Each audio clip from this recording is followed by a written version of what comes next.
The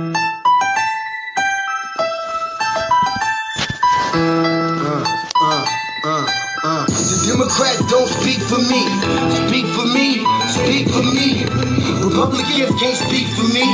Speak for me, speak for me. A bitch ass nigga can't speak for me. Speak for me, speak for me. You coon ass niggas can't speak for me. Speak for me, speak for me.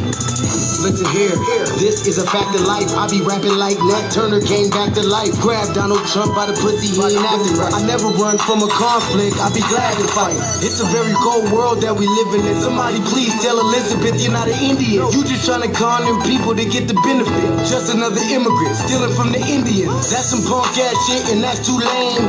Now we finna step over to Andrew Yang. And you a sucker, you can never speak for black folks. Fake ass pandemic, trying to get the black vote. The Democrats don't speak for me. Speak for me, speak for me. Republicans can't speak for me. Speak for me, speak for me. A bitch ass nigga can't speak for me. Speak for me, speak for me. You coon ass niggas can't speak for me. Speak for me, speak for me.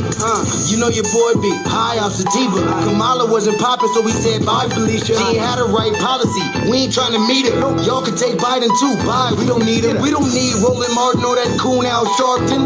Didn't need Cory Booker from the start, man. I don't fuck with police and no snitch. You know I'm coming with the heat when I spit it. The Democrats don't speak for me. Speak for me, speak for me. Republicans can't speak for me. Speak for me, speak for me. A bitch ass nigga can't speak for me. Speak for me, speak for me. You coon ass niggas can't speak for me. Speak for me, speak for me. If you ever go to court and this is your luck, try not to get fucked by Benjamin Crump. I know it's hard. You and all go is hard. But who the fuck is Amy Cloak? Put her picture up on the bullseye and start throwing darts. People cut our organs out our bodies, that's a stolen heart. They can't save us from the flood like Noah's Ark. Black lives always matter, we finna go for ours. To them we savages, we don't need to pot the piss. Mike Bloomberg can suck dick with that stop and frisk, bitch. You ain't speaking for us, we don't know you. Bernie Sanders, and get your funky ass on too. The Democrats don't speak for me. Speak for me, speak for me. Republicans can't speak for me.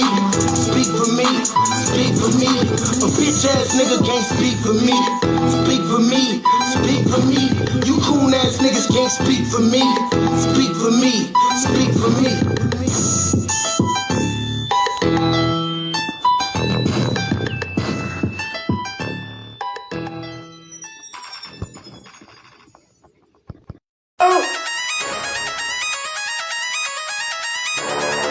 I'm talking about shout it going crazy. People going crazy in this motherfucker. Run that shit back, man. But it means nothing. Nothing. Got a woman on the bed.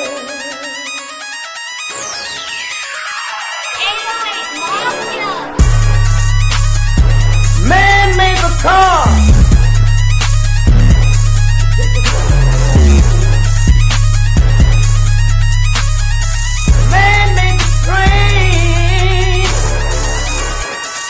Carry the heavy load. Man made the electrolyte to take us out of the dark. Man made the boat for the water like the 7-millimeter. Man thinks about a little bit of baby girl and a baby boy. Man make them happy because man make them dark. But after man make everything we can, do you know that man makes money?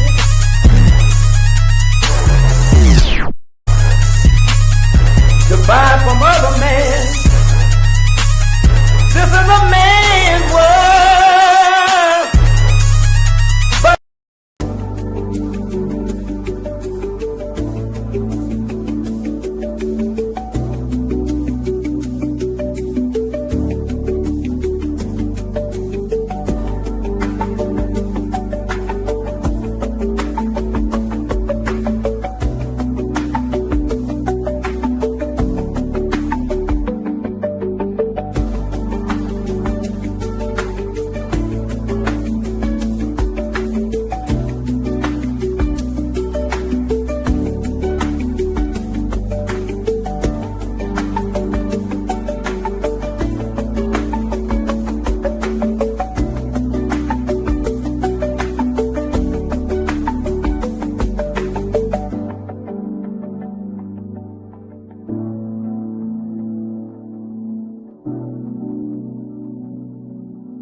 Greetings, Black family. Greetings, and thank y'all for tuning in to another episode of the Frontline Black News.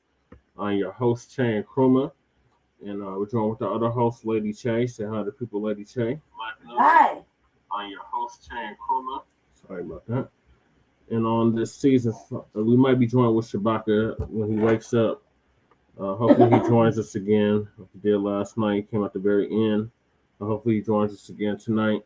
And on the season 5, episode 45, part 3 of the Frontline Black News, we'll be discussing several topics that we didn't get to in part 2, or we did cover in part 2, but we got more analysis on. And that is the disrespect of our Queen Mother, Assata Shakur. Shame on you goddamn tethers. Shame on you racist white supremacists. And shame on you, Cash Patel. Mayor Eric Adams drops out of New York mayoral race. Zohran Mamdani, Kwame Mamdani to be exact, on Trump's meddling in election as Eric Adams drops out. New York City mayoral race update, what it means for polls after Adams drops out. Trump's words for Mamdani. 2 mass murders in Michigan and North Carolina. More white-on-white Mayo on Mayo crime. Why did Terence Crawford get hemmed up by the police? Brother snaps on on Asian politicians for disrespecting black people, for disrespecting, for voting for Charlie Kirk's resolution. To hell with Charlie Kirk, may he rest in piss and shit. FBI fires agents for kneeling in solidarity with black people. Berta, the woman who coined Lowrider in 1955. That was 70 years ago. McDonald's hit with nationwide boycott after black franchises exposed racism. And last but certainly not least, we got our illegal migrant news, our unhoused neighbor news, and our local Denver news. And we are based out of East Denver, North Aurora, Colorado. We give the news from a frontline and black first perspective. We are part of the New Black Media and also the signal boosters of the New Black Media. We have been around for 5 seasons now and counting. We have several platforms that are a part of the Frontline campaign. Frontline Black News is the first one. We started back in 2020, 2021. Then shortly after that, the Revolutionary Agenda came out. And then we moved Shabaka's Black Experience Enhanced from Blog Talk Radio to StreamYard. Please join us on StreamYard, YouTube, Frontline Black News. The links to all of our channels are in the description, including Lady Che's The Revolutionary Agenda, Jay Militant's What's Cracking TV with Jay Militant. I think he's still alive right now, but he'll come over when he's done. Kool Keezy, who does our intro track, his link is also in the description. And the Church of Black Power, our brother out of Watts, California, who's now in Houston, Texas. His channel description or link is in the description as well. Also, we have the petition for reparations. Please sign it. It's also in the description. The GoFundMe for the brother that disrespected mocked the death of Charlie Kirk. His GoFundMe link is also in the description. They expelled the brother for what he did. So we put about $30,000 on his GoFundMe so he could go to another school. We also have the copyright disclaimer under Section 107 of the Copyright Act of 1976. Allowance is made for fair use for purposes such as criticism, comment, news reporting, teaching, scholarship, education, and research. PukeTube. Stop taking our videos down. I do not own the rights to the music.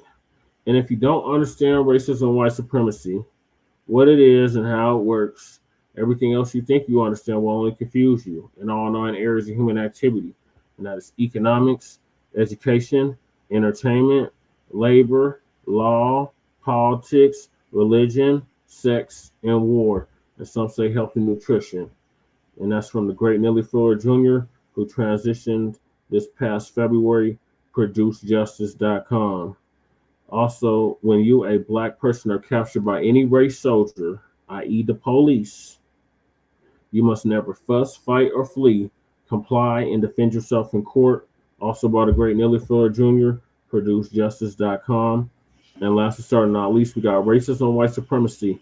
It's conscious and subconscious behavior to maintain white genetic survival, to prevent white genetic annihilation.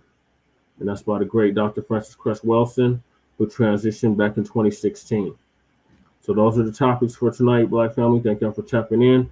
Make sure y'all like and subscribe to the Frontline Black News. So I'm going to hop right into it because these mothers been disrespecting our Queen Mother, and we just can't have that. Salute to Breeze. B1 salute to you. Awesome stream earlier.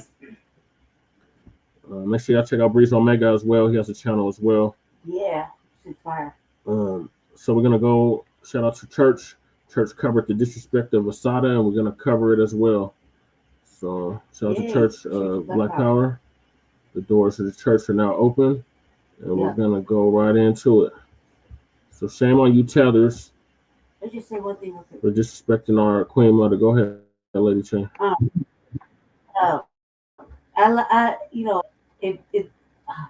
Every time y'all put on a show, I think I don't watch it. I'm actually watching it with Jesse. To kind of like, if I only hop on and throw something in the chat, only because, he won't type it in for me or whatever. And he's busy doing something else, like this is another podcast or whatever. So I've been hearing everything that goes on from all our people from Afro Elite, Black Alpha Network, the Church of Black Power, Breathe Omega's channel. That shit is fire over there. That shit's funny as hell. It's funny as hell. Yeah. Dwan B. Yep. Tariq. Lisa Cabrera. Uncle Phil. Yeah. And I haven't been in the thing because I don't got no I ain't got my computer up. Yeah. So it'd be hard for me on the phone, but I'd be able to tap in and be just getting the giggles in. I'd be sitting there talking shit the whole time. Then y'all enjoy the show. So I'm glad to see y'all over here. I'm glad to see what we're about to do and highlight what our brother already did. And I'm excited about it. So let's get it. Go ahead, Jesse. All right. Yeah, so shout out to Church of Black Power. Thank you for that, Lady Chain. That's all. Thank you for updating the people on that. Yeah, because they think I'll just not exist. They'll just pop up randomly and not knowing that I'll be listening to it with Jesse. I hear everything before it gets played on over here. So for when the time he plays it, it's like, oh my God, didn't we just cover it? No, we listened to it on 3 different platforms. So like exhausted for it, but that's really what it is. What in the hell are you doing? Oh, are you doing my blue highlighter? How the hell did you get my... Don't beat him. Look at my baby. Our baby's been bad all day. They done caught many cat whoopings today. Yeah. Many cat whoopings. All right, so I'm gonna hop right into it. Shout out to Church. And the hell with this goddamn bonnet wearing tether right here. Yeah, fuck that shit.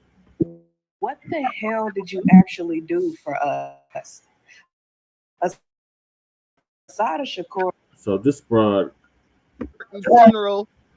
Let me give you a kind of context on this broad. So I guess she got a TikTok or something, and this disrespectful ass tether. These tethers are so disrespectful. She had the audacity to disrespect our Queen Mother, talking about what the Queen Mother do for us.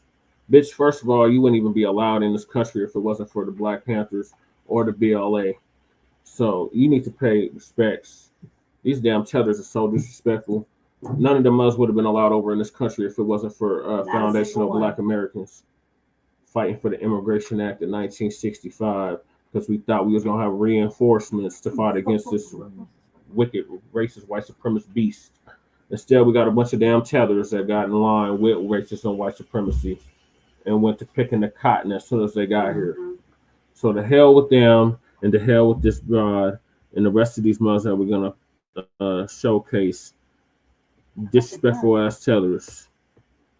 How dare you disrespect our sister I should have let old frog face Assata Shakur. Oh, goofy looking broad. Suffering of blacks to further your own movement. And before you get all pissed off, let me explain something to you. A lot of y'all that are Black in this country, but Buck, I'm not too broken up about Assata Shakur's passing. Of course you're not too broken up, bitch. Instead, Of our lineage. they send Obama over there And to drink the freaking fake water and say, yeah, there was a B. no, this isn't a stunt. I'm really thirsty. Can I get a drink of water? Can I get a glass of water? You had Negroes in the background screaming, no, don't drink the water. If I was in the crowd, I would have said, get him a real glass of water from the tap. Let me go get this glass of water for him personally. I've been to Flint. I was in Flint in the 90s. And my mom told me then, don't drink the tap water. The water was fucked up then. We was drinking bottled water. I think we drank bottled water the whole time we was in Michigan. And we was in Michigan for like 3 months. I don't think we ever drank any tap water the whole time we was in Michigan. We was in Flint. We was in Saginaw. We didn't make it to Detroit, but we was in Flint and Saginaw. And yeah, that water was fucked up then. So when old Sambo took that drink of water, we already knew something was up because I wasn't even. You couldn't trust it. You just could not trust it.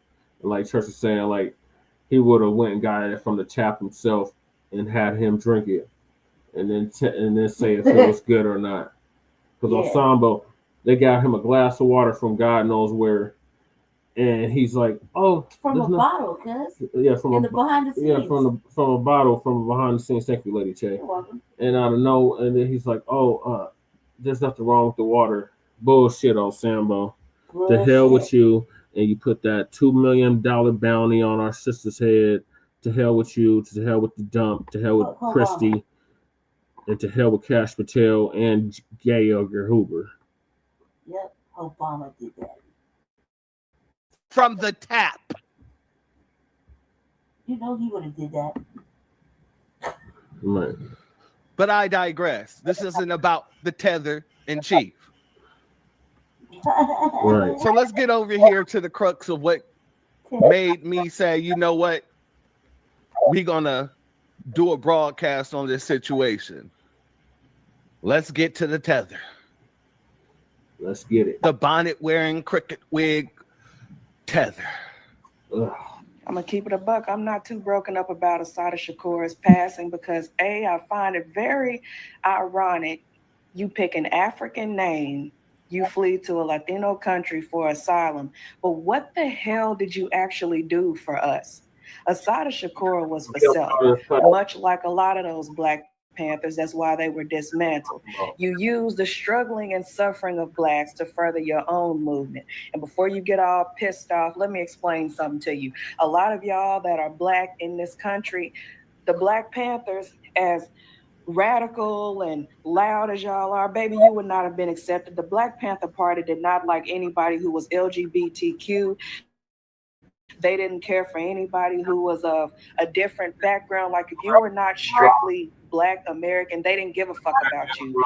So and then she killed a police officer.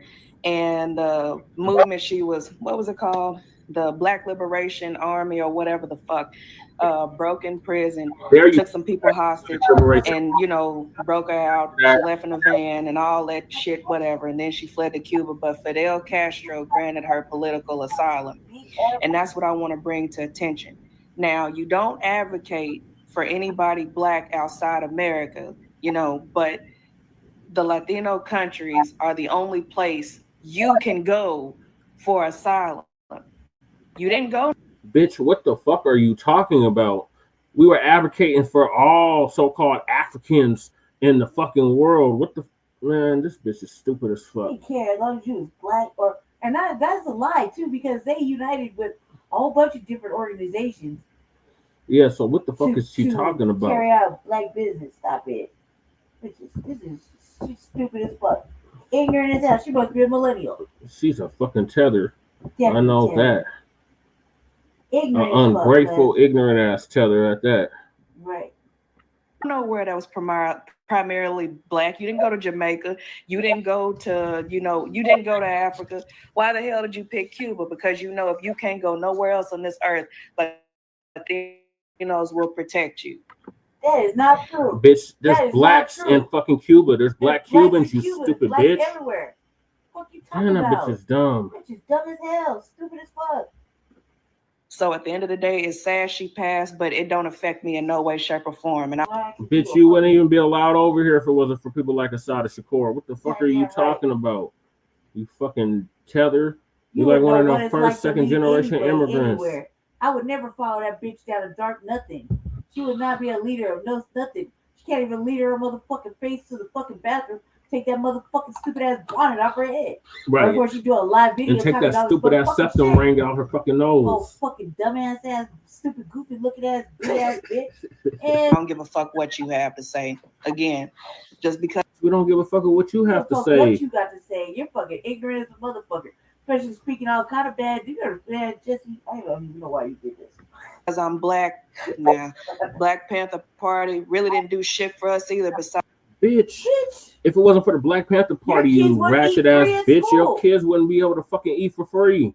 Bitch, the fuck are you talking about? Oh, dumbass. That's just one thing they did. That's just one thing. Okay? They got a you think we got civil rights by singing "We Shall Overcome"? No. We got civil rights by burning this bitch to the fucking ground. Walking around with motherfucking heats like it was all right. Like we didn't give no fuck. Stop it. Stop it, bitch. Stop it, you fucking ignorant ass shit. Take that shit off your motherfucking head and the big ass motherfucking gift ass glasses. Underprivileged blacks, the WIC program. And that's it. No, that's not it. That's not it. That's one of many things, you stupid bitch. One of many things. Damn, that bitch is dumb. Fucking stupid. All right, family, before we go back over it, I let it play through first so that everybody can hear her words in full. That's when with no interruption. Now we're gonna chop down this one. Give a B1 salute to Uncensored Truth. Thank you for being here, family, as well as our good sister Tampa Bay. Much love to you. Thank you for being here, family. Then we have books as well as. Shout out to Daniel. Salute, Daniel. Our good sister Donna C. Much love and shalom to you. Thank you for being here, family. That LGBT tip. Want to make sure. Don't know, bitch. Want to lick no. Richie Almighty. Thank you for being here, as well as Sean Wright. Much love to you. Thank you for being here. Lady looking ass bitch. She needs to stop. She got me damn just. Shout out to Carol. Thank you for being here, my sister. And shout out to our brother William for the super chat. Much love to you. I appreciate your contribution as always. Who is this? Stop, Puff. No. Marshmallow Heifer. I know that you had that just in the chamber. That ain't come out of nowhere.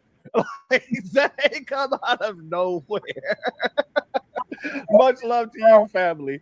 And also a B1 salute to our brother Antithesis in the building. Much love to you. Now, let's get into it. Let's chop down this woman's logic. All out. That way, when I got on the mic, I would get scared or nervous. I'm gonna keep it a buck. I'm not too broken up about Assata Shakur's passing because I find it very ironic. You pick an African name, you flee to a Latino country for asylum. But what the hell did you actually do for us? See, that's coming from the mouth of somebody who's in America benefiting from what she actually did for us. Exactly. Her slave name and let her new name rock. This is what I'm talking about.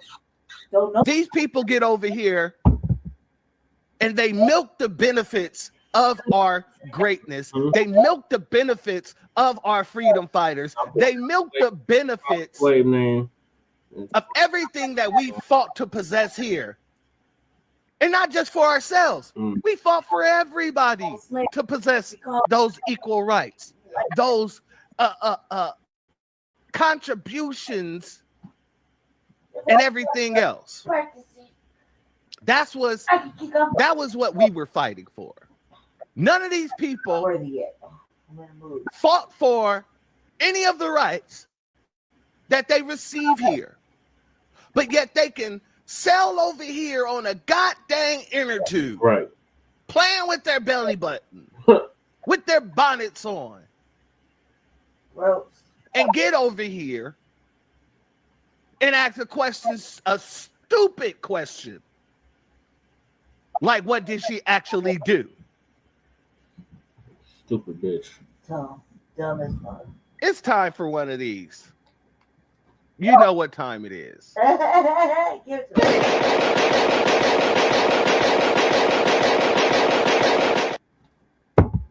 Salute to the brother Antithesis. Thank you for your cash app, your super chat. Excuse me. Much love to you. I appreciate your contribution, and it is always appreciated, family. Much love to you. Now, let's let her continue. Assata Shakur was for self, much like a lot of those Black Panthers. That's why they were dismantled. No, bitch. They were dismantled because they let motherfuckers like you in. The Black Panthers was one of the only organizations that not only fought for Black people, but allowed other people of other races to join. That was the so you get the brown berets from the Black Panthers, right? The punk ass. You had Asians who were a part of the Black Panthers. Mm-hmm. Why? Because the Black Panthers, they actually believed in community. Yeah. So if you lived in the community, the Black Panthers would make sure you were taken care of, regardless of race. Yep. That was the Black Panthers. And their pants still mean something. Well, unless you was a Nabisco, and we understand why. But that was the Black Panthers. Right. Any other time we looking like. Remember when that cracker seen my. You use the struggling and suffering of Blacks to further your own movement. And before you get all pissed off, let me explain something to you. A lot of y'all that are Black in this country, the Black Panthers, as radical and loud as y'all are, baby, you would not have been accepted. The Black Panther garners respect. Mm-hmm. The history doesn't match your talking points. That motherfucker said, I thought they were all dead. You thought the history doesn't match your talking points. This bitch is stupid. Especially, to be more specific, because you say that Assata never spoke up for anybody outside of America. We just saw a clip. I just played the clip. Matter of fact, we're going to play it again. Rewind. We're going to play it again. Embedding in the murder of a New Jersey state trooper. I was tried by an all-white jury in a county where more than 70% of the people, based on a jury project study, were already prejudiced and thought I was guilty. It was a legal lynching, and I'm actually ashamed of even participating in that. I actually just stayed in the cell and said, y'all do whatever you want, because it wasn't a trial, it was a lynching. I was sentenced to life plus 30 years plus 30 days. I spent more than 2.5 years in solitary confinement in men's prisons. And in 1979, with the help of many people, many of my comrades, I was able to escape from prison, and there was no other possible alternative. There was no such thing as an appeal. My aunt was very frustrated. She was doing the appeal, and parts of the transcript disappeared. The evidence disappeared, and so there was no such thing, no such possibility of ever receiving justice in the courts of the United States. I still believe that there is no justice in the United States, and I still believe that more and more the court system and the criminal justice system is a criminal system, and it serves as a conveyor belt for poor people, for African people, for Latino people, for all the system is a criminal system, and it serves as a conveyor belt for poor people, for African people, for Latino people, for. So you hear it out of her own mouth. Her speaking up for all people oppressed under the white supremacist system. All power to the people. Matter of fact, it ain't the only time she spoke up about it. Let's go here. So I think that we have got to educate ourselves and prepare ourselves to fight a repressive system, an oppressive system, and a system that smashes the human being to the point where people don't even remember how to take a walk, how to say good morning, how to smile at each other. We have to take this planet back from the beasts that are controlling it right now. So I think that we have got to. Hold on. Let's also go here. Because I think that much more needs to be known out here in the world about what is going on in the United States, because the United States government always projects this image throughout the world that it is a champion of human rights. And the reality of that situation is that the United States is the biggest violator of human rights, not only in the United States, but all over the world. Because I think. So, where is the selfishness? Where is the only speaking for self? Right. Where is it? Let's get back to the buffoon. The party did not like anybody who was LGBTQ. They didn't care for anybody who was of a different background.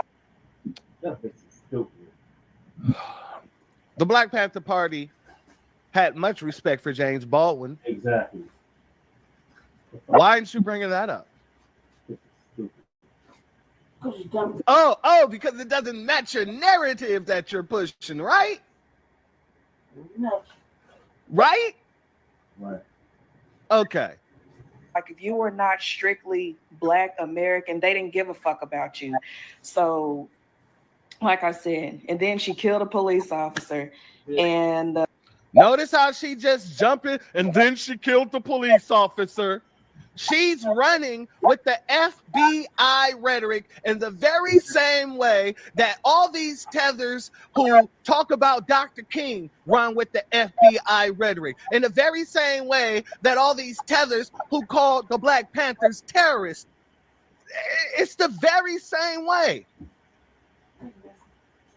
These people take whatever lie that the FBI push out and they run with it. Yep. At full speed. Yep. And shout out to our sister Crystal Watson. Thank you for being here, family.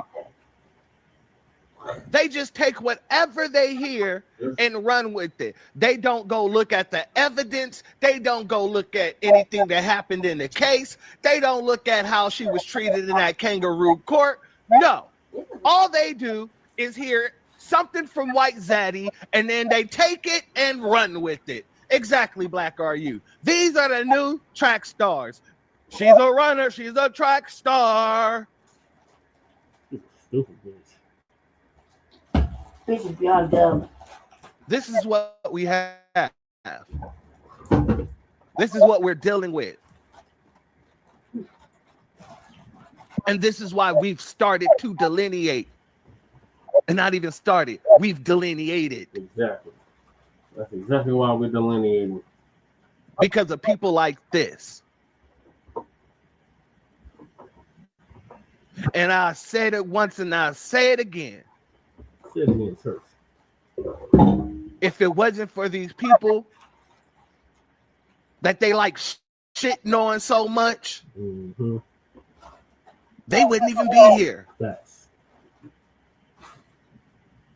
But you want to call Assata and the Black Panthers selfish. I'm grateful heathens. You know what? Let's go here, because you have some people running around here agreeing with this bonnet wearing, meat patty eating, dirty little broad. Let's go here, family. People are mad at Bonnet Boss for saying that Assata Shakur didn't do anything for black people. And after doing my research, I kind of got to agree. Let's look at this whole situation literally. So please take your feelings and toss it to the side for the next 3 minutes or so. Assata Shakur didn't build, didn't spearhead, or contribute to any lasting social justice reform. It wasn't behind the free breakfast program, the clinics, or the educational work that the Black Panther Party was known for. Her main association was partially with that of the Panthers, but mainly with the Black Liberation Army, the BLA. When we observe what is documented about Assata Shakur outside of these groups, it's a string of crimes, bank robberies, shootouts, and the infamous New Jersey Turnpike incident. All crimes that were either drop beaten or was literally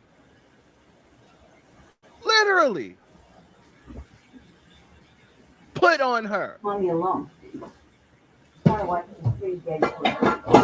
Like I said, none of these people go and do the research. None of these people go and look at what happened in the case. Right.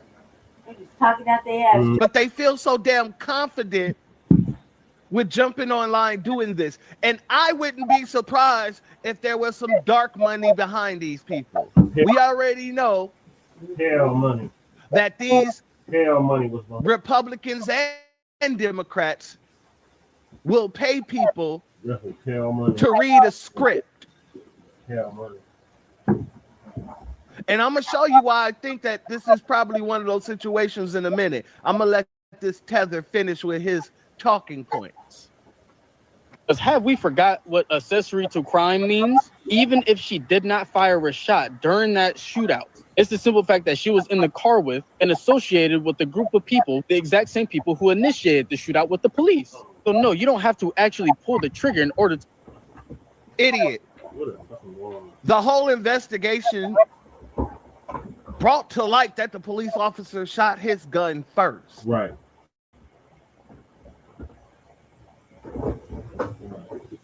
It is. Like I said, these people are just tap dancing for Zaddy, or they're reading talking points.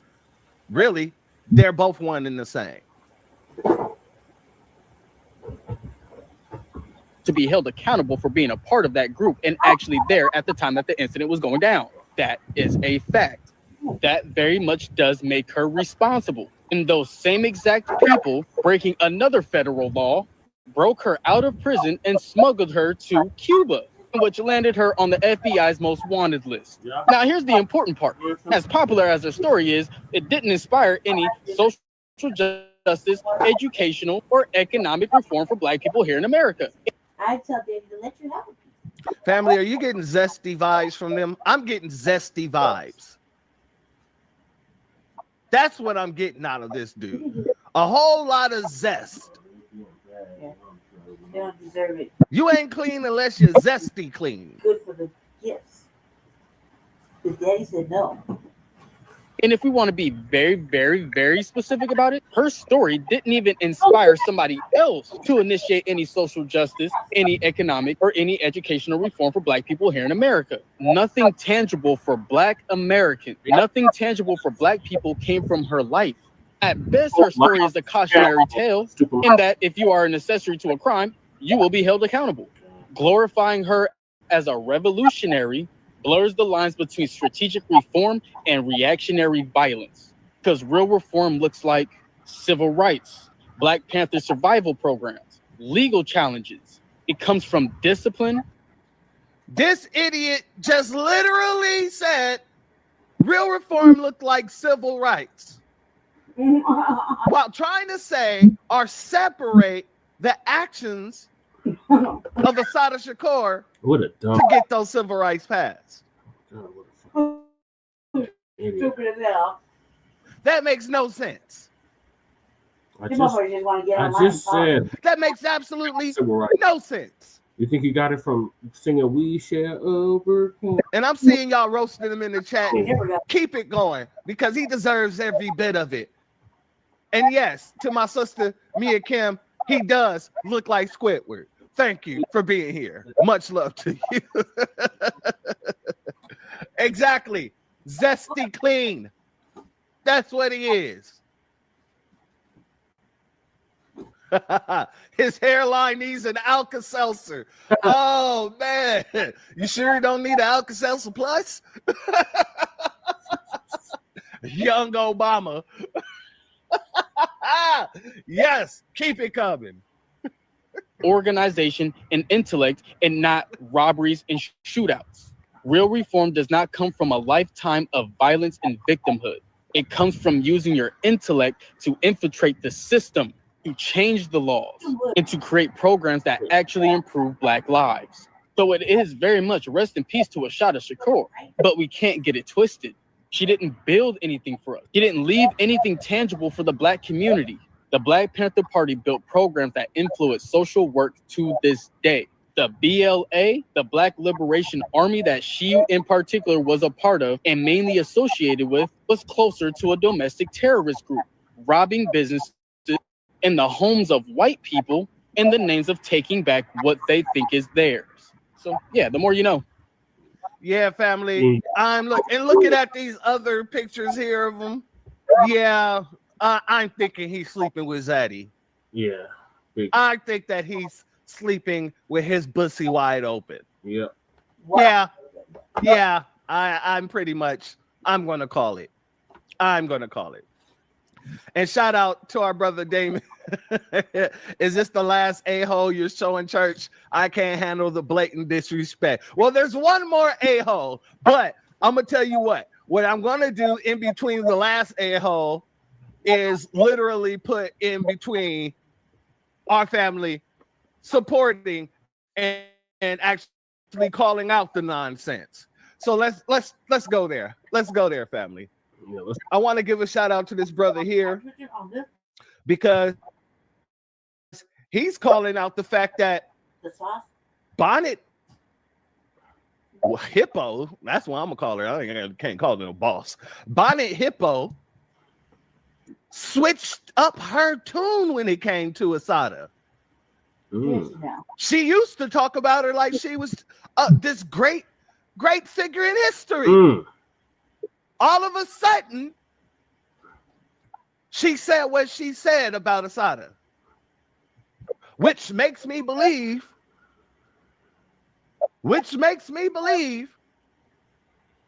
there's some paid talking points going on, and you know a tether won't turn down no dollar. Let's go here. I'm so confused. Assata did a lot for Black people. But what the hell did you actually do for us? Assata Shakur was for self. Now y'all know I did a video with the bonnet lady. She was talking cold shit about Assata Shakur. And now I see a video where she bigging her up, saying that she did good for the Black community. Bitch, what you doing? You trying to play both sides of the coin? I knew it though from the beginning. Your ass just wanted some views. And you figured you say some wild shit that you'll get the views. Look, you got us talking about your ass. But my thing is, ain't that one of them videos get no goddamn motion. Bitch, you might want to tell a joke or something. Take the goddamn bonnet off. What's up under there anyway? It ain't no intelligence. I mean, that shit wild. You get on this motherfucking app and talk whole shit about your Black community. For what? You want to be on Trump's squad? I really don't understand. And you said on that previous video that you do your research shit. I just don't understand. I know one thing, bitch, you ain't shit. Right. Shout out to that brother for calling it like he sees it. And also shout out to our sister Key Prince. Thank you for being here. She's a hateful Haitian tether. You absolutely correct. That brother said, what's under that body anyway? It ain't no intelligence. Right. And I have to 100% agree. Let's go here, fam. Bonnet boss to get up on this internet and to sit in America enjoying the liberties that Black Americans fought for during civil rights and whatnot. And then to disrespect Assata Shakur talking about some Black Panther Party and her, they was all about self, they was only for Black Americans, and you guys already got your civil rights and shit. What the fuck have you as an immigrant or second generation or whatever the fuck you are? What have you done to do for your own people in legislation? Right. Oh, okay. What have you? Black Americans do not have to include everybody in the fight that they're in the liberties that they're fighting for themselves. You guys came over here voluntarily. Who the fuck brought you here? Right. I mean, it's almost like there's nothing there. It's almost like there's someone home. And I don't care about nobody. Oh, you're being too rude. And Right. she's been doing this for a long time. I allowed a whole lot of that stuff slide and nobody stopped her. My turn. Bonnet boss again. Salute to Mrs. L. That is good. She shout out to you, my sister. She says she's known as the hungry hippo with her disrespectful ass. Yeah. Hungry tether. That is I love that. Oh, I love that. That is good. Thank you. Much love to you. Let's go here. I'm gonna keep it a buck. I'm not too broken up about Assata Shakur's passing because I find it very ironic. You pick an African name, you flee to a Latino country for asylum, but what the hell did you actually do for us? Assata Shakur was for self, much like a lot of those Black Panthers. That's why they were dismantled. You use the struggling and suffering of Blacks to further your own movement. And before you get all pissed off, let me explain something to you. A lot of y'all that are Black in this country, the Black Panthers, as radical and loud as y'all are, baby, you would not have been accepted. The Black Panther Party did not like anybody who was LGBTQ. They didn't care for anybody who was of a different background. Like if you were not strictly Black American, they didn't give a fuck about you. So, like I said, and then she killed a police officer, and the movement she was, what was it called? The Black Liberation Army or whatever the fuck, broke in prison, took some people hostage, and broke her out. She left in a van and all that shit, whatever. And then she fled to Cuba. But Fidel Castro granted her political asylum, and that's what I want to bring to attention. Now, you don't advocate for anybody Black outside America, but the Latino countries are the only place you can go for asylum.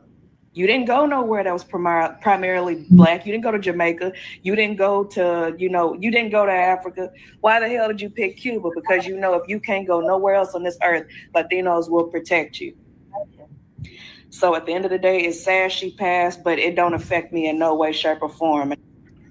We gonna get back to this clip. I gotta do this. I gotta do it. Oh, disrespectful. You're absolutely right. You're absolutely right. This is what we're dealing with here. The Tootsie Roll hippopotamus, hungry tether. That's what we're dealing with. Okay. Yes. Shout out to you, family. Let's get back over here. And I don't give a fuck what you have to say. Again, just because I'm Black, Black Panther Party really didn't do shit for us either besides give underprivileged Blacks the WIC program. And that's it. Damn, this is a hell of a take. I respect it, but you're hella. I don't respect it at all. But I'm gonna let you go off because you know what I'm saying. You got some things to say.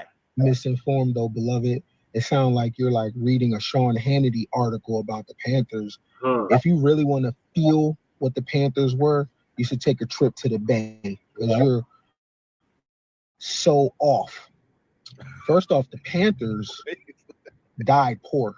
They were young people. They didn't profit off their movement. They fed the babies. They gave the babies clothes. When a lot of mothers and fathers was on dope, the Panthers fed the community. The reason why the Panthers, it's a lot of propaganda against them because they're one of the few Black organizations that met violence with violence. They signed the Mumford Bill because of the Panthers, okay? Assata Shakur was exiled, and you mentioned that she unalived the cop. The police was terrorizing people in those areas, and the Black Panther Party met violence with violence. The police shot up Panther chapters. Bunchy Carter, and the likes. You mentioned that the Panthers never aligned with anyone non-black. What? Chairman Fred was killed because of his ability to organize. Chairman Fred said, black power for black people, brown power for brown people, white power for white people.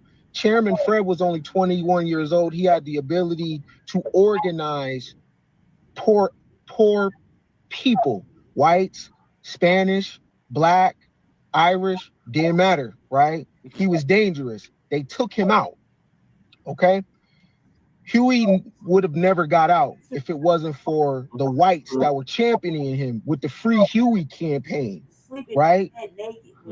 The reason why America hated the Panthers because the Panthers aligned with the Communist Party. They was aligned with the Weather Underground. They was aligned with a lot of white radicals. Their book that they carried around was the Little Red Book by Chairman Mao, okay? The Panthers had a lot of problems in their organization. They were young, right? There was a lot of misogyny and everything, right? But many of the Panthers had white girlfriends. Hella misogyny in there, though. Don't get it twisted. Elaine Brown and them did talk about their experiences being in the Panthers and how the men had patriarchal views. But at the same time, the Panthers is one of the few organizations where women had leadership roles. All you have to do is go to the footage. You see women with their berets on, with the afros, with shotguns in their hand, leading marches, right? This is a crazy take, because what you're talking about, what you're speaking down on, is one of the few black organizations that did not turn the other cheek. They was willing to meet violence with violence, and their ministry was in the street. They fed these poor babies. They clothed these poor babies, right? They would rob banks to give back to the poor. Yep. They would shoot it out with the police that was terrorizing black people. You know what I'm saying? And the ideal that nobody went to Africa, nobody went to different parts outside of Latin America. Are you tripping? This is a crazy take. It's a crazy take because you're taking a position without doing the knowledge. So where I come from is study to show thyself approved. You got to do the knowledge before you open your mouth. Right. You know what I'm saying? Elaine Brown has books. Angela Davis has books. Assata Shakur has books. The other day, there's a bookstore here in Arizona. There was a dude in there. He did 51 years. 51 years. He was a Panther. 51 years. Yep. They gave these people football numbers, political prisoners. Yep. You know what I'm saying? If I'm not mistaken, Mumia is still in jail. You know what I mean? The reason why the Panthers is important, again, they are one of the few black organizations that was willing to meet violence with violence. Wasn't no talking. It was bearing arms, and it was activating other blacks to bear arms too. And do you know who was the number one people that pushed back on the Black Panther Party? It was the Black church, black conservatives, because they wanted to be good Negroes, right? J. Edgar Hoover was concerned about a black messiah coming out of these ghetto organizations led by the Panthers. It was the revolutionary spirit that they had, and J. Edgar Hoover used all his resources to dismantle the Panthers. They would create false letters back for the leadership, Eldridge Cleaver and Huey, and go back and forth as if they wrote letters back to each other, beefing with each other. I mean, they broke the back on these young people. Remember, the Panthers were young. Many of them were college students, but unlike a lot of other organizations, these people ain't profit off that, right? It's still people to this day in jail.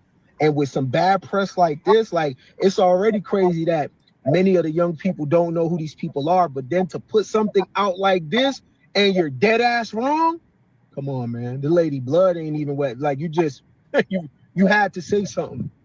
Like, these people were exiled, right? Can't come back to America. Their chapters were shot up, and it was bad press put up on them like they were the aggressors. The police were being violent to Black people, and Black Panther Party told Black people that they had a right to bear arms.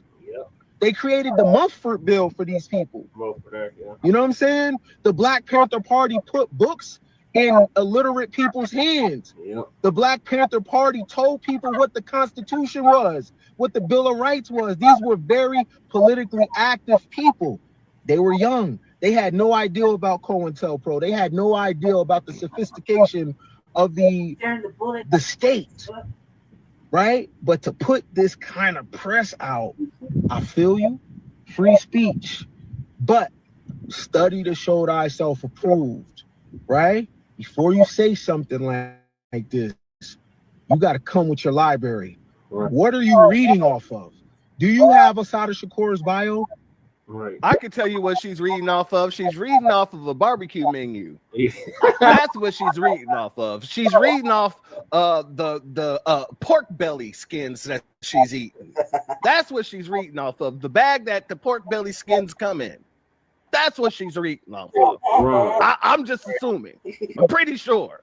Do you know the struggle of Elaine Brown? Right?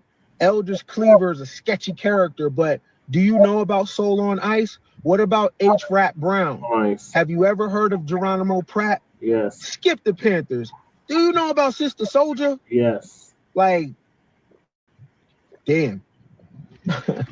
You just, when I was 19, I just thought I was a fucking revolutionary. That's why I know about this shit, you know what I mean? But if you're really interested in the story of the Panthers, take a trip to the Bay. I guarantee you'll have a different feeling. You know what I'm saying? Very few Blacks get in the street and feed these babies and clothe these babies. That's right. Crazy take.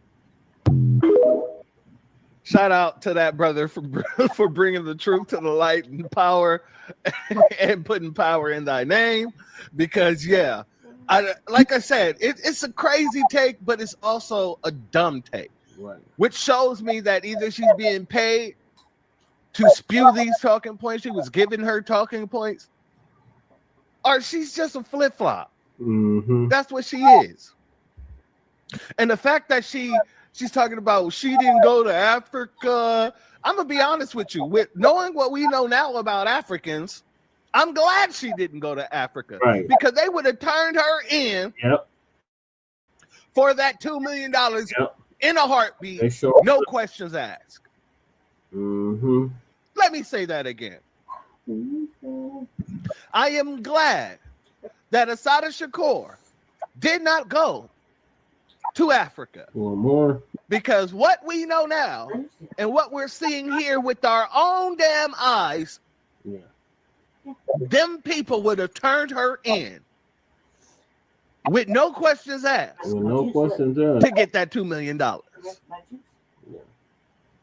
You see, the reason she went to Cuba was the fact that Fidel Castro was accepting asylum seekers from America. Exactly. Why? Because America was accepting asylum seekers from Cuba. Cuba are people, there was different Cubans the American government was using, trying to bomb Fidel Castro, tried to assassinate Fidel Castro. So they had all these different foreigners from Cuba who they were using to try to dismantle Fidel Castro's administration. And when they got caught up, then America would give them asylum. That's why Fidel Castro said, oh, okay. Well, I have no problem giving Assata Shakur asylum here. I'm going to make sure nobody messes with her. And salute to Fidel Castro for that. Right. But let's be very clear. Cuba was the best pick that she could have made. Yeah. Because if she would have went anywhere else in the Caribbean, They would have turned her in. if she would have went anywhere else or anywhere in Africa, They would have turned her in. we know for damn sure that them folks would have turned her in. Or they would have agreed with the extradition. Mm-hmm. Let's go here, family. Man, what's going on, y'all? How y'all doing this beautiful Saturday? Hope everybody doing great today. But check this out. Man, let me give my condolences and my RIP to Assata Shakur. Man, she was a strong sister. We all know her story. We all know everything about her. I don't have to get too deep into it. But my condolences to her daughter also. Shout out to her too. But let me say this. I've been seeing a lot of disrespectful videos regarding our beloved sister, Assata Shakur. Now, there's one lady that people tell me she's a teller. She's not Black American. And she's saying all these disparaging things about Assata Shakur, how she wasn't important, what did she do, why she fled to Cuba, this and that. And one of the things that stuck out to me was I'm seeing a lot of Africans and Caribbeans say this. But why she didn't? Well, if she was so Pan-African, why did she didn't flee to Jamaica, or why did she go to Africa? I want y'all to think about this. Just think about this, Black Americans. If Assata Shakur would have broke out of prison, been on the run, then fled to Jamaica or any Caribbean island or to Africa, they would have turned to England. Those Africans and Caribbeans would have turned to England. Exactly. You damn right she made the right decision not to go to any of those Black countries or islands. I wouldn't either. Why would I go to a country where they do their own people filthy? Man, if a one white man come over and said, well, Assata Shakur, they would have handed her over. They would have handed her over. So it's the reason why she went to Cuba.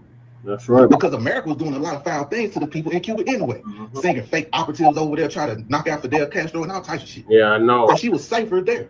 It's sad that she couldn't go to a place where people look like her or as melanated as her. I ain't saying Cubans don't look like her, but there was a lot of, but you get what I'm saying. You get what I'm saying. So yeah, man, I ain't like that disrespect of these Africans. Like, well, she was so Pan-African, she should have went to Africa. Why she didn't go to Africa then? Because y'all would have turned on her. Y'all would have turned that lady in for a mirror, a bottle of water, and some goose. That's all them white folks had to offer y'all. That lady wouldn't even survive all these years. She wouldn't have got to live the best beautiful years of her life in Africa or in the Caribbean. I think I would have turned in. She know y'all. She made the right decision. That's why she never left what she was in. And nothing bad happened. Salute to our brother Brian Jehovah, my good brother Brian Jehovah, as well as our brother Breeze Omega in the building. Much love to you. He said they would have turned her in for a mirror and a bottle of water. That's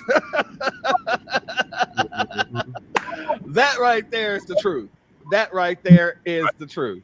So let's be thankful that they took care of her. Let's go, family. She lived a long life there. I'm gonna keep it a buck. I'm not too broken up about Assata Shakur's passing because I know white people love uneducated Black folks like you. And this is the reason why we are living in a time of anti-intellectualism, because there's nothing more pleasing to white supremacy and its ideology than a Black folk who is uneducated.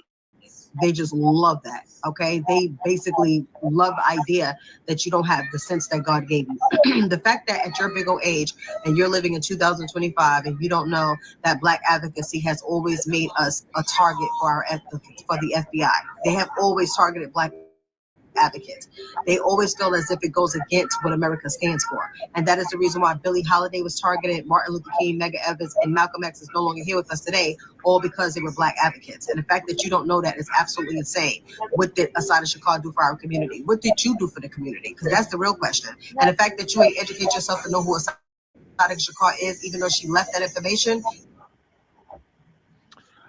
I thought that was the whole clip, family. My apologies. But y'all get the gist of what that sister was saying. Yeah. These people are just either willfully ignorant or being paid. Yeah. And I would take it as far to say they're both. They're both. Mm-hmm.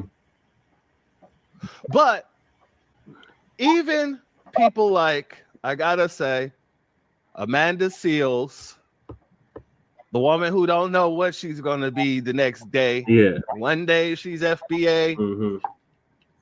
Another day she's not. Yeah. Where the truth of the matter is she was never FBA. But she claims FBA on one day while claiming the next day that she isn't.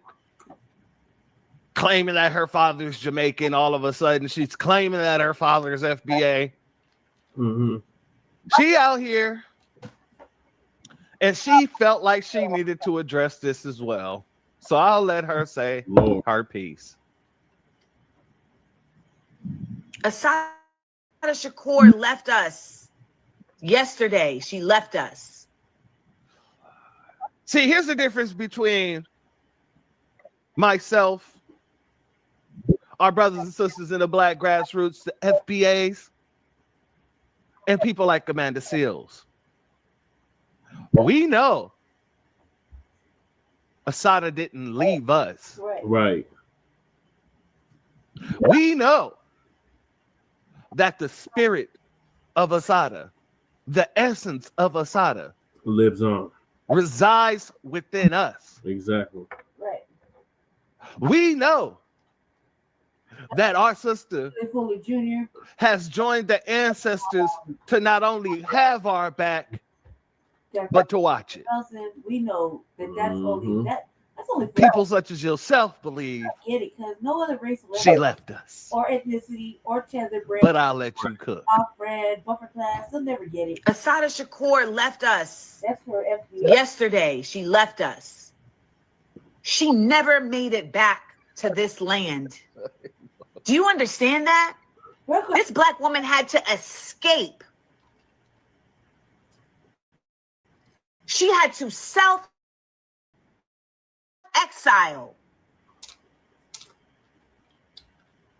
And when he was in office, Barack Obama raised on her into two. You think Kamala Harris is going to make a statement about Assata Shakur? No. No, not at all. All right, Amanda, I'll let you have your say.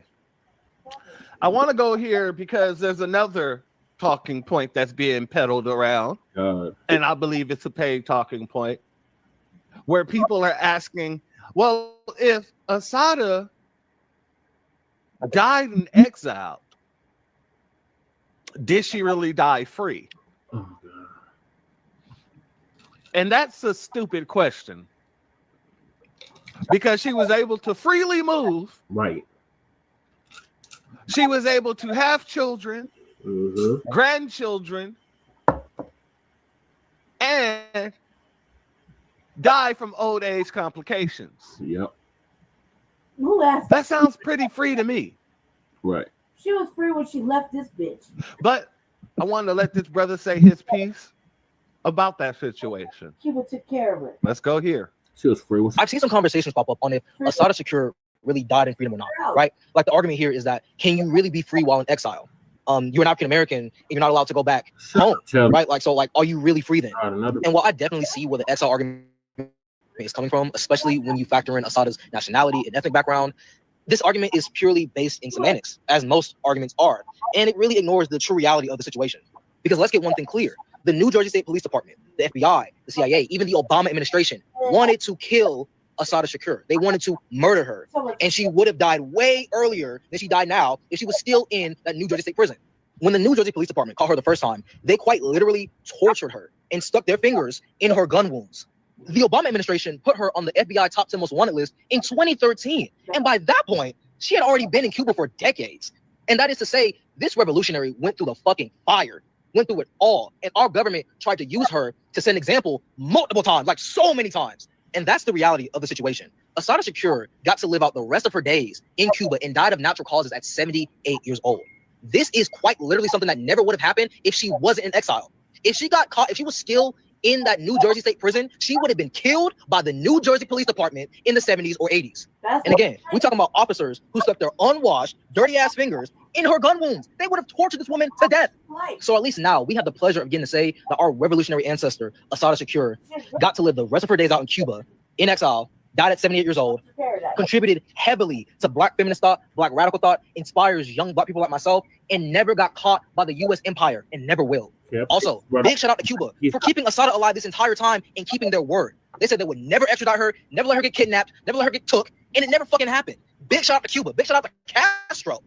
Big shout out to Fidel Castro.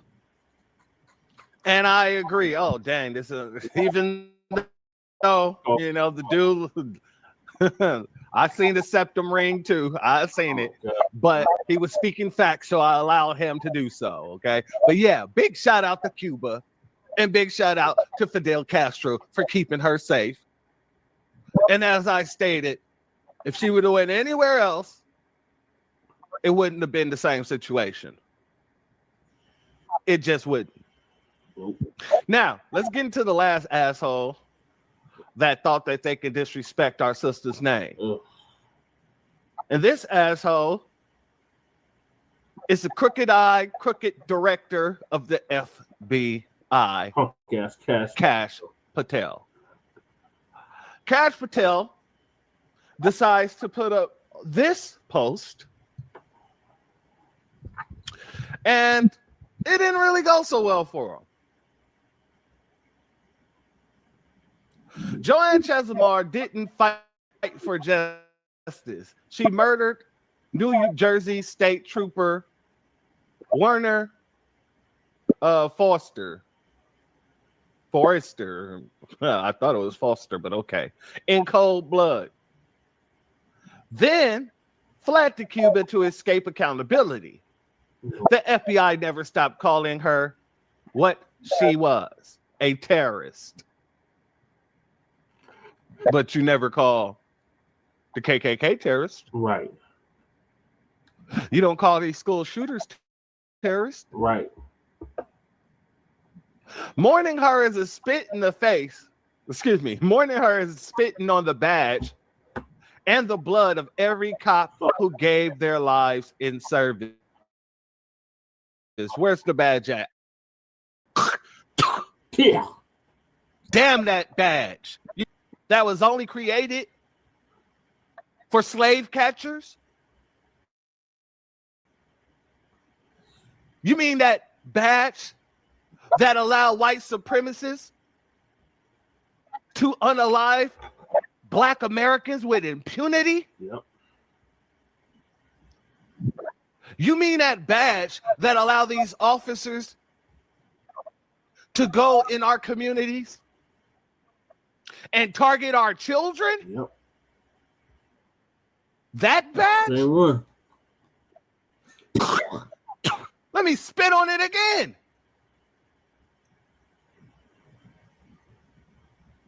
What the hell is this crooked-eyed crony talking about? Mm-hmm. You wasn't even a citizen. Right. Shit kept y'all in India with that bullshit. Okay. All right. Yes, thank you. The Thugs in Blue, the biggest gang in America. Yep.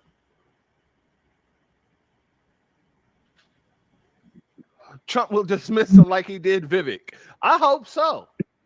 And I hope he do it in the most embarrassing way. Let's get to some of these comments, though. You know, I have to jump in and say something. You and your eye are both crooked. Have a seat, sir. Shout out to our brother Nas. He said, there is nothing on earth that will make me side against any Black American who was targeted during the civil rights movement by the FBI. Right. Sure as hell, not this cross-eyed Indian. Right. Who has no idea who Dylan Roof is. You should focus on the Epstein list. You DEI Indian hire. Shout out to him. Shout out to our brother Black Voltron, who came in and said, allow me to spit directly into your tether immigrant face, Cash. Rest in peace, paradise, and Black power to our foundational Black American revolutionary iconic hero, Assata Shakur. She fought against systematic American anti-Black racism and white supremacy to the death. Yep. She so did. Shout out to Grimes TV. Yep. Who said terrorist says the organization behind COINTELPRO. Right. Your hate group / organization terrorized Black people and organizations for decades. Yep. You found no crime Yep. on the Black Panthers. So you had to keep trumping up charges on them. Yep. You're the same organization that stalked Dr. King, assassinated him, then started tweeting, wishing him a happy birthday decades later. Hashtag fail. Salute to our sister, excuse me, I don't know sister or brother, but salute to lineage over melanin. Your family wasn't even in the country when this story was actually happening. Right. You're spewing a secondhand account from your white paymasters that assassinated many, just like our sister Assata. You look stupid. Mic drop. Yep. Shout out to white people and our anti-Black for this picture here. Press the button, die or wear deodorant. Look at all the hair. These folks are hairy as hell. I ain't gonna lie about that.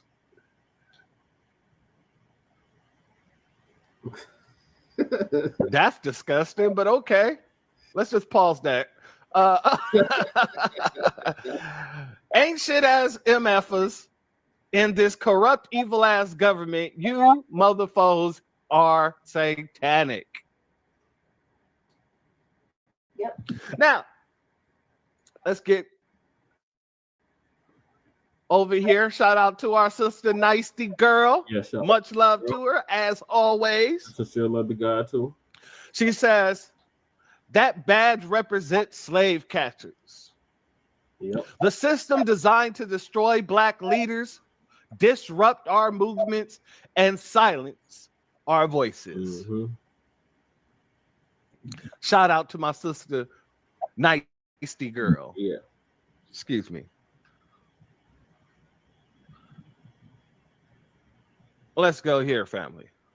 Cash Patel, y'all, said that mourning the death of Assata Shakur, y'all, is basically spitting on the badge and blood of every cop who gave their life in service, right? So, are the same cops who killed, you know, Malcolm X or anyone else that was a part of the Black Liberation Party or the Black Panther Party, was that a spit in their face as well? Is that a spit on their badge as well? Fred Hampton and all the other deaths that came about due to, you know, cops. This goofy motherfucker made a post on Twitter, y'all, and said that Joanne Chismard, because that was her name. Her name was Joanne Deborah Chismard. Okay, y'all, that is Assata Shakur's original name, right? They said she didn't fight for justice. He said she murdered New Jersey State Trooper Warner Forrester in cold blood, then fled to Cuba to escape accountability. The FBI never stopped calling her what she was, which is a terrorist. And in the words of the great Assata Shakur, you guys, right? I'm gonna say what she would have to say about this today, because she wouldn't give a fuck about what Mr. Cash Patel has to say about her. But if she did, this is something that she just might say, because she was the best, and she is still the best within all of our hearts. I advocate an end to capitalist exploitation, the abolition of racist policies, the eradication of sexism, and the elimination of political repression. If that is a crime, then I am totally guilty. And that is in the words of Assata Shakur herself. Respect the fucking queen. You have got some fucking nerve. You can barely get your story straight on the Epstein files. You can barely get your story straight on whether the FBI was at the fucking January 6th, you know, at the White House doing that. You can barely get your story straight, period. Shut the fuck up, Mr. Patel. You and all them other weak ass police officers. Right. Are you fucking kidding me? This shit is, honestly, I'm not angry. I'm actually humored because it's actually fucking funny of you. It's very funny of you and not surprising of you and many others to be upset the fact that we all know and that we have had people and still do have people who have spoken up and spoken out, right? So Assata doesn't give a fuck. We don't give a fuck. And like we said before, rest in power. Rest in fucking power, Mr. Shakur, and we will carry on your mission. Fuck you, Mr. Patel. Right. Sir, please shut the hell up. Right. I understand that you're still trying to deflect from that debauchery of an investigation that you call an investigation of, you know, the person whom I'm not going to name unaliving You're trying to deflect. Don't tell us what to do. As the words of the song go, stay the out of Black people's business. Right. Because she's our ancestor now. Of course, we're going to mourn her. Right. She died a free woman. Mm-hmm. And didn't do what y'all try to say that she did. Right. Goes by the name of Cash, but still hasn't learned that tokens get spent. Right. Oh, shout out to that sister. That was a cold little bar right there. That was bars. Yeah. If I ain't ever heard bars, she said, you call yourself Cash, but haven't figured out tokens get spent. Oh, that was good. Yeah. Shout out to that sister. I wish I'd have thought of that myself. Right. I truly do. But it's just as great coming from one of our FBA sisters. Much love to her for that. Now, shout out to our brother Reparations Nation in the building. Much love to you, family. Cash, to you and every person that feel like you, and everybody in the FBI, and all the officers' badges that you're talking about, I think I speak for all of us within the foundation of Black America. Yeah. When I dedicate this song to you. Fuck you. Oh, fuck you, fuck you. Fuck you, fuck you. Yeah. Let me play that again. Fuck you. Oh, fuck you, fuck you.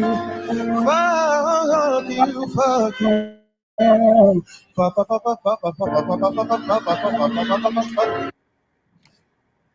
Shout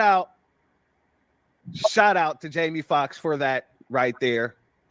And I dedicate that to Cash Patel, anyone that feels like him, right? Anyone in the FBI and anyone in law enforcement, who feel that way. That's it. That's all. And I'm gonna keep it real plain. Shout out to my brother Burners Brash. Make it plain, my brother. That's what we're gonna do, because I want to make sure people understand this is what the FBI was doing to us. Mm-hmm.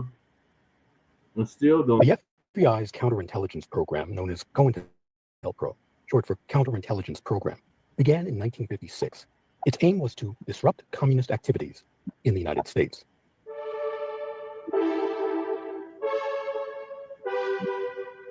By the 1960s, thanks to the power that the head of the FBI, J. Edgar Hoover, commanded, COINTELPRO had become a duplicitous and destructive government-sponsored weapon against civil rights activists, Black nationalists, and basically anyone Hoover didn't like. And he really didn't like the Black Panther Party. Through COINTELPRO, Hoover and the FBI waged war against the Black Panther Party with sabotage, misinformation, and lethal force.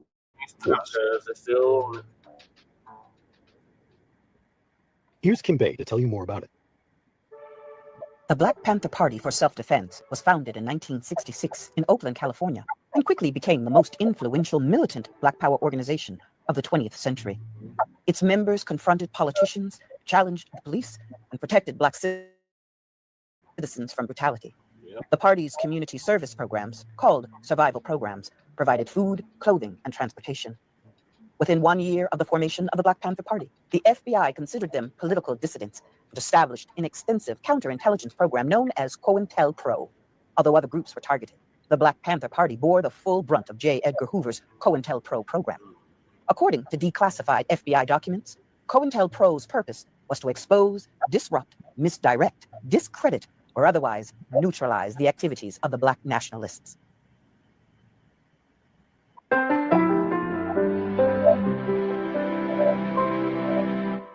This is African American History is American History. COINTELPRO used infiltration, perjury, police harassment, and many other unlawful tactics designed to undermine Panther leadership, incriminate and assassinate party members, discredit and criminalize the party, and drain organizational resources and manpower.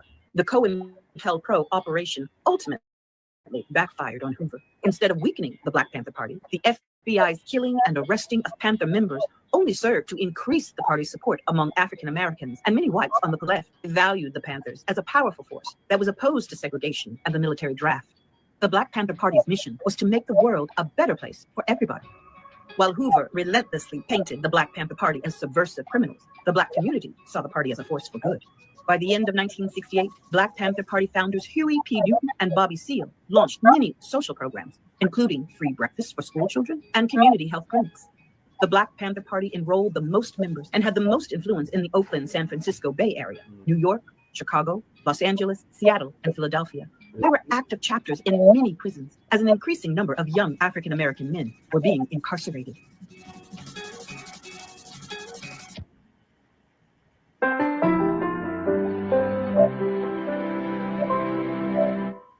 This is African American History is American History. While the words of other civil rights activists like Martin Luther King Jr., John Lewis, and Malcolm X are widely read and revered, those of Huey Newton, Bobby Seale, and Fred Hampton are hardly, if ever, taught and shared. And yet today, many current community activists fighting racism, voter suppression, and inequity will tell you that the Black Panthers' impact on civil rights is immeasurable. In 1969, Chicago police gunned down and killed Black Panther Party members Fred Hampton and Mark Clark, who were asleep in their apartment. About 100 bullets were fired in what police described as a fierce gun battle with members of the Black Panther Party. However, ballistics experts later determined that only one of those bullets came from the Panther side. Although the FBI was not responsible for leading the raid, a federal grand jury later indicated that the Bureau played a significant role in the events leading up to the raid. The Black Panther Party officially dissolved in 1982. In 1989, the new Black Panther Party was founded in Dallas, Texas. Both the Anti-Defamation League and the Southern Poverty Law Center list the new Black Panther Party as a Black separatist hate group. Despite its name, the new Black Panther Party is not an official successor to the Black Panther Party. The Huey Newton Foundation, former chairman and co-founder Bobby Seale, along with members of the original Black Panther Party, have insisted that this new Black Panther Party is illegitimate and have strongly objected to it. Mm-hmm.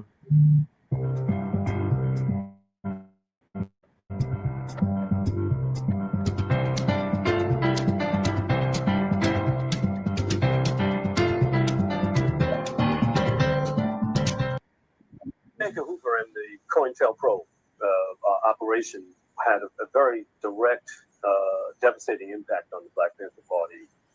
In every chapter, there was at the very least, a serious informant.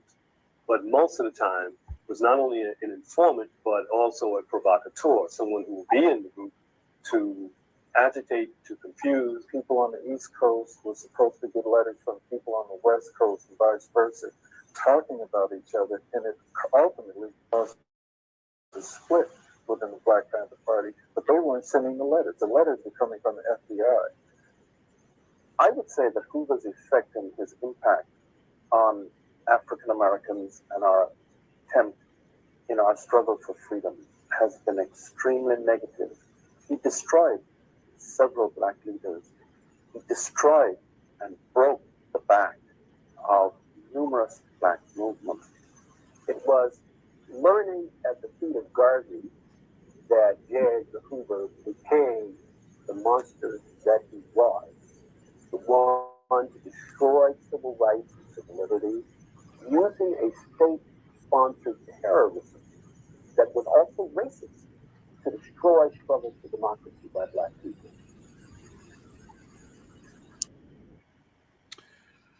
So, family, that's what we have to deal with. That's what we consistently have to deal with. We still have not moved past COINTELPRO tactics from the FBI. Cash. We still haven't gotten past infiltration within Black spaces in order to push narratives. Cash. Whatsoever. Hell, during civil rights, during the time of civil rights, when we were fighting for civil rights, do you know that J. Edgar Hoover came out saying that he refused to protect anybody who was fighting for civil rights? Mm-hmm.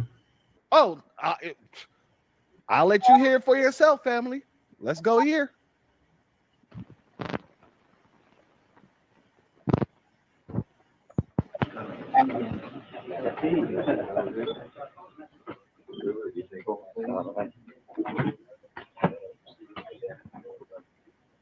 Because I've seen some fantastic statements that made that practically all of our agents in the Deep South offices are men who've been born and reared in the Deep South. I can say that 70% of the agents in the 23 southern offices were born in the North, and the remaining 30% were born in the South. I don't share the feeling that is been advanced by some extremists that a man, because he's born in the South, can't conduct or won't conduct a fair, impartial investigation of any case that is assigned to him, whether it be a racial case or whether it be a criminal case. I am confident that every agent in this bureau, from wherever he may come, whatever race he may be, or whatever color he may be, will conduct his duties as a responsible, dedicated man, but as certainly do not and will not give protection to civil rights workers. In the first place, the FBI is not a police organization. It's purely an investigative organization, and the protection of individual citizens, either natives of the state or coming into the state, is a matter for the local authorities. The FBI will not participate in any such protection. The communists in this country had organized very intensely a drive to infiltrate into the racial discord and discontent in the country. And obviously that is being carried forth in every field of activity that the communists can find any fodder to feed on. There you have it. The man said himself he refused to protect any civil rights workers, but they have no problem protecting the Klan. That part. Oh, yeah. Let's talk about it. Let's talk about it. They have no problem protecting crooked police officers.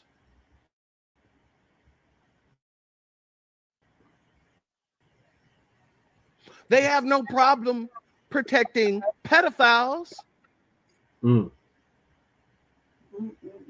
Crooked judges. Mm. Crooked politicians. Oh, y'all have no problem protecting them. So once again, Cash Patel, you can go to hell and burn with Charlie Kirk. Right.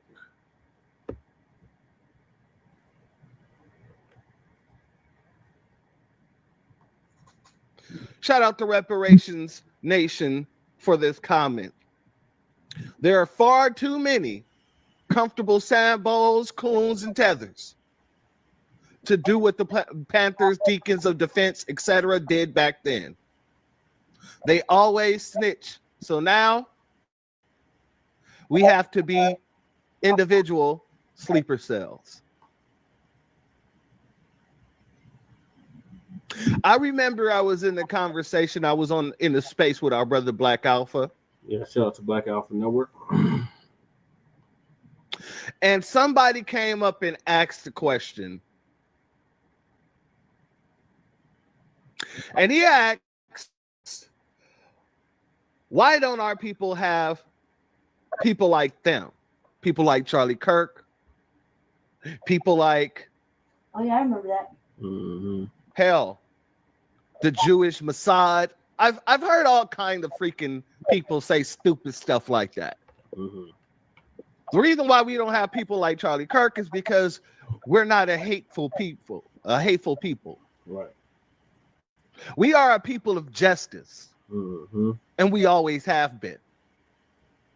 And the reason why we don't have groups like the Mossad is because just what my brother Reparation Nation just said, there's way too many comfortable Sambos and Coons and Tethers. Right. Somebody would definitely snitch somebody out. Mm-hmm. Let's be very clear. So shout out to my brother Reparations Nation for that comment. Yeah. Much love to you. Much love to you. And much love to our sister Hurricane Nisi. Yeah, shout out to Miss Nisi. Thank you for this comprehensive commentary. Much love to you, my sister, as always. As always. All these people. This is what they wanted to see from us, family. Trigger warning. Yeah. Mm-hmm. You are ones who are going to decide for yourselves what happened in that apartment on the morning of December 4th. You're going to decide whether or not Fred Hampton and Mark Clark were the victims of premeditated murder. December 4th, 1969 at 10:54 a.m. My name is Skip Andrew. I'm at 2337 West Monroe Street, Chicago, Illinois. This door, which is the door entering into the living room, has two holes in it. This one I'm pointing to right here, 10 inches from the edge, and this one down here, 12 inches. The first one I referred to being 25 from the top, and the second one 36 from the top. Now, as you open this, there's also, of course, a knob door in this one. As you open this door, there's blood behind the door. The top hole shows that the bullet was incoming. They fired through the door and hit the brother through the door. The brother fell here. Most of the blood is dried up, but you can see a little bit of it there and a little bit of it on the floor. The brother was shot 4 or 5 times, so after they came through the door, they shot him again to make sure he was dead. Mr. Montgomery, Dr. Constantino testified today that Mark Clark could not have struggled after receiving that shot through the heart. Now, in your mind, does this contradict the testimony of Officer Davis, who described a struggle?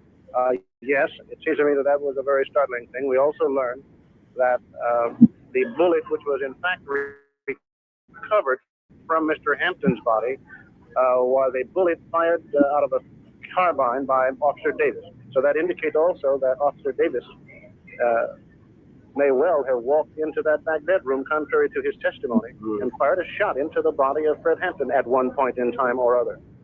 Camerahan, can you tell me why your officers did not try to use tear gas? Isn't this the usual procedure to flush someone out of a building? Our officers used the means necessary to effect the search and to prevent themselves from being killed upon after they were fired upon. Isn't it true that your men usually use tear gas in situations such as this? And why didn't they use it this time? No, that is not true. It is not true? They came with a murder on their mind, see. Even if they want to take somebody to jail, it would be a simple matter of just shoot some tear gas and just throw everybody out right on.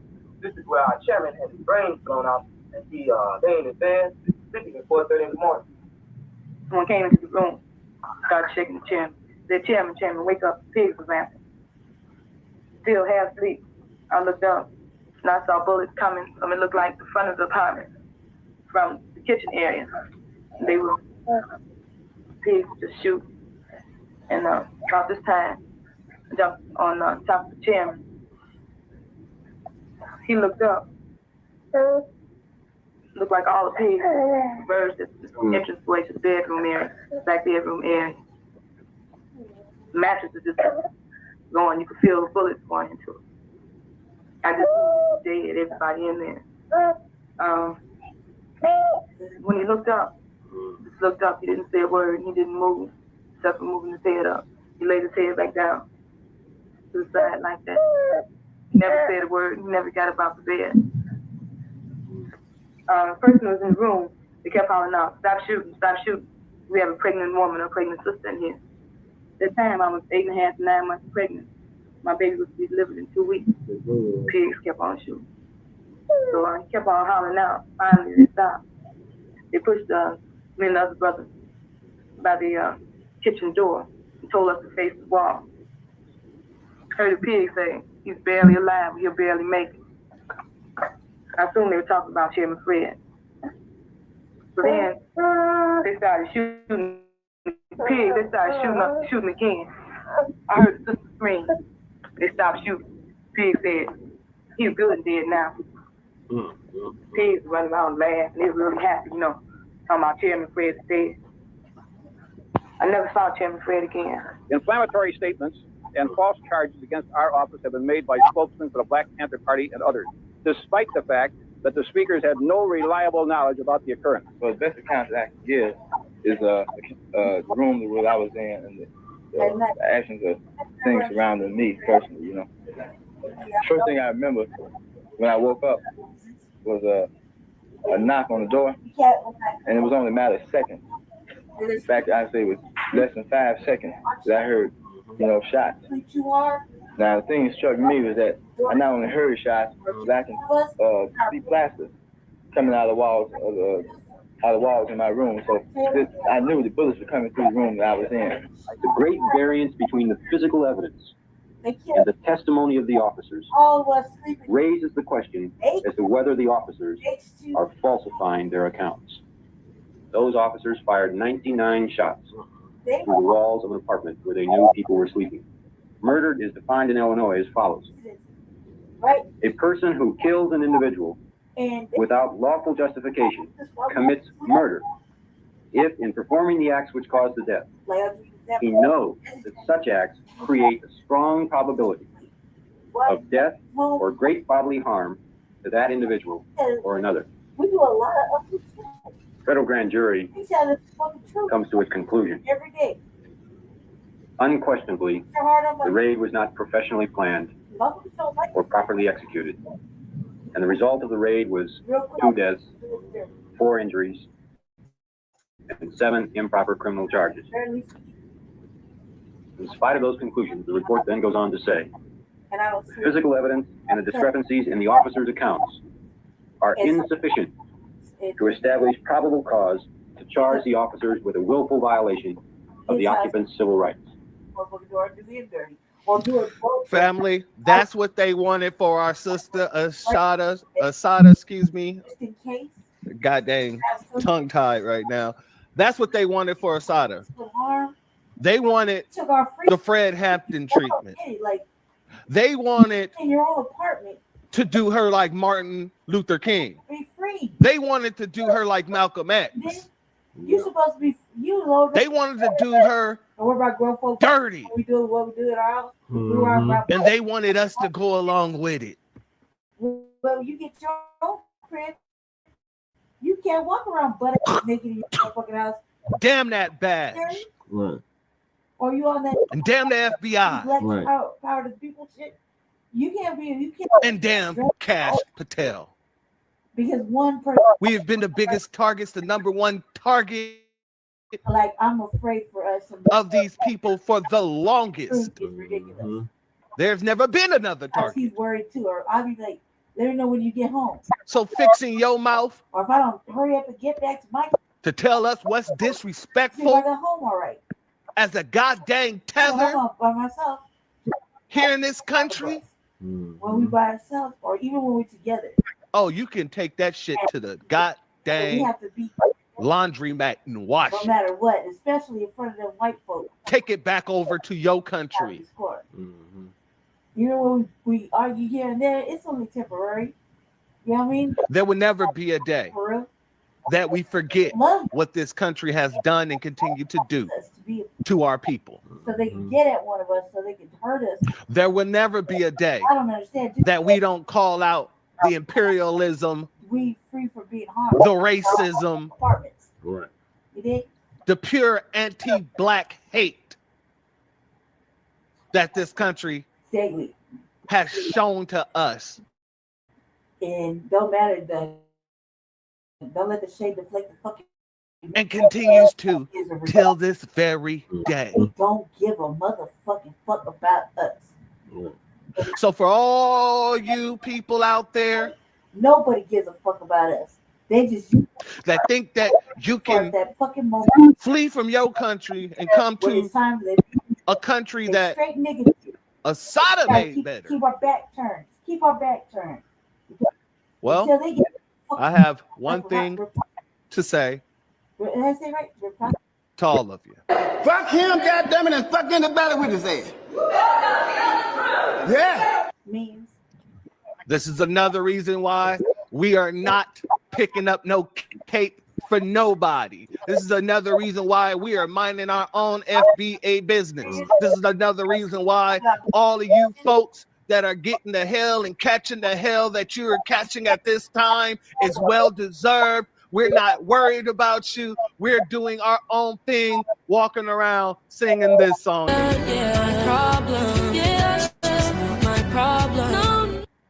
Yeah. Whatsoever. We are not allowing any disrespect. No. Just because you want to get some views, just because you want to deflect from the fact that the FBI is being held accountable for not releasing any of the Epstein files. I have them on my desk. I think it's a good thing that we don't have it. No disrespect will be tolerated of our ancestors. That's right, church. Especially that way we can still remain on low by you lying, scheming, conniving tethers. Mm-hmm. You can throw your tethered tantrum tantrum somewhere else. Temper tantrum, excuse me. It just won't be here. Right.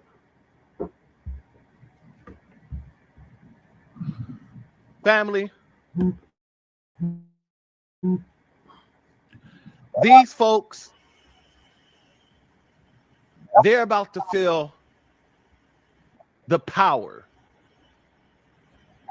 of the ancestors. They have already been feeling the power. The ABK has been happening left and right. But now we got Assata Shakur watching our back and having our back too. Oh, that's something that you should be afraid of. With that being said, family, if you're not subscribed, go. Yep. And if you're not subscribed to Frontline Black News, make sure y'all subscribe to Frontline Black News. Thank you, church. And the Revolutionary Agenda. Let me show you shit. Yes, you do. I think y'all motherfuckers will never learn nothing. If you're not subscribed to the Frontline Black News and the Revolutionary Agenda, what are you doing? Shout out to church for that awesome commentary. Some shout out about the Church of Black Power. We love the Church of Black Power. That's our brother. He worked hard, very hard. And all our people in the New Black Media. Let's start from the anchor man and down. TBA, Street, Press Black Truth, Tory Rain, all them. Afro Elite. I've been following Afro Elite for a minute. When they started out for the culture, I was the very first subscriber. Yeah. I was the number 2 subscriber. He was number 2, but I got at it first. Then I watch it. They didn't think I don't pay attention and stuff. I just be, since I would go through the struggle. The struggle is very real, and you see, I don't like to ask for nothing. But it's real. Like I can't get on my computer at home, because I can't afford the internet right now. That shit's skyrocketing. Everything's skyrocketing right now. Like they know that black people can afford it or some shit. Like we can't. Like Hulu just went up $10. Like $10 more. Like, are you serious? I like TV, but I guess I'm just going to steal it like everybody else. Went up $20. Yeah, it went up $20. And that's a struggle. That's a main struggle. But I saw the benefits of having it paid for situation. Jesse did my set up my stream the other day, and I saw something. I was like, I might have this, but he just let it rock. I was just, all right, you gotta let it rock. And I see the benefits of it. However, you need to you just gotta subscribe. I mean, like, what's the signal boosters is what is a big thing. We're the ones that push the message far and wide. Mm-hmm. You know what I mean? And then, like me, I like to put my own little spin on things and show y'all stuff that we really ain't talking about, but we should talk about. And sometimes I haven't done one for funnies yet, for no videos yet, but it's because I'm the only one watching my stream, I'm the only one doing it. I appreciate myself having a low low volume of viewers for a reason because it lets us carry on with the mission and the homework of pushing the Black agenda, pushing reparations and all that good shit, and keeping a Black first platform. If I had a lot of viewership, a lot of numbers, I'd be more worried than I am about getting knocked off the planet. You dig? So I kind of appreciate not having all that. All right, thank you for that, Lady Che. I'm on this topic way too long, but it was much needed. All right, so moving along, in other news, Eric Adams drops out of the New York City race, mayoral race. Yay! Good riddance. Right.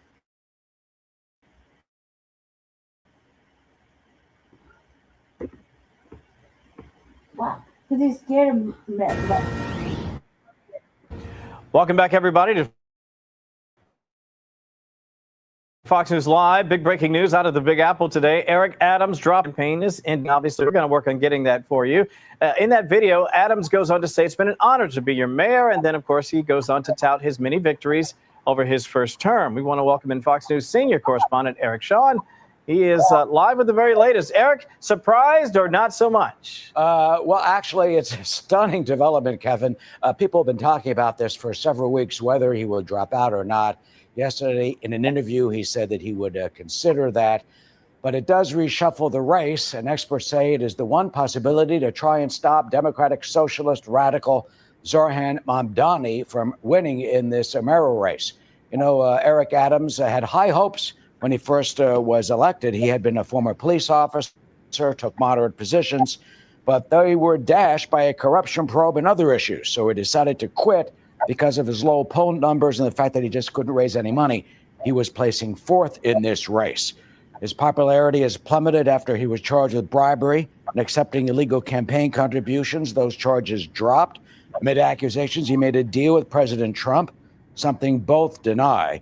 Adams said he just couldn't go on because he said with these fundraising problems and questions about his viability, he could not see a path to continue. And he left the Democratic. This leaves Mamdani facing former Governor Andrew Cuomo. He's running as a moderate against the far-left socialist Mamdani, and they've clashed on issues from Mamdani's anti-Israel positions to his promises of free services and raising taxes. Mamdani's poll numbers show that he's had a 20-point lead over Cuomo, but you know, Kevin, that could now change with the focus on this race. The fact that the incumbent mayor is out on 8%. A lot of New Yorkers may really be focusing on some of Mamdani's out there far-left radical ideological positions.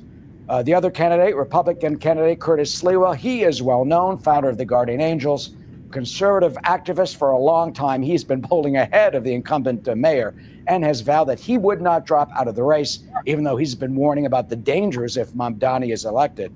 But you know, some of the GOP are saying today there could be pressure on him to quit too as a last-ditch effort to try and stop Mamdani from winning. In his statement in which he gave in which he decided to quit, Adams did not mention Mamdani by name. You know, the 33-year-old assemblyman has no managerial experience. He's for like 2 terms and has taken such radical positions. But in his speech, the mayor criticized politicians who he said are out for themselves and what he called insidious forces who were, quote, pushing radical, divisive agendas in city politics. We haven't had anything like this since 1969. Mario Procaccino, John Lindsay. Back then, Lindsay was a Republican, lost that, and he went on to win. So we'll have to see what happens. The last mayor who bounced out was William O'Dwyer. That's when he was appointed as ambassador to Mexico under corruption charges then. Then they go back to Jimmy Walker. He was the mayor of the Jazz Age, and he fled New York with his mistress to Europe. So a lot of New York history, but nothing like this, Kevin. Nothing quite like this. I'm going to put you on the spot. 51-49. Sliwa drops out in the coming days? Well, I'll have to see. I've covered Curtis Sliwa for decades. We'll have to see what happens. He probably knows that the only way potentially to try and deal with Mamdani is to make it a Cuomo Mamdani race. It's an overwhelming Democratic city, but we did elect Fiorello LaGuardia. We did elect Rudy Giuliani. So anything can happen. Anything can happen, but sometimes you got to take one for the team, for the betterment of the city, the whole. We'll see what happens. Listen, I love Curtis too. I'm just not sure this works. We'll all find out together soon enough. Eric, Sean, thank you, buddy. I appreciate your coverage today. Click here to subscribe to the Fox News YouTube page to catch our hottest interviews and most compelling analysis. You won't get it anywhere else. Eric Adams is dropping out of the race for New. That was Fox News. Now this is MSDNC's take on it. New York City mayor. The election coming, White House correspondent, to talk about what we're hearing. It was just reported, we believe, first by the New York Post, but it was something that he just posted on social media. What are the details? So it looks like after a lot of weeks of back and forth, Alex, Eric Adams has finally decided that he's going to be dropping out of this race. And even though he had bad poll numbers, he was for a while there saying that he was going to stick in it, that he was going to see this through to the end, even though there was back and forth also with the White House and with President Trump. And now ultimately he has decided to pull the plug here after pressure from President Trump, who wanted to see this happen because of the fact that they did not want Zohran Mamdani to end up in the mayor's office. So practically speaking, what does this mean for the race? Where is it believed, presumed, that his votes will go? Well, that's the thing. I mean, the White House believes that him dropping out improves the chances of another candidate beating Zohran Mamdani, and so that's why they wanted to being Andrew Cuomo. Is that who they believe it'll be? Andrew Cuomo that will, siphon off the majority of his votes? That's someone that they would certainly be happier with ending up in the mayor's office, Alex.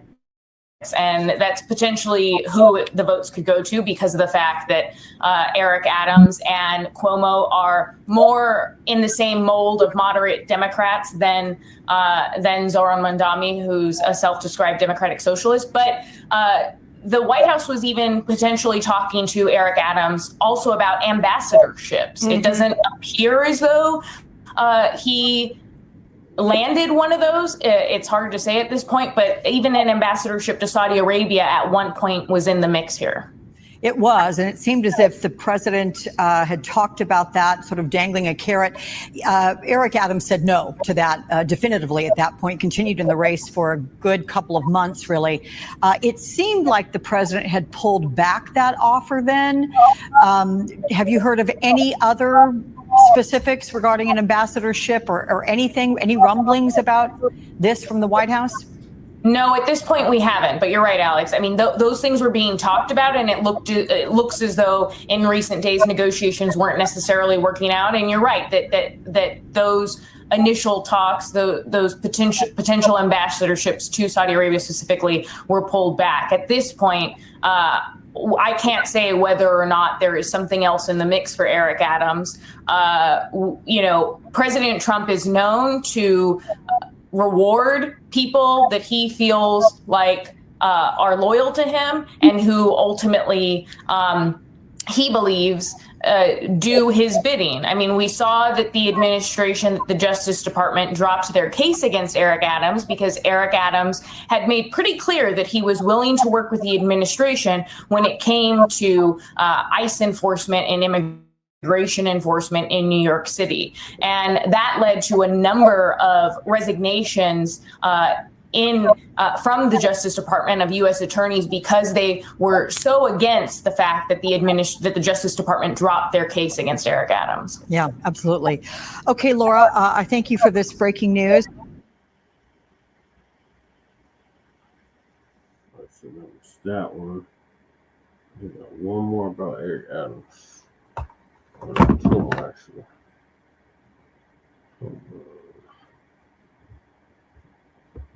Next video. This is Democracy Now!, democracynow.org. Oh, God. So this one is from his challenger, that damn Mamdani, goddamn tether. Brahmin East Indian had the audacity to be named after Kwame Nkrumah. Oh my God. He just never lost it. So now I'm about to hear from this clown what the pipe dreams that he has for New York. That's right. And yeah, y'all be the judge. He just never lost her shit this morning. He's like, oh no. The War and Peace Report. I'm Amy Goodman. New York City Mayor Eric Adams announced Sunday he's dropping out of the mayoral race. This comes after President Trump and New York business leaders pressured Adams and Republican nominee Curtis Sliwa to drop out in order to narrow the race and help disgraced former Governor Andrew Cuomo beat the Democratic candidate Zohran Mamdani. The Democratic Socialist Assembly member shocked the political establishment when he trounced Cuomo in the Democratic mayoral primary in June. Cuomo is now running as an independent. Last September, Adams was indicted on federal bribery charges in a scheme spanning nearly a decade. Prosecutors allege Adams engaged in a long-running conspiracy in which he solicited and knowingly accepted illegal campaign contributions from foreign donors and corporations. In exchange, Adams allegedly helped Turkey's government open a new 36-story consular building near the United Nations here in New York without a fire inspection. Trump's Justice Department dismissed the charges earlier this year in what was seen as a quid pro quo in exchange for Adams implementing Trump's crackdown on immigrants. President Trump reportedly considered offering Adams a position in his administration, possibly ambassador to Saudi Arabia, if he dropped out. If elected, Zohran Mamdani would become New York City's first Muslim mayor. He was born in Kampala, Uganda, moved with his family to New York at the age of 7 as the son of the renowned academic and author Mahmoud Mamdani and Indian-American filmmaker Mira Nair. On Sunday, Democracy Now!'s Nermeen Sheikh and I sat down with Zohran Mamdani in our studio. An hour after Eric Adams announced his withdrawal from the mayoral race, as polls show Cuomo is well behind Mamdani. Well, today we're joined by the man President Trump does not want to become mayor of New York. That's right, Zohran Mamdani. He's in our studio to talk about this breaking news and more. Zohran Mamdani, welcome back to Democracy Now! It's great to have you with us. Respond. The significance of Adams dropping out of the race, does this surprise you? You know, it is something that has been rumored for quite some time. That this would be the month, this would be the week, this would be the day, and today we've finally seen it. Yet it is also an encapsulation of so much of what has characterized Eric Adams' mayoralty, is decisions at the behest of Donald Trump and his billionaire donors and at the expense of working class New Yorkers. And what we see in this moment is very much what we saw the day we started this campaign on October 23rd, a necessity to finally stand up to the days of big money and small ideas being what characterizes City Hall and instead delivering for the very working class New Yorkers that are being priced out of that same city. Well, let's go to what Eric Adams had to say in a 9-minute video message announcing his decision to drop out.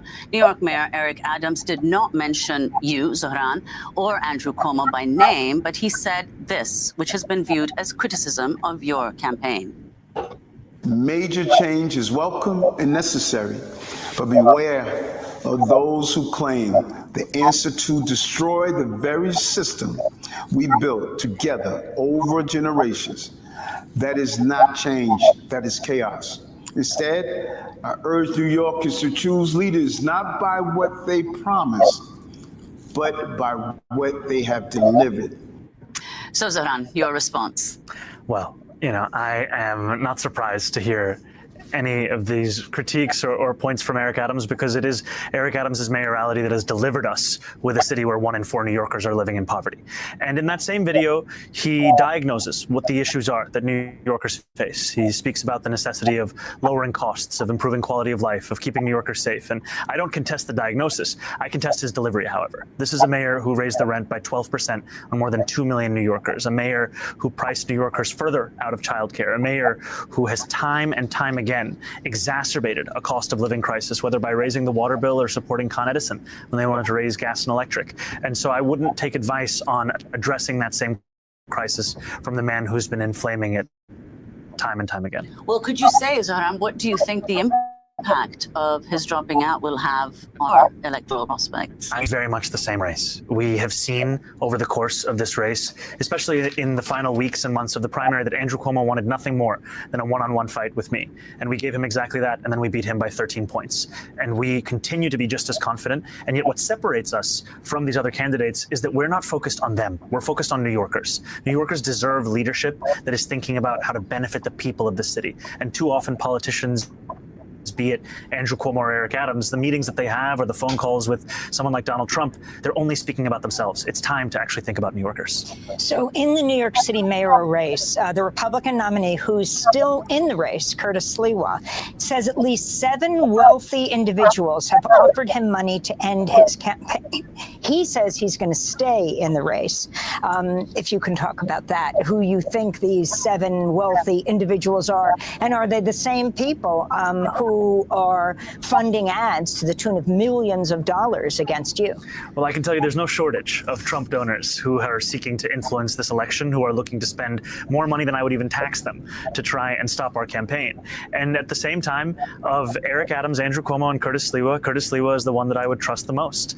And I do think it is very real that there are many who are threatened by our campaign and our politics of putting working people at the heart of this city's focus, and are trying to do everything in their power. And we've seen that with Donald Trump being on the phone with Andrew Cuomo, trying to do everything in his power to ensure that they stop this movement. And the sad news for them is that they won't be able to. Is this going to change your strategy in any way, where you now, it's gone from a 4-person race to a 3-person race? But of course, people are saying that with Eric Adams out of the race, it's much closer to a 2-person race, you and your leading opponent, Andrew Cuomo. We will have the same focus as we've always had on working class New Yorkers, their struggle to afford this city, and also to be very clear with New Yorkers that the reason that Donald Trump is seeking to clear the lane for Andrew Cuomo is because he knows that Andrew Cuomo will clear their lane for Donald Trump's agenda.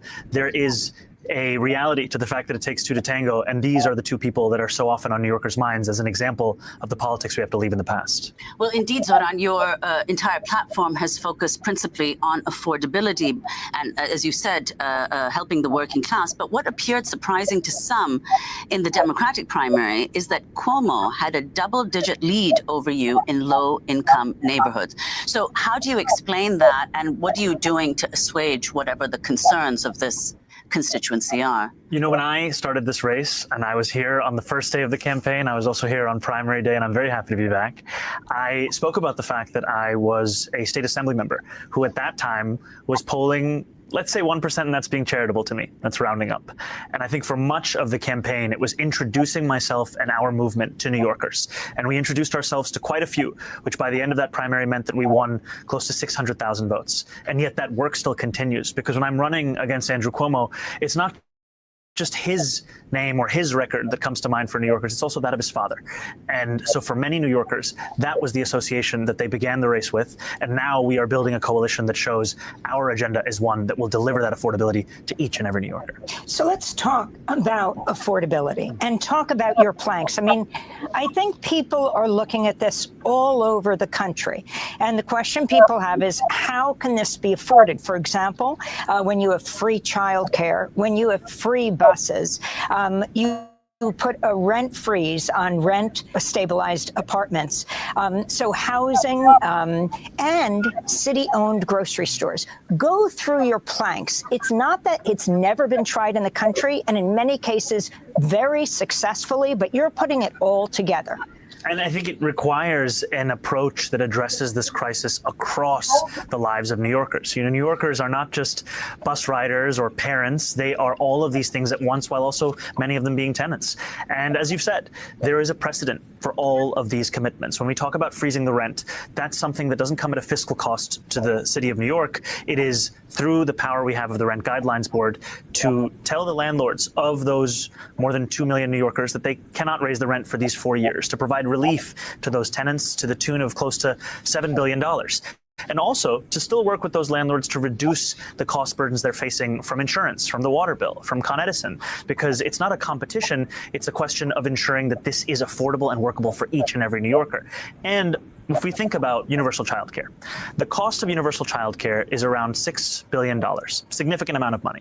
Has to be put in the context of a $116 billion municipal budget, more than $250 billion state budget, and also the context of the fact that it's costing us nearly 4 times as much to not have affordable childcare. And what I mean by that is a few years ago, there was a study of the economic costs of that lack of affordable childcare, and it found it close to $23 billion, because it is, after housing, the leading cost pushing New Yorkers out of the city, which makes sense given that it's $25,000 a year for a New Yorker to find childcare for their one kid. And so this is an agenda that delivers on that, and it's one that also understands when you are faced with these costs, you are faced with a political choice. And it's a choice I believe we have to make for working New Yorkers. And I think that there are 2 clear revenue streams to raise the money necessary to fund this. And that is? That is raising personal income taxes on the top 1% of New Yorkers. That's New Yorkers who make $1 million or more a year by 2%, and raising the state's top corporate tax rate to match that of New Jersey. Together, those 2 initiatives would raise $9 billion. I think they're the most straightforward, productive means of doing so.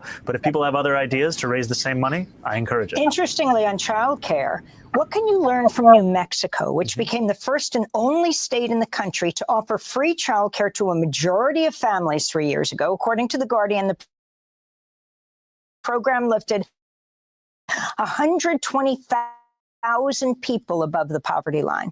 I think it shows that this is possible.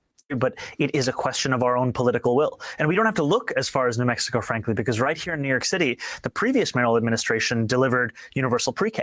And that was something that showed us the possibility of city government meeting the needs of working New Yorkers. And if we do not meet these needs, we will continue to see parents and aspiring parents leave this city in order to find a place where they can afford that childcare. It's time for us to actually deliver on it so we can keep people here and actually have room for others to join us as well. Well, Zohran, you mentioned earlier, of course, housing is one of the central, you've made it one of the central issues in your campaign, because it's true that New York City, one of the biggest issues is that people can no longer afford housing. You're focusing in particular on deed theft. If you could explain what it is and your plans to create an Office of Deed Theft Prevention. Absolutely. You know, the affordability agenda we have is one that doesn't just speak to tenants, it also speaks to homeowners. And since 2015, we've seen more than 3,500 instances of deed theft take place across New York City. Deed theft, for those who don't know, is something that disproportionately targets older New Yorkers. They tend to be Black and brown New Yorkers, where an individual will knock on the door of one of those same New Yorkers and say, do you need assistance in resolving your inheritance or refinancing your home, preying upon their desire to actually pass that home on to their next generation, or to ensure that they can stay in that home. And there are so many of those New Yorkers who have then lost the title to their own home through this kind of being preyed upon.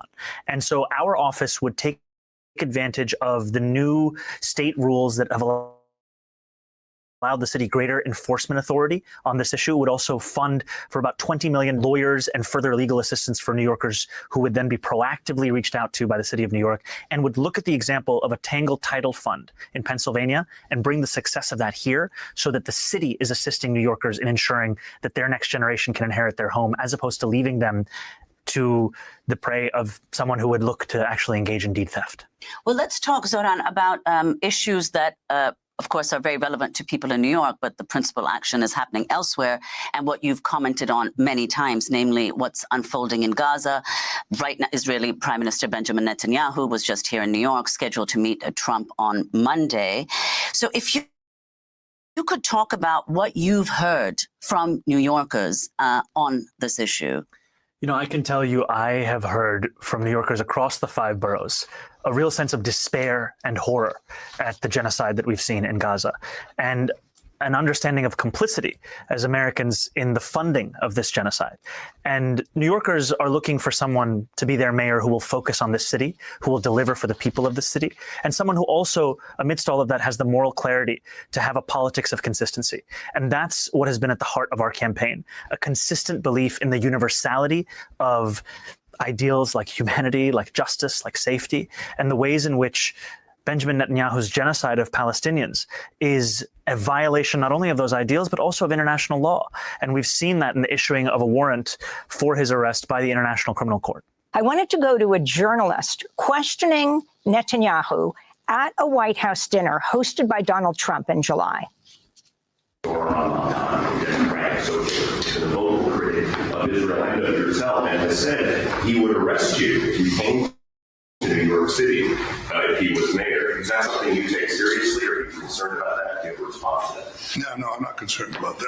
Oh, well, look, I'm going to come there with the President Trump, and we'll see how do you know who the mayor will be? I don't know that.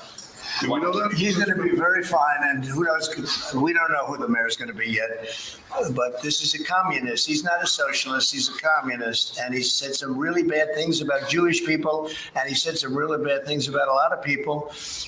And I think he's going through a little bit of a honeymoon right now, but he might make it. But, it all comes through the White House. He needs the money through the White House. He needs a lot. He's going to behave. He'll behave. He better behave. Otherwise, he's going to have big problems. So if you can respond to both President Trump and Netanyahu, Trump has been going after you since you announced. He talked about detaining you, checking whether he might be able to deport you, talking about you as a communist. You, in exchange, talk about truthing New York.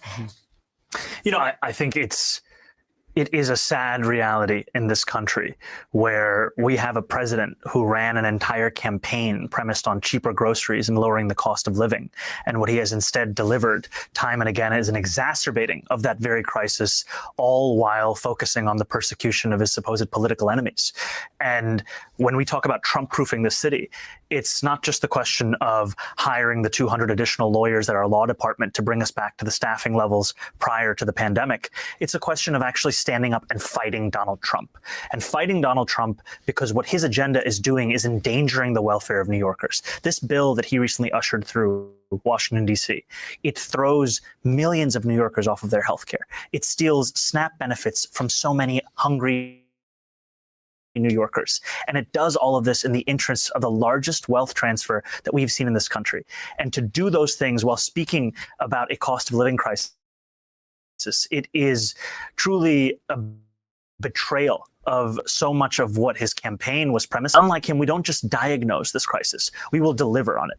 We will actually ensure that we have New Yorkers who can afford the city that they call home, that we freeze the rent for more than 2 million New Yorkers. We make buses fast and free, which are currently the slowest ones in the nation, and we deliver universal childcare. And that's what Donald Trump is afraid of, the stark contrast between our delivery of those things and what he has done as the president of this country. Zohran Mamdani, what does it mean to be a democratic socialist? I think of the words of Dr. King from decades ago, who said, call it democracy or call it democratic socialism. There must be a better distribution of wealth for all of God's children in this country. And New Yorkers understand that. We're in the wealthiest city in the wealthiest country in the history of the world. And 1 in 4 New Yorkers are living in poverty. When I walked into this interview, I walked past a New Yorker who was sleeping on the street. That's the level of poverty in this city, and yet it's happening amidst great wealth. And the vision for this city has to be one that understands the dignity of working people must return to the heart of our politics. And to focus on that is to fulfill the ideals that brought so many to politics in the first place. And the abandonment of it has been what's pushed so many away from it.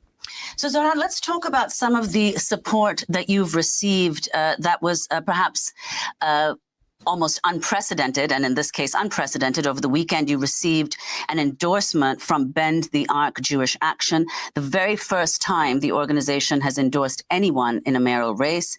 In their endorsement, they wrote, "We are really very excited about Zohran and his platform, not in spite of our commitment to Jewish values, but because of them." So if you could talk about this endorsement. I am honored to have the endorsement of Bend the Arc, and to be the first municipal candidate to receive it. It really is a privilege.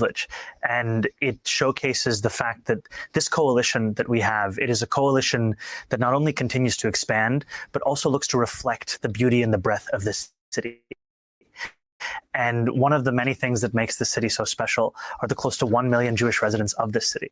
And I take very seriously my responsibility and my opportunity to not only protect Jewish New Yorkers, but to celebrate so much of what they have brought this city and so much of what it means to be a city with such a thriving community. And I think of this period of the High Holy Days as one where our politics and our politicians would do well to learn from the lessons of these very holidays that seek to impart a reflection on what the prior year has been, an atonement, and a real level of humility as to what it means to lead. And that is the kind of lessons that I hope to learn in delivering leadership to this city. I was getting messages from congregants at Rosh Hashanah when you went to a synagogue then, and also hearing about the reports of a woman handing you stickers she'd made with a picture of bagels and lox and a message urging Jewish voters to support Mr. Mamdani. And on the stickers it said, reject the smear campaign, join the schmear campaign. Yes, this is very creative, and I think it's a reflection that for all of the fear-mongering that we've seen in this race, part of the reason that I sit before you as the Democratic nominee is because of the support of so many Jewish New Yorkers of all generations. And I'm so excited by that support and the prospect of building that support by reaching out to Jewish New Yorkers across the 5 boroughs, including at their synagogues. And finally, Zohran, we know you have to go, but many people have talked about the fact that you mobilize so much of the youth vote. But you also mobilized a lot of the South Asian vote, many people voting for the first time in a mayoral election, and Muslim communities as well. You'll be, if you win, the first Muslim mayor of New York, the first South Asian mayor. So if you could say, how important was that support to you, and explain your decision, in fact, to emphasize the fact that you're both Muslim, South Asian, and in fact also African. These are parts of my identity. They're parts of what has formed me and my life over the course of both being a New Yorker and even before that. And I think it's a desire at the heart of our politics to ensure that these electoral outcomes, these contests that we have, that they actually reflect the city at large. Too often, New York City politics is focused on an ever-narrowing group of New Yorkers, the ones who vote every primary. And yet we know that there's so many New Yorkers who call the city home just in the manner of those voters, but are not spoken to with the same respect, are not given the same kind of time. And from the beginning of this race, we said we wanted this race to look like the entire city. And that means speaking to the very South Asian and Muslim New Yorkers that too often have been looked at as, at best, there to be for a photo op, as opposed to New Yorkers who are also suffering from this affordability crisis. Zohran Mamdani, we are broadcasting this on Monday. We spoke to you on Sunday, right after Adams said he's pulling out of the election campaign. We also spoke to you the day after he was indicted on corruption charges. Of course, Trump would dismiss those charges later. But I also wanted to ask you, on this day, Monday, that we broadcast this, apparently the Democratic leaders will be at the White House. Hakeem Jeffries, Minority Leader Chuck Schumer, meeting with Trump over the whole issue of the budget and whether the country is going to be shut down.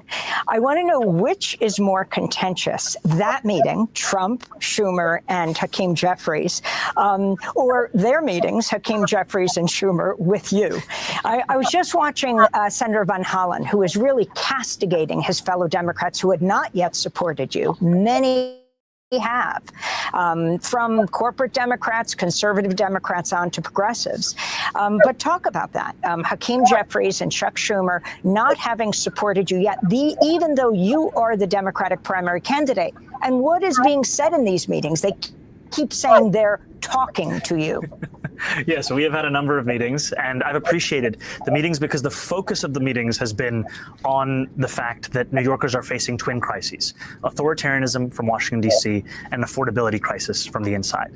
And we often tend to separate these out. We think about democracy as an ideal that must be protected, but not that democracy also has to be able to deliver on the material needs of working people. And it was Fiorello LaGuardia that said you cannot preach liberty to a starving land. You have to be able to deliver on both fronts. And to me, in these meetings, the focus has been how to do so. And I would say that the meeting that they will have with Donald Trump is going to be far more contentious than the ones that we've had. Ours have been focused on New Yorkers. Donald Trump is focused on himself and his donors. And it is time to showcase the cost of the legislation that he has ushered through, what it would mean for New Yorkers' lives. I mean, I was at a hospital in the Bronx just a few days ago, speaking to 1199 members who were telling me that these cuts, they could decimate their ability to take care of New Yorkers in their toughest moments and in their best moments. And yet that is the agenda that Donald Trump is pursuing. And I continue to be hopeful and ensuring those cuts do not come to pass in the manner that they have been written. We're going to end where we intended to begin today before Eric Adams announced that he's dropping out, which became top news. And that is by you saying your name. Of course, your main opponent, Andrew Cuomo, continually mispronounces your name. I want you to respond to that. This is how he does it. I'm running against a man named Zohran Mamdani. He's a socialist. If you can respond to that and tell us how you say it, your full name. Zohran Kwame Mamdani. And I think what has been offensive to me is not whether a New Yorker can say my name on their first attempt or their second, but that what Andrew Cuomo has done is to deliberately mispronounce that name. And it is something whose meaning is not, it's not just about me. It's about how so many New Yorkers have to deal with this in their own workplace, in their own lives. You know, I was at a mosque recently for Friday prayers, and I asked the uncles and the aunties there to raise their hands if they've ever had to deal with the basic indignity of having the name that they were given be butchered time and again with an intention of belittling them. And hand after hand after hand raised. And that shows me the ways in which so many have been overlooked at the very least. And our campaign, it's not a campaign to ensure that everyone can say my name. It's a campaign to ensure that each and every New Yorker is celebrated for the fullest version of themselves, who they actually are, and belonging to the fabric of this gorgeous mosaic, as David Dinkins once called it. And your middle name, Kwame, where it comes from? I was named by my father after Kwame Nkrumah, the first Prime Minister of Ghana. And it is a point of pride for me and a reflection of the fact that I would also be the first immigrant mayor of the city in generations. I was born in Kampala, Uganda in East Africa, moved here when I was 7. It's the city where I grew up, the city where I met my wife, the city where I got my citizenship, and hopefully the city I will lead. Thanks for watching Democracy Now! On YouTube. Subscribe to the channel and turn on notifications to make sure you never miss a video. And for more of our audience-supported journalism, go to democracynow.org, where you can download our news app, sign up for our newsletter, subscribe to the daily podcast, and so much more.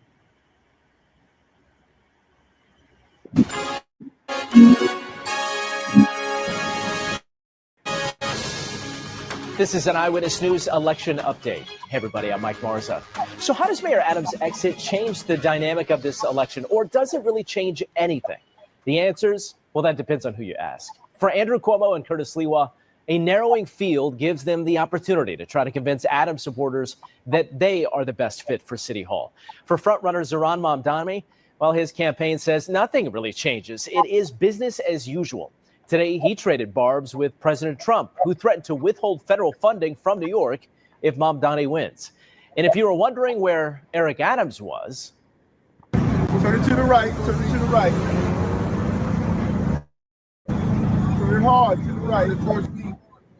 This is kind of bizarre. He was on his way to Gracie Mansion, and Mayor Adams spotted a family stuck in the road trying to push their vehicle out of traffic, and Mayor ended up pushing them himself. Well, a lot has changed today in the election. We'll catch you up with everything that developed with ABC News political reporter and ABC's political director, Avery Harper, in just a moment. But first up, NJ Burkett catches us up from the campaign trail. At a news conference in Upper Manhattan, Democratic Socialist frontrunner Zohran Mamdani seemed to laugh at the president's threats. I think that Donald Trump is going through the stages of grief. On his social media account, Mr. Trump threatened federal funding for New York if Mamdani wins City Hall. He is going to have problems with Washington like no mayor in the history of our once great city, he wrote. Remember, he needs the money from me as president in order to fulfill all of his fake communist promises. He won't be getting any of it, he said. So what's the point of voting for him? He's doing so because he knows that Andrew Cuomo will clear the way for Donald Trump's agenda. And New Yorkers are sick and tired of that agenda. They are sick and tired of what has passed for leadership from Andrew Cuomo. Tonight, the former governor sees it differently. Does it seem like Trump is putting his thumb on the scale for you? No. Why not? It's the exact opposite. The opposite. I'll tell you who Donald Trump wants. Donald Trump wants Zohran Mamdani to win. It would be a political bonanza for the Republican Party. They would take the poster of Zohran and run around the country and say, this is how crazy the Democrats have gotten. That they elected a 33-year-old socialist who wants to abolish the police, legalize prostitution, legalize the drug trade, and sympathizes with terrorists. Curtis Sliwa said he disagrees with the president and he's not dropping out. We cannot sacrifice this great city because it might be good for my party in the midterm elections. Absolutely not. So I am here to fight. I carry the Republican banner, and I am not surrendering or retreating. Joining me now is ABC News political director Avery Harper. Avery, great to see you. Great to chat with you. So much to get into as so much has changed in this New York City mayoral race. First up, let's talk about President Trump's comments today, threatening to remove funding or withhold funding to New York City if Zohran Mamdani, the mayoralship. Does President Trump's words or threats like this, do you think it will have any impact on this race moving forward? I mean, arguably, it could be a boon to Mamdani and get him some more enthusiasm with his base of supporters. Ultimately, I think that part of his ascent is really about anti-Trump sentiment here in New York City, a place where we know that Democrats far outnumber Republicans. And so let's talk about moving forward in the remaining candidates. Andrew Cuomo, Curtis Sliwa, and we mentioned the frontrunner, Zohran Mamdani. How does the removal of Mayor Adams in the race change the dynamics? It's so funny. I actually do not think that it's going to make much of a difference for any of the other remaining candidates, because you have to remember that Eric Adams had such a small share of support. When he dropped out on Sunday, he was actually polling in the single digits, and that is not enough for any of the other candidates who are not named Zohran Mamdani to have a much clearer path to victory. I think for both Sliwa and Cuomo, it's going to be an uphill battle. And you see some of these polls, and who knows what to make of the polls, right? But the polls that we have and the information that we have right now, if you do a hypothetical matchup between just Andrew Cuomo and Zohran Mamdani, it is a closer race. However, Curtis Sliwa says he's staying in the race. Do you anticipate any changes, or what could change as we are now about 5 weeks to go? Well, listen, you mentioned that we are in the run-up to this election, and this is when folks are really starting to pay attention, and anything could really shake up the race. I mean, we're looking ahead to what are going to be two really pivotal mayoral debates, and those could be really big moments in this race and could change the trajectory of the race for any of these candidates. So we'll just have to wait and kind of see what happens there. All right, let's go through some of the playbooks for each of the candidates. Zohran Mamdani, you mentioned the debates ahead and some of the more prominent position points that he's going to have to explain and answer to, especially stuff he said in the past and what he believes moving forward. What do you think his best plan of attack is as we close in now on 5 weeks? Does he need to do any of these large-scale events? I think he's going to want to answer questions for those who might be wary of him. I think he's going to be reaching out to voters who aren't necessarily, safely in his camp. He is trying to expand his tent and solidify a victory come election day. It remains to be seen if he's going to be able to woo some of those voters who might have been in Eric Adams' camp, or are those who might have some showing confidence in Cuomo's to win. I don't think those who are currently supporting Curtis Sliwa are likely to come over to Mamdani's camp, but there's still work for him to do. And so let's talk about Curtis Sliwa, because again, he is adamant. He says he can't be bought. He can't be shooed out of this race by any means. Do you think that there is a world where he does exit this race, that his mind will change and he will remove himself from this contest? I mean, he's remained pretty adamant that he is staying in this race. I think unlike Eric Adams, who we know from reporting that he was having conversations behind the scenes about what his exit strategy could be, what he could do next. I think for Curtis Sliwa, this is a race that he wants to stay in. It just remains to be seen where his path to victory could lie. Especially when you look at the recent polling, he was polling in single digits a lot of times, maybe low double digits in front of Mayor Adams, but still. Right, but far behind both Mamdani and Cuomo. So if you're a Republican in this race or just watching this race, wanting to support a candidate, we know New York City politics, we know it leans heavily left. But what do you do if you're a Republican? Because you've heard about the President Trump influence in this race. You've heard about some of the national politics keeping a close eye on this race. Is there a world where you would urge your Republican supporters here in this city to vote for an Andrew Cuomo versus a Curtis Sliwa, who is the Republican candidate? I mean, there has been conversation, and we've heard President Trump's weigh in on this race about it being a two-person race between Mamdani and another challenger. And so I think there are many Republicans throughout the city of New York who are trying to figure out exactly what to do, how best to use their vote. There are folks who are incredibly wary of Mamdani and his platform and some of the things that he has promised on the campaign trail. And there are others who, might not see Curtis Sliwa as a really viable candidate. And so, those folks are going to have to make a really tough decision for themselves at the ballot box. And let's talk about Andrew Cuomo, former Governor Cuomo. And he's one who was a Democrat, and he's running as an independent because of the way the primary shook out. So if you are Andrew Cuomo, what do you need to do? Supporters, right, for those folks to come along to your side of things. And you're going to want to make the argument, particularly to Republicans who might not feel like they have a home in this race, to make the argument that, hey, I might be the person who could, advance over a Zohran Mamdani if you are to support and vote for me. I think that is his remaining path. That is the only way that he could possibly come out on top. And again, it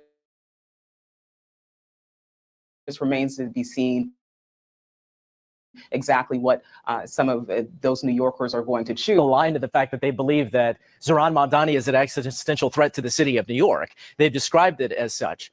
So if you are Andrew Cuomo, and if you're looking at these polls, and some of the recent polling, I believe it said that, well, first of all, the criticism of Zohran Mamdani and the weapon really used from a lot of Republicans saying that he's a democratic socialist, they turned that into a communist title, saying that it is bad for New York City. However, in some of these polls, 2/3 of people who responded in the polls in New York City say that would not be a bad thing. When Eric Adams won Gracie Mansion,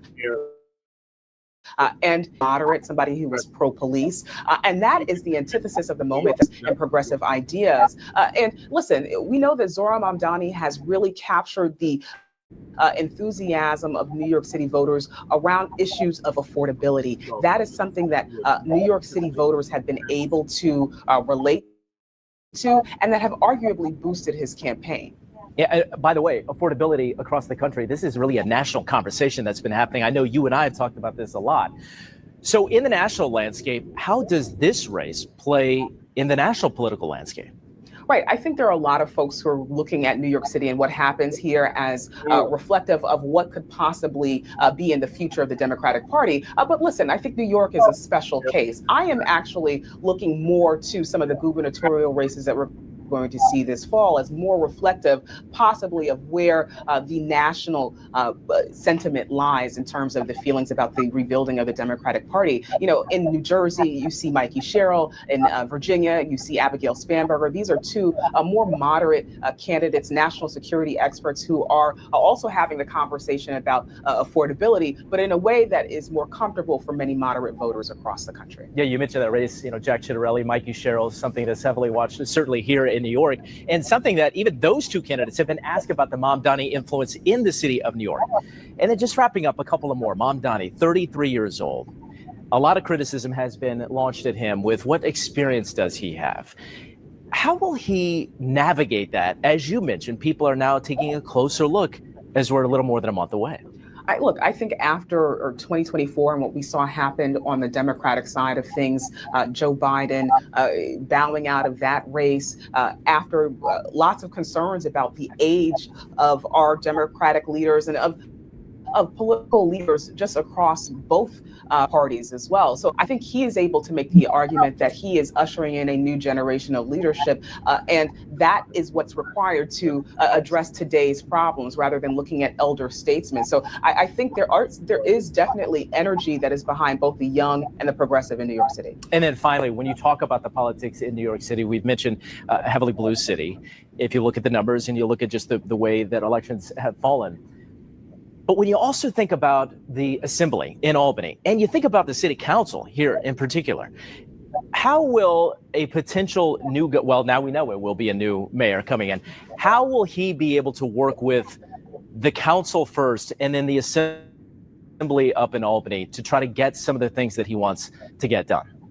I think it's going to be an uphill battle for Zohran Mamdani to be able to get a lot of the things that he wants to get done. I think, you know, when you look at the threat that President Trump dangled today in terms of funding for the state and the city, right? I think that is of concern for many of the lawmakers in Albany, as it is for state legislatures and leaders of localities and states across the country. When you have somebody who wants Trump, or Trump wants to be the target of their ire, it becomes really difficult for them to get things done. And so it's going to be a tough thing for Mamdani to navigate if he is elected mayor of New York City. And you mentioned as well, President Trump and Zohran Mamdani going at it on social media, and perhaps they both enjoy that dynamic because both sides are energized by that sort of clash. And we'll see how it plays out as we're just a little more than 5 weeks away before the election. Avery Harper, always great to get your perspective. We appreciate it. Thank you. Fucking tell her too. Oh my God. Yeah, that fool gets in Black New York, you're done. Right. You just stick a fork in you, you're done. Yeah, they're done anyway because it's all immigrants. He's going to open the floodgates for illegal immigrants, come right on in and take whatever is left. Queens, Brooklyn, the Bronx, Staten Island, Manhattan. It's already overran with fucking immigrants. So this fool get in, it's a wrap for Black New Yorkers. And he's selling a pipe to me. Mm-hmm. None of that shit is possible because they're already set in the motherfucking ways for neglect and corrupt shit. They're not going to go over and just hand over the reins so he can make pipe things happen. Right. So we'll keep y'all updated on this mayor's race in New York City. I hope to God that Mamdani does not win. Right. Like I said, it's a wrap for Black New Yorkers if he gets in. Right. All right. He's like the Willy Wonka fucking immigrant dream. Mm-hmm. He sounded like a pimp dream. Yeah. That's what it sounds like. And notice he didn't say nothing he was gonna do for Black people. Not a motherfucking thing. He talking about Asians and motherfucking Jews. He ain't talking about Black people. He ain't gonna do a damn thing for Black people. I'm really tired of everybody using Martin Luther King and our Black heroes for their fucking talking points. Right. That shit's fucking outright. That was just straight up disrespectful. And disturbing. All right, so in other news, more white-on-white crime is occurring. And we covered this yesterday, but I wanted y'all to hear Professor Black's truth take on it. So 2 mass murders in Michigan and in North Carolina. So without further ado, the professor's going to give us an update on that.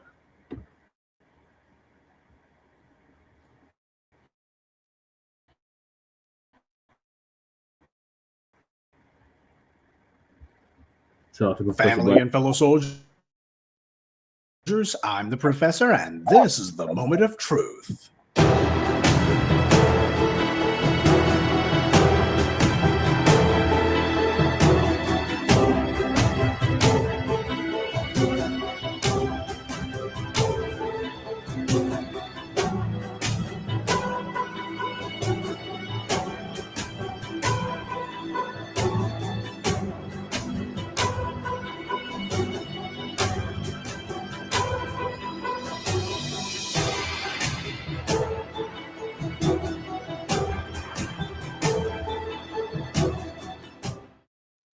Yes, it has happened again and again.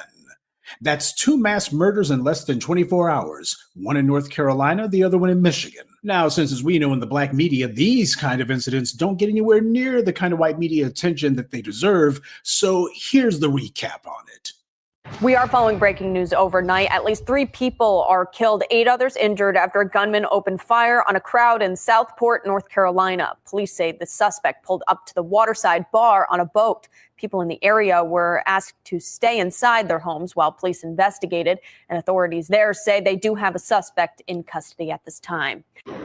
Michael, we are here in Grand Blanc Township, Michigan. That is about an hour northwest of Detroit. We are here because around 10:25 this morning, officers got a call that a man, 40-year-old Thomas Jacob Sanford of Burton, which is just the town over, ran his truck into the front of the Church of Jesus Christ of Latter-day Saints. After he rammed his truck into the front of the church, he opened fire at the hundreds of people who were there for service. Police did confirm with us that 10 people were shot, 2 people have died, 7 people are in stable condition, 1 is in critical at the moment.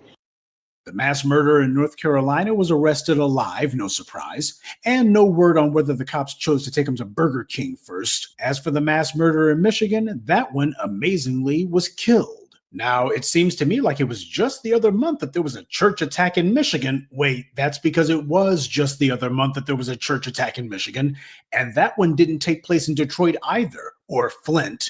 It took place out there in the suburbs, on the outskirts, you know, where this kind of thing never happens, except that it keeps happening in those places. With 2 mass murders in less than 24 hours and the suspects being non-black, you can already guess what the white media, hell, with the dominant society's analysis of this has been.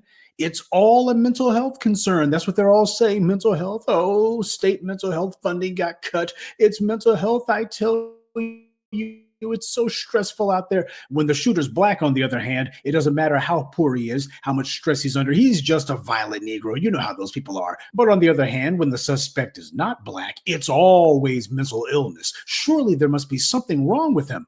A sentiment that we never hear at any other time. And what's the death toll? At last count, the mass murder in North Carolina on Saturday night was 3 dead, 5 injured. And the one in Michigan yesterday, 4 dead, 8 injured.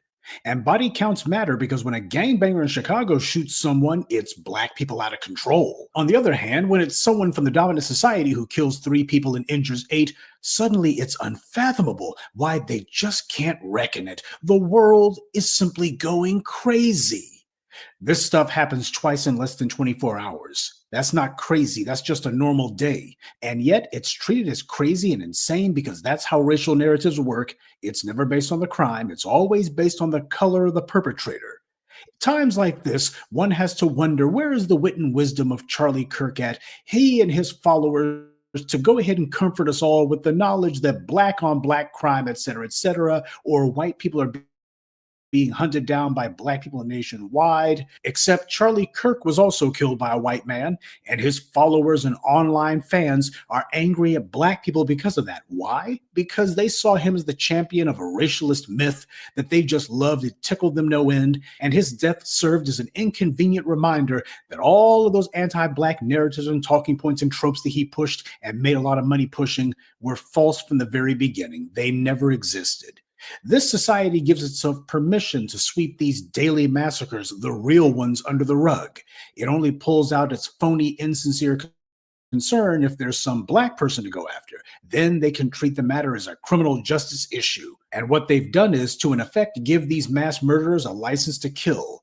These psychos understand full well exactly how the white media's racialist narratives work. They know that no matter how many school children that they slaughter in elementary school, no matter how many innocent people they kill in a movie theater, no matter how many innocent churchgoers that they slaughter at the local synagogue or church, it's always going to be treated as just a freak one-off, even though it happens multiple times every single month. Now, in these two cases from the last couple of days, both of these killers are apparently military veterans. That's one you can expect the white media to play up a lot. There's going to be basically them saying, well, we don't know. Was this their time in the service?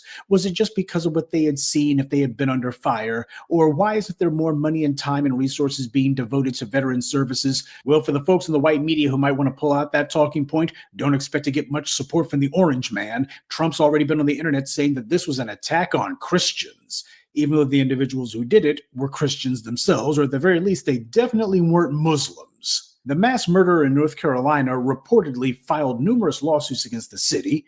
Now, the white media like to report on that, and it's all part of their humanizing these animals that they like to do. It's a matter of make these killers out to be human beings. Don't forget they're human beings, and the guy was in the military, and no doubt his neighbors and co-workers thought the world of him. That's what they're doing here. He filed numerous lawsuits with the city. Oh, if only somebody had paid attention to him and listened to him. That's the spin that they want to put on it. And as for the other mass murderer in Michigan, he's dead now, so I guess it doesn't matter if he had any lawsuits pending or not.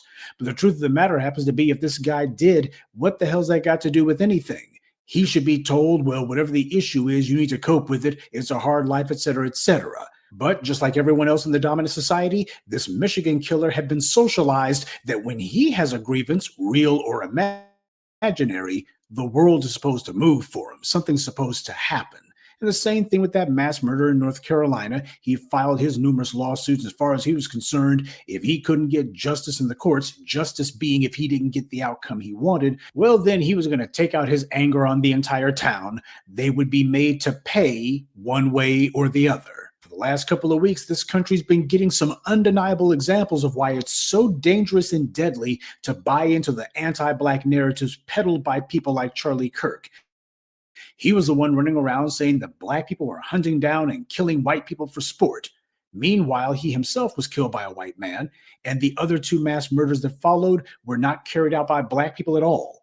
These two gerbils that have been in the news, they wounded and killed more people in 24 hours than were killed and wounded during the entire 3-day weekend in Chicago. That's not an exaggeration. That's not hyperbole. That's a cold, hard fact. Of course, the per capita incompetence will have trouble with that because it's actual math. There's no real point in waiting for information about either of these creeps' criminal past to be brought to light. Besides, things being what they are, it won't be long at all until there's some other mass murderer from the same background who does the same thing. And by the way, you notice that I haven't even bothered to speculate on whether or not either of these two mass murderers has the usual anti-Black rantings and ravings, whether or not one of these guys or both of them happen to be the usual anti-Black racist who, because they couldn't get their hands on some Black people to kill, they just decided that anyone would do. We've certainly seen that one enough times, haven't we? So if it turns out that these guys had some sort of manifesto, as the white media will call it, to try to make them sound like they're learned and educated when it's just a bunch of rantings and ravings, is anyone going to be surprised at all if something like that gets unearthed? Of course not. These crimes are allowed to happen. One thing's for sure, these mass murderers certainly couldn't be carried out like this if the dominant society decided they didn't want them to be. That's the reason why the orange man is sweeping this under the rug and saying, oh, this is just an attack on Christians. He simply doesn't want to be bothered. And he's not alone in that regard. And I'm sure that we'll have the usual bottom feeders who infest my comment section who will be whining and complaining. Come on, dude. Why is it that you're reporting on it like this? Why do you have to talk about it that way? You're politicizing a mass murder. You can't do that. That's so wrong. That's so immoral. Really? Charlie Kirk himself said it was absolutely necessary to politicize the murder of that Ukrainian woman. He didn't care about all of the thousands of Ukrainian women who have been killed in Russia, not by a Black man on a metro train, but by a white man in Moscow. Charlie Kirk predictably didn't care about the thousands of dead Ukrainian women killed by Vladimir Putin. And the reason why is their deaths were meaningless to him. They couldn't be used to serve his political ends. So the thousands of Ukrainian women who lie dead today, they're just collateral damage. They're simply a statistic. They don't matter. Use it as a means to attack the Black community, because that's what they were teeing up before Charlie Kirk got murdered. And Charlie Kirk himself couldn't wait to spread the lie that Black people were hunting white people and Black people were killing every white person in America. There's a ton of people in this world, and in America in specific, who have been socialized to believe that when they tell lies, especially lies about Black people, these are just victimless crimes. But the reality is, when you lie about the racial reality in America, you open the door for all kinds of real crimes. Racialist lies are not a victimless crime, and if you make the mistake of actually believing them, then you might inadvertently wind up the victim of a crime, one that might not have seemed all that obvious to you, but which everybody else could clearly see coming. So, as unfortunate as these incidents have been, they're not surprising at all. This has become the American way, but then again, it always has been. And that being the case, tragically, it won't be long at all before we have yet another headline just like this one, because you had yet another privileged psycho who this society decided to give easy access to firearms, but absolutely no access to accountability. And when you have a social climate like that, where there's already phalanx of individuals who are prepared to line up and give all kinds of excuses and obfuscations for this kind of thing, well, that makes it where everyone becomes nothing more than a target in a shooting gallery. But the people who make these excuses, they better be careful, because they have no idea which one of these lunatics they're giving the green light to go on a massacre. While it's true that these mass murderers may have a rich fantasy life, and in their own sick minds they see their victims as being nothing more than object lessons, just targets for them to gun down to prove the greatness of their wrath or their petulance or whatever, the truth is that these politicians and these pundits who make excuses for them, they also live in their own realm of make-believe. And in their minds, well, the bodies that hit the floor will never be their own.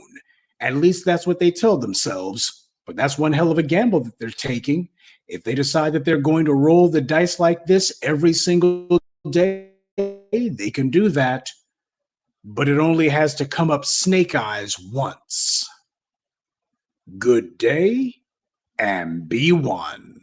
I'd like to take a moment to mention some of our contributors: Stephen 12, Michael McMillan, Mary Bass, Wesley Monroe, and G. Mars. Salute to them, and thank you to everyone for listening, liking, and sharing this message. Black empowerment only exists because of you. All right, thank you, Professor Black Truth, for that awesome commentary. Yeah, white America, the chickens is coming home to roost. Y'all sit up here and try to martyrize, if that's even a word, make a martyr out of a racist white supremacist like Charlie Kirk, talking about how violent black people were and how criminal we were. But we're not the ones that's shooting and killing you. Even Charlie Kirk got killed by his own person, his own people. So careful, because that shit may turn on you. So all you little Charlie Kirk supporters, we see you, we hear you, and we're exposing you, and we're going to keep exposing you for the racist white supremacist bigots that you are. Anybody that is supporting that mug is a suspected white supremacist or adjacent white supremacist. There's no way in hell you can support somebody that literally made fun of all of our civil rights leaders, mocked every death of an unarmed black member of society that was killed by the police. And yeah, you're doing it to yourselves, white America. You only have yourselves to blame. What are your thoughts, Lady Chen? Yeah. Okay, you reach? Yes. Okay. My thoughts is this, fuck Master Charlie and his motherfucking, stupidity that he wrote in on. That because this is a major white supremacist. I don't say suspected. I'm just gonna go outright and say anybody who's rocking with that is a white supremacist, even if they're in pretty black skin. You're wrong for that. Like, we can't have that. Can't have that. Now what Professor Black Truth is saying, yeah, he's telling the truth. That it's always they're doing something to each other. They're eating each other right now. They're eating each other's face off. They fighting with each other. We're watching it heavily. And it's fucking amusing. But the fact is, I think that when Master Charlie got kicked off the island, permanently, he got kicked off the planet. I think what they was looking for was one of us to be responsible for that shit. Well, they should have known goddamn well there's hardly any of us in Utah. Really. This is happening in Utah. There's probably like 10 black people in all of Utah. I know. I was in Utah for a few months. Trust me, I can count all the 10 people I saw. Have I been to Utah too? Probably like 10, 15 black people in Utah. Please, they call me a liar. There was no black people there. So, what they was looking for was someone to blame. And who do they love taking their bullshit out on? Black people, right? Especially FBA black people. So we weren't there, and we were looking for it. We were like, watch, they're gonna blame it. They're gonna blame us for it. Just like anything, when anything bad happens to one of them or a few of them, they immediately turn to look to see if it was one of us that committed the motherfucking atrocity or fucking demise of one of their heroes. They looked at old Master Charlie like he could do no motherfucking wrong. Like he walked on water, like he was fucking white Jesus himself sometimes. And I was like, look, because they're looking for us. They're really looking like, please don't let it be one of us. Please don't let it be one of us. Do you see how shitty that is? Well, we gotta look at ourselves and be like, please don't let it be one of us. Please, Lord. Please, like Jesus, do not let it be one of us. You know what I mean? And it wasn't. We're like, woo! And next thing you know, we're like, how dare you motherfuckers even try to blame us for not having a motherfucking reaction to it. And the reaction you wanted, you turned around and still villainized us. You know what I mean? Like, because we either shoulder shrugged, or we had an opinion, or we did a couple of deep dives into the whole Master Charlie's fucking kicked off the planet fucking situation. What he said, what he did, what he said, who he rocked with. Oh, stupid coolness omens. You know what I mean? Like, we saw everything. So, it's baffling, and yet it's not, because we're not wearing the cape, but we're also not wearing the fucking the jacket of where your kicking bag, where the ones who did it, so you can just blame us whenever the fuck you feel like it. This season is over. Right. Decades and generations of that season are fucking over now. Now you can't blame us for shit unless we actually did it. Unless we actually did it. And then we're asking the white churches, like, why did we do that? And at the end of the day, they never ask us why we do anything. They just automatically assume, like they throw it up in our face, like we're like the fall through cracks.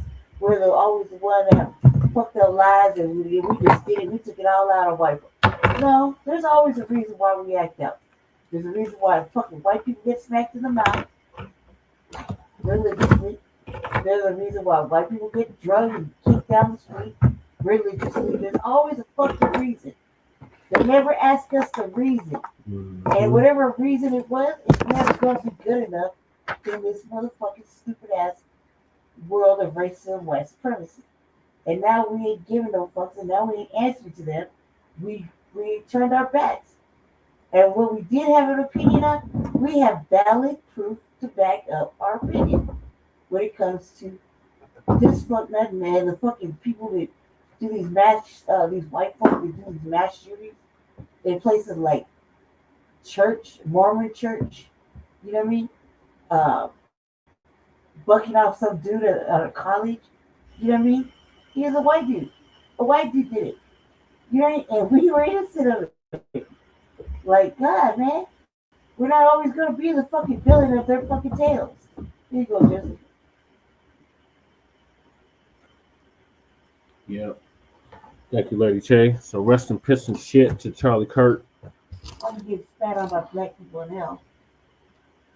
Yeah, he's definitely in hell, right along with Hulk Hogan and the rest of them racist white supremacist piece of shit. Black people who are in hell right now taking his ass and beating them up and down, fucking all over hell, burning them and shit, spitting on them, shitting on them, and all kind of extra shit. All we get, we just burn in hell, cuz burn in hell. And I wish he burn in hell. Right. So, in other news, why did our brother Terence Crawford get pulled over yesterday by the police?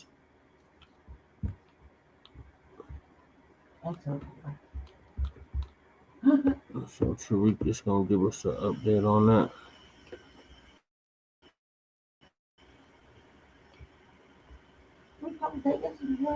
Yeah, but we. Now you gotta do 10. Yeah, we didn't hear Tariq's take on it though.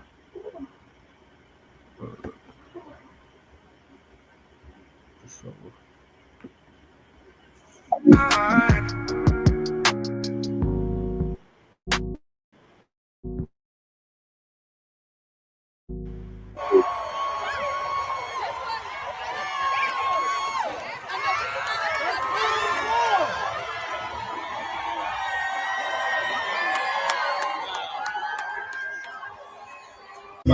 Seatbelt. And you Opening can take, the door. You can take I'm mine opening off the door. for me right here on my right. I'm keeping my fucking hands up. I'm not reaching for no gun, bro. Can I put my phone? Yeah, that's crazy.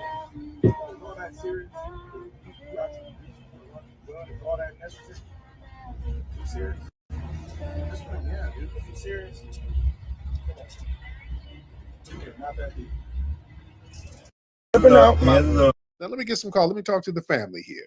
Let me see what's on your mind, ladies and gentlemen. Y'all raise your hand. Let me see what's on the mind. Because we do have a lot of people in here. Respect to you.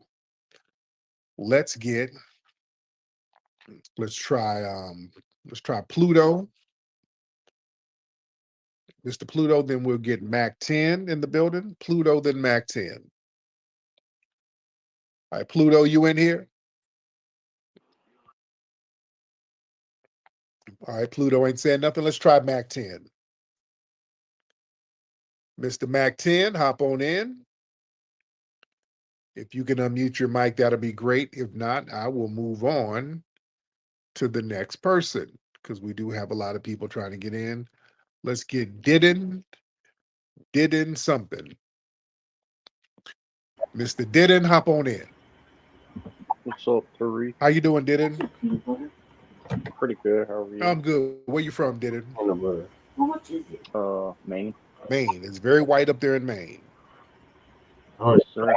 So what's on your mind? Nothing much. Just chilling. Okay. Mosey, he's like. Yeah. I scraped my knee earlier today. How'd you scrape your knee? I was doing some active sports, so I wasn't wearing the proper equipment. Okay. I forgot he wasn't smart. He is smart. Yeah. But that's it? You just want to tell me you scraped your knee? How's your day been? I've been good. Now, when you were on your knee, were you on your knees looking for your meth pipe? like 2 weeks ago. Mad at you. No, sir. You must have dropped your meth pipe under the sofa in your trailer. That's why you scraped your knee? No, I was doing active sports. Okay. Were you doing the meth smoking Olympics? Were you doing that? Some might call it that. Okay. All right. You got to... Crack is whack, brother. Crack is whack. All right. Thank you, brother. All right. Let me get some more people in here. Let me see, because we do have a lot of folks in here. I would like to get people in here. Again, speaking of drug use, if you were smoking, you don't have to call up. You finish that pipe. All right. Just because a lot of people like to do drugs and they need company. They need somebody to talk to. I'm not here. I'm not for that. There's rehab and 12-step program, so you can do that. Now, if y'all need us to talk you off the pipe, we will talk. If you need some help, we'll do a little prayer circle and get you off that pipe if you need us to. So, I do want this to be an open space. So if there's any white people here on meth, if you need a little prayer, we can hook you up with a little something. Let's NBA. I can't pronounce your last name. NBA something. What's up, NBA? Let's see. We got Hot Not Woke. NBA something. I belong to a political party whose leader. All right, you want to unmute your microphone, sir? Black America to have a voice. Okay. Still MLK. Family, do not request to get on if you are not ready. Sorry. All right. Do not request to get on if you're not ready. Let's get Cleveland in the building. Cleveland. I'm kidding. I'm playing pleasure. Mr. Cleveland, hop on in, Just sir. busy. I'll ask questions. I'm good, Cleveland. How are you, brother? Oh man, I've been listening for a minute, man, and I'm FBA, and man, I'm recently nobody talks about the the Creek Indians that was trying to pass laws in Oklahoma, and I'm a part of that lawsuit. Okay, you a Creek Freedman? Oh yeah, and I'm undecided if I really want to be a freedman, because like I say, there's a lot of information out here, and I think that the internet to these young people, if they just Google stuff, and like I say, I think these white people been lying to us for a long time. So I would advise all young people just to research, just Google anything on Google, and I bet something comes up. So like I said, I've been a fan of yours for a while, and like I said, I'm from Texas. I just been on everything, immigration, everything, man. And like I say, you doing a great thing, man. And like I say, I'm always listening down here in Texas. Yes, sir, man. I appreciate that. Thank you so much, sir. Have your reparations. All right. That's what we doing. Since you don't. No, you know what? The brother reminded me of something. I heard about what happened with our good brother Terence Crawford. You heard about what happened to Terence Crawford. This was in I think this was in Omaha, Nebraska. There was a parade. Didn't they have like a parade for him? Yeah, they had a parade. There was a they had a parade for him celebrating his historic win against Canelo Alvarez. Yeah. So they had a celebration for him out there. Now it's like. Oh, let me read what the actual story is. So there was a celebration. He's leaving the celebration for him. Then a race soldier pulls him over. There's a traffic stop. He's with his security team. So the cops got to know who he is. They know who he is. They know exactly who it is. They know who he is. There's a big parade for him. Right. He's there with his security. They know who he is. So the race soldier pulls a gun out on him, puts the gun in his face, has him get out of the car, and detains him. I think he handcuffed him. They ended up letting him go. You know, they didn't ticket him. He didn't do anything. He literally didn't do shit. But the cop said he saw a gun on the floor or something like that. And he was like, "Oh, don't reach for the gun." He's like, "Yeah, I'm not reaching for the gun." So the race soldier just did some "I might not say so" and pulled him out. And the whole gun thing, seeing a gun, all of them, number one, were legally it was his security team. They had guns. They were all legally available to carry the gun. They were legally licensed to have the gun. Also, Omaha, Nebraska is an open carry state. You know, it's an open carry state. Yep. So yeah, all of that extra shit, throwing a gun in their faces when they weren't a threat. They weren't a threat whatsoever. But I want y'all to understand what this is really about. That cop knew who the hell he was. I want y'all to understand how white supremacy works, family.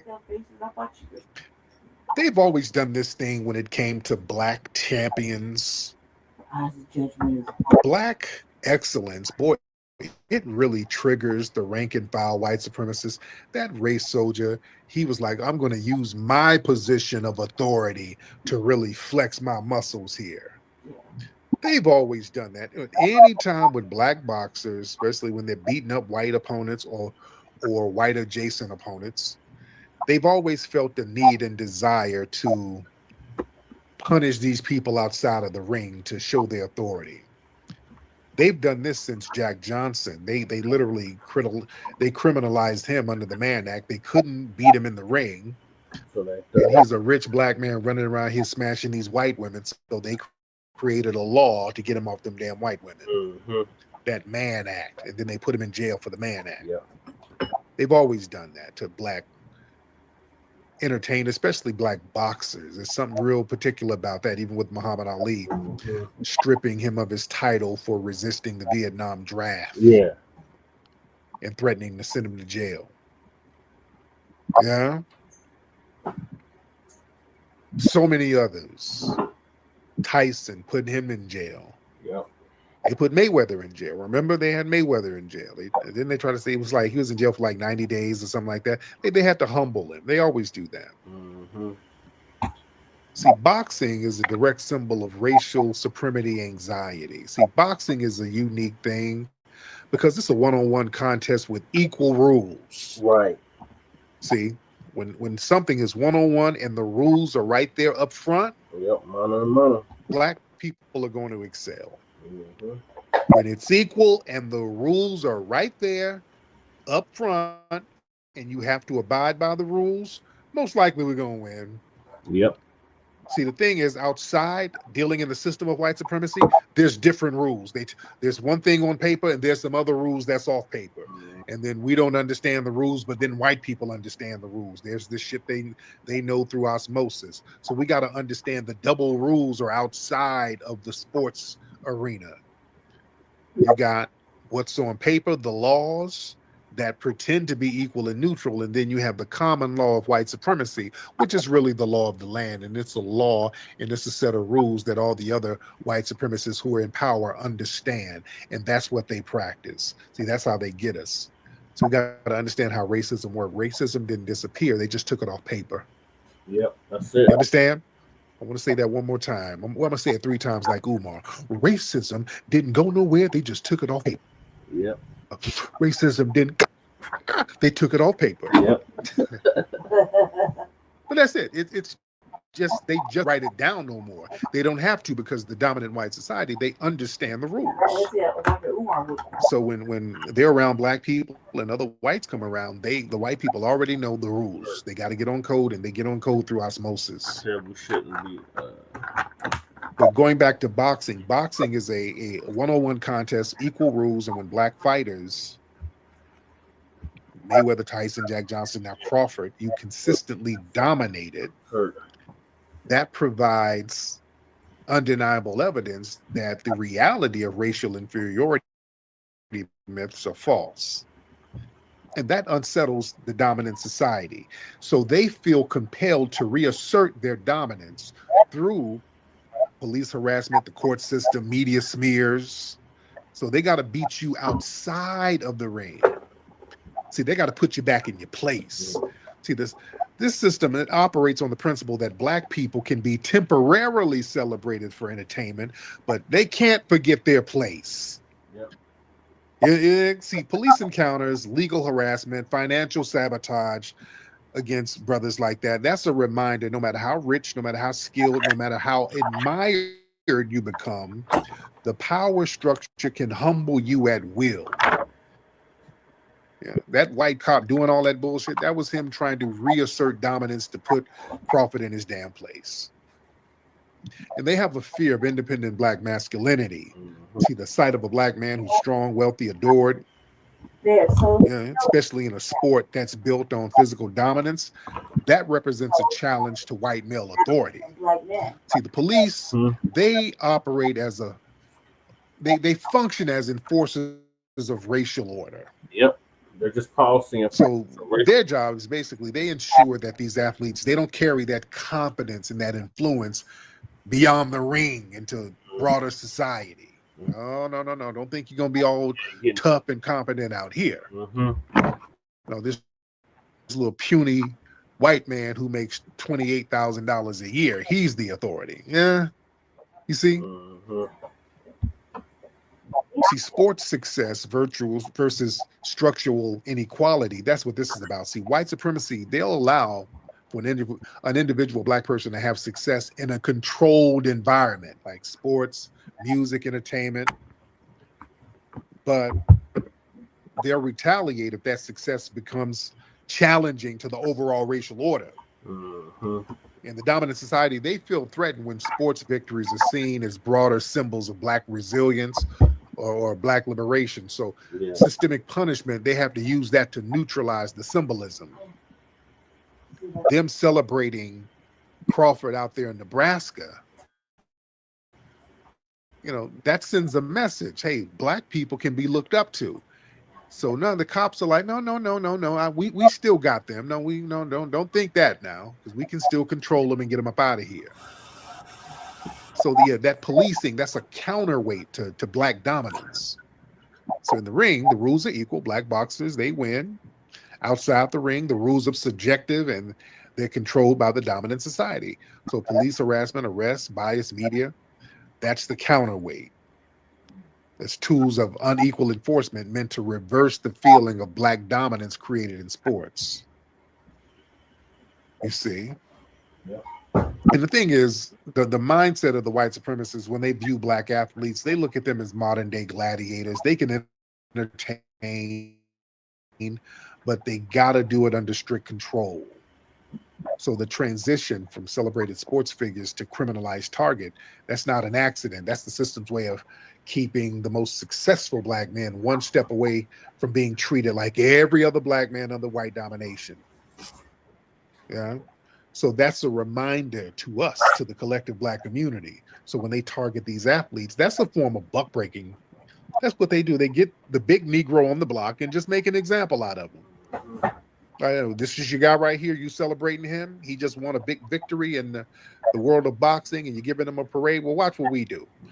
We done gaffled him up and put him in cuffs for nothing.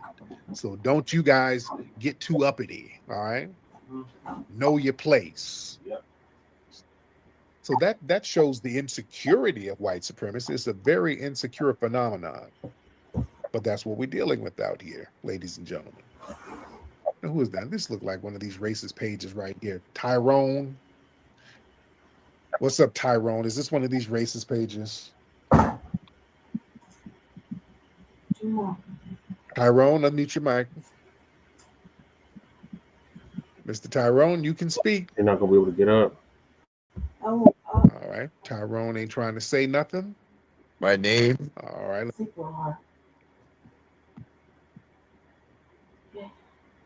Hello, Tyrone. My name is Tyrone, follower of Dr. Davinsky.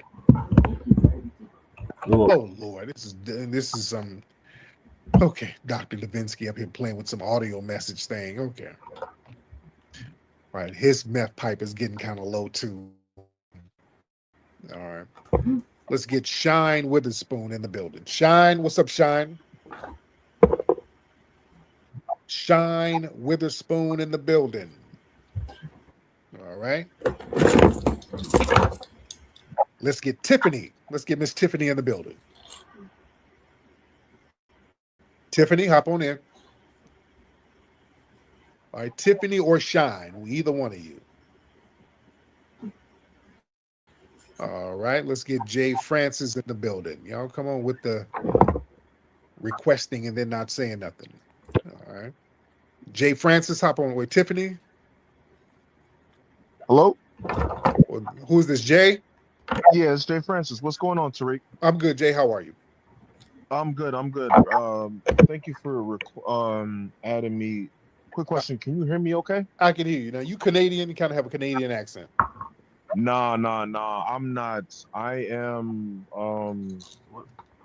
I was born in America. All my people, they're from Jamaica.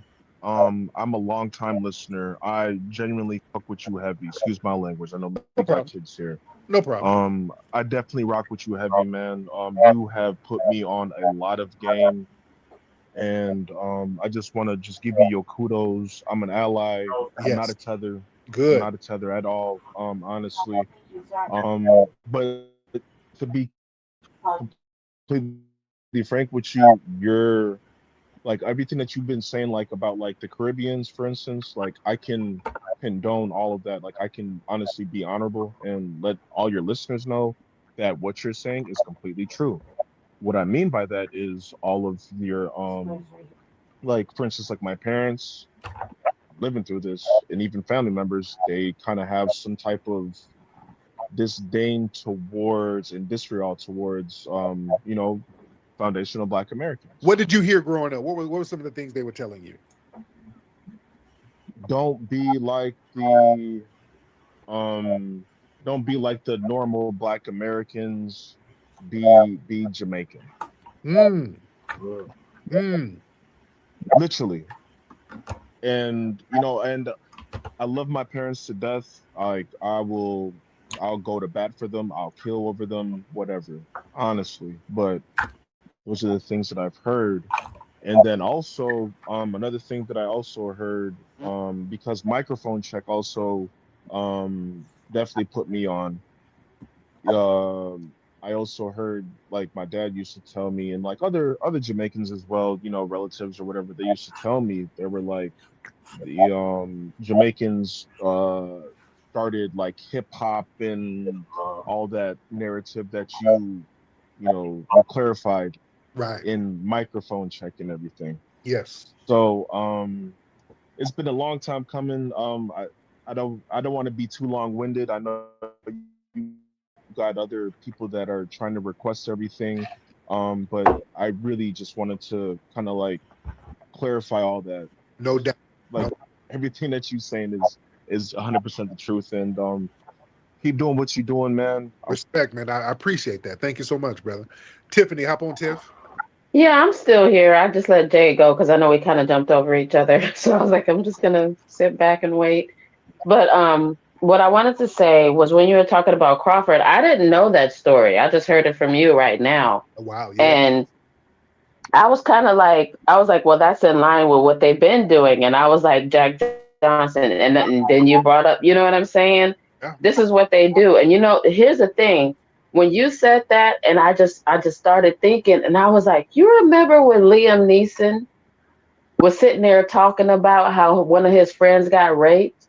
Yeah. And he went out and he was just like, I don't care who it is. If somebody I was like, you could have seen, like, could have asked her, what did he wear? Did he have on this or that? Or he was like, I didn't care who it was, as long as it was somebody.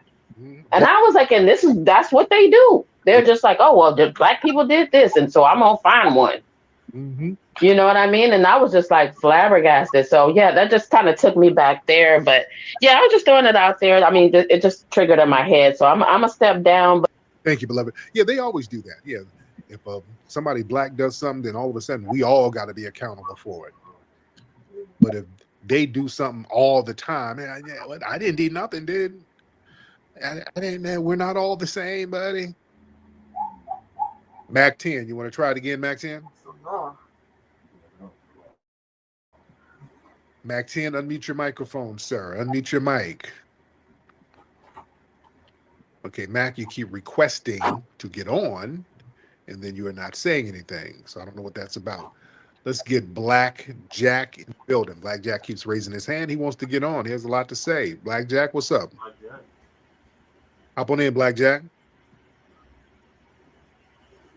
I'm good, man. How are you? I'm all right, man. I had to do this other account, man, because this me Eastsiders, man. Oh, what's up, brother? Oh man, I'm looking at just chilling, man, burning midnight oil at the job. But check this out, man. It's interesting to me that when they go to show this report about this suspected white supremacist shooting up and burning that church, you notice they showing a military profile. They showing all this stuff to kind of humanize these people and show a softer side of them and everything. That, and I also want to mention about that one that came in earlier, for the Pale Olympics. That was called the Trimethalon. That's the event that they taking. So just to be clear on that. And last, I wanted to bring to your perspective that this MAGA seemed to me like it's like the Tea Party 2.0. So, I'll land there for now. There you go, my man. I appreciate you. Thank you so much. Let's get a couple of more calls in here. And I hope y'all checked out my earlier broadcast on my YouTube channel. We had a very good discussion on there. And that's at Tariq Radio on YouTube. Tariq Radio. That's my YouTube channel, and everybody needs to subscribe to that if you have not subscribed. We're going to get a couple of more calls here, ladies and gentlemen. A couple of more. Let's get Frankie V in the building. Let's get Mr. Frankie V in here. Frankie V. What's going on, man? Hey, Frankie V, how are you? Good, man. I'm doing good. You know what I figured out with all this stuff in sports and politics and everything? Confidence always wins. You know, like no matter what, like if you're confident, like Jackson Dart, he looked confident today, you know? Cam Ward does not look confident. Cam Ward is a phenomenal quarterback, and that coach Callahan has not put him in any position to succeed, and it pisses me off, man. You know, you got to put people in positions to win, man. That's it. There it is. Yeah. All right. Well, And, thank yeah, and one. Okay, thank you, Brain Shit. All right, let me get some more calls in here. Let's get what's your name? Valentina? Let's get Miss Valentina in the building. Miss Valentina. Waiting on Miss Valentina to come on through. And why Miss Valentina, unmute your microphone, ma'am. If you can unmute that mic, Miss Valentina, that would be peachy. All right. And Miss Valentina ain't saying nothing. Let's get Sheen Dollar in the building. Sheen Dollar has on a Frankie Beverly and Mays hat. Sheen Dollar, hop on, brother. It's already, can you hear me? I can hear you. What's up, Sheen? Hey, what's up, man? I've been following you for years, man. Love your work. Thank you. My whole family is up to you. Hey, I'm just curious. Was Charlie Kirk, was his autopsy ever performed or released? Oh man, you're breaking up. I cannot hear you, brother. Was the autopsy of Charlie Kirk released? The autopsy. You know, I don't know. Yeah, I don't know. I don't know if it was released. And speaking of autopsy, in the coroner report, that woman who was, quote, stabbed up there in North Carolina, there's no coroner report on her either, by the way. Now, Charlie Kirk's autopsy, I don't know what's going on with that, but that woman who got allegedly stabbed all on camera by that dude, the black dude on the train or bus or whatever that was, there's no coroner's report on that. And that's weird. Valentina, you want to get on? All right, going once, going twice. Valentina, let me get you up out of here because she ain't saying nothing. We're going to get one more call in here. Y'all raise your hand. We're going to get one more good call in here. So y'all raise your hands so we can get that call. Let's see, Brother McCall, Sister Brooke in the building. All right, let's get True You. Let's get True. Hop on, True. I can hear you. What's going on, True? First of all, I just saw microphone check. I wanted to say it was phenomenal. Thank you so much, brother. I appreciate that. Absolutely phenomenal the way that you made a documentary about Black music and the fashion of documentaries. Yes, sir. So I wanted to say that. I appreciate. Also wanted to say, ask you a question, really. Yeah. Do you think that it'll be beneficial for Black people to like organize heritage groups based off of certain specific things within Black culture? Like some of us have lineage to specific pieces of Black culture that could be organized and funded in certain specific ways. Like, for an example, how some of us have lineage to, you know, the whole New Orleans culture. Yes. And we might not live in New Orleans. We might not be from New Orleans, may have never visited there, but we know we have lineage there. Some of us don't. And so do you think that it'll be beneficial to organize like that? Yeah, we do it anyway. A lot of stuff we do in America, we have cliques and groups, even though we're a collective foundational Black American ethnic group, we still have little things that are very symbolic to certain regions of our culture. Like there's a lot of Texas folks out here in LA, and there's a guy who has a Texas style barbecue joint not too far from the museum. So that's something, having Texas style barbecues. Chicago, they got the stepping, the Chicago stepping. That's a whole culture out there. Down in Memphis, they got a whole culture of juking, a whole dance culture, juking. Out here, we have the crumping thing, and we got the gang thing and all that. But that's a part of the culture. and they flip that into a business thing because you got the Crips and Bloods in LA owning. Right.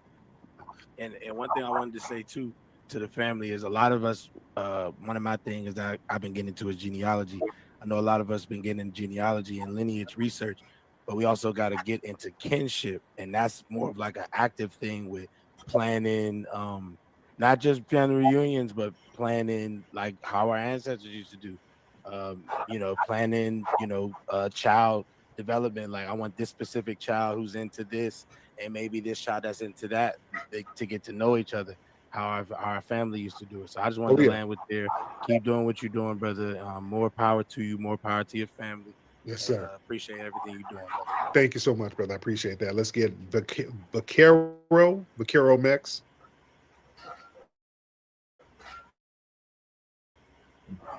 Mr. Vaquero. Hey, Tariq, can you hear me? I can hear you. What's going on? Hey, Tariq, quick question. Have you been noticing that, Migrant has been kind of goofing off? Like, I mean, in the sense that he's been having these racist people in his podcast kind of goat you into certain debates or something. I mean, I saw like this discount Nick Fuentes guy just saying these racist things about black people. It's like, well, what's up with this guy, But I feel like Migrant has been trying to goat you, or I don't know if it's the right word to say, but kind of trigger you. I mean, in certain debates or not. Has it worked? I don't. No, you shouldn't. No. Because No, Myron is desperate because I debated him. We had an impromptu debate some months back, and I destroyed him and sneak bunch of them. I embarrassed them, so they're very embarrassed because I went in there and spanked them intellectually, and they weren't prepared for it. There was an impromptu debate, and I just really mopped the floor with all of them, and I did it by myself, and they've been pissed off ever since. So they're just whining. They're whining because they lost and they're embarrassed, and they've been talking about they want a rematch, and I told them it's going to be a price for the rematch. So they don't want to get the money up, so all they're going to do is sit around and whine, and it doesn't affect me because if I debate them again, it's going to be they know what my price is. I gave them a price, but I've already spanked them for free. So yeah, Myron is trying to make a buck.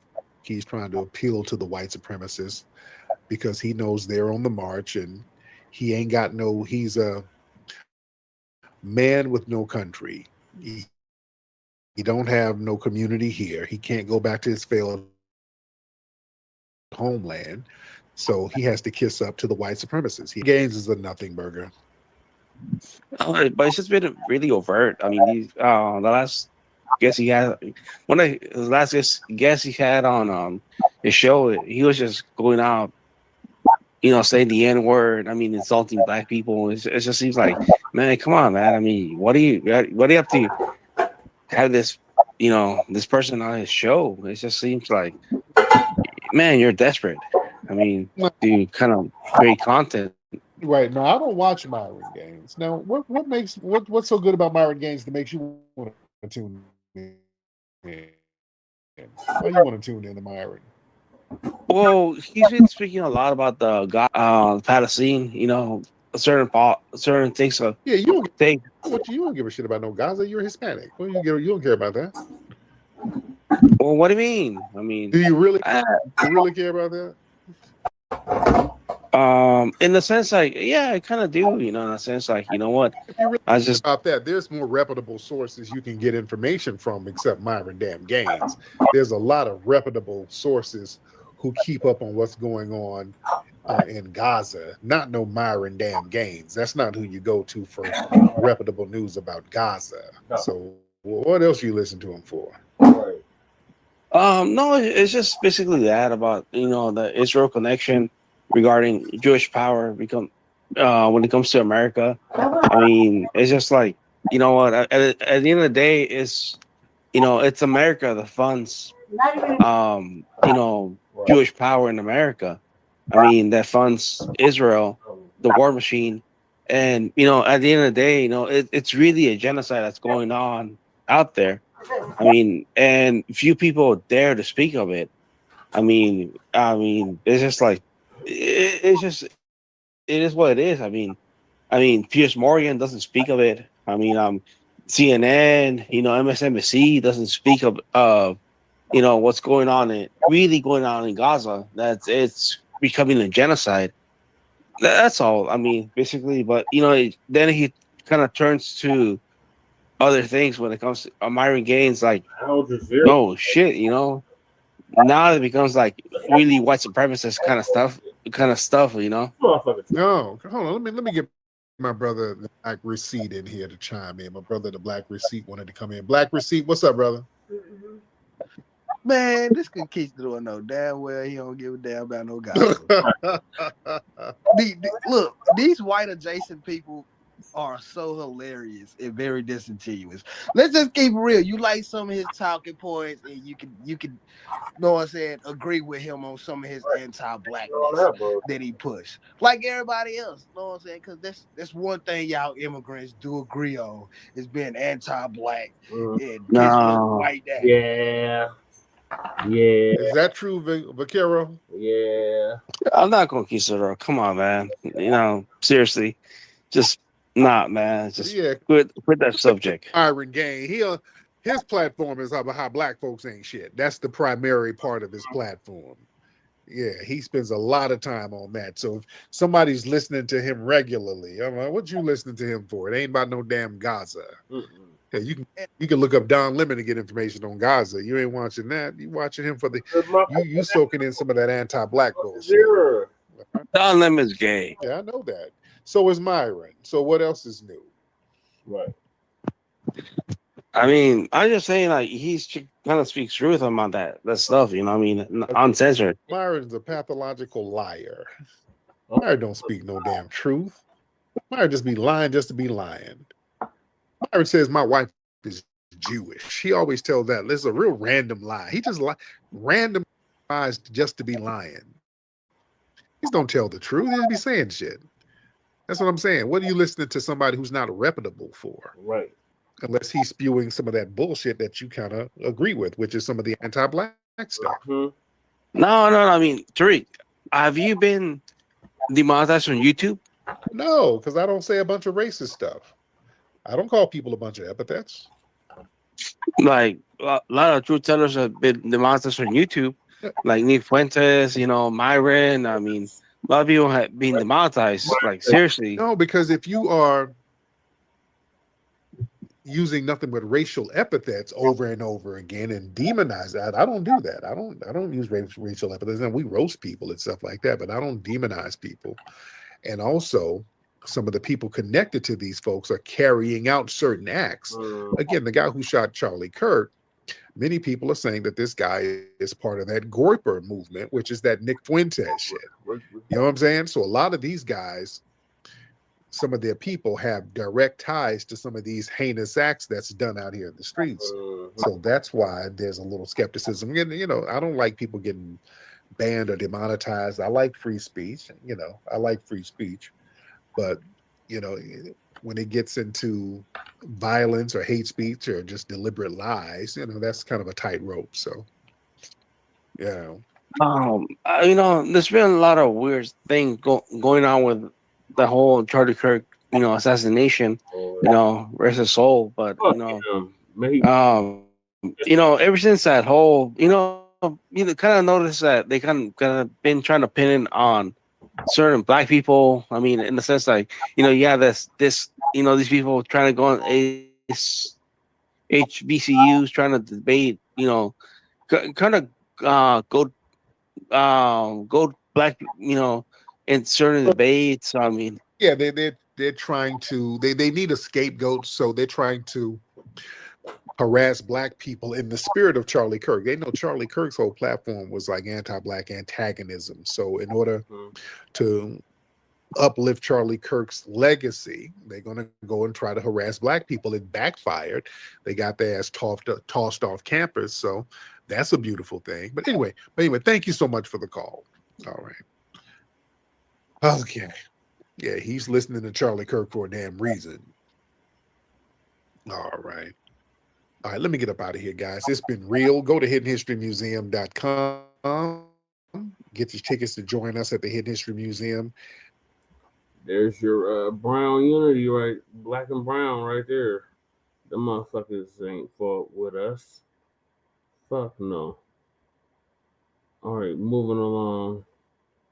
We got Brotha who snaps on Asian politicians for disrespecting blacks by voting for Charlie Kirk's resolution. So Sister Demetria K gonna give us a quick update on that.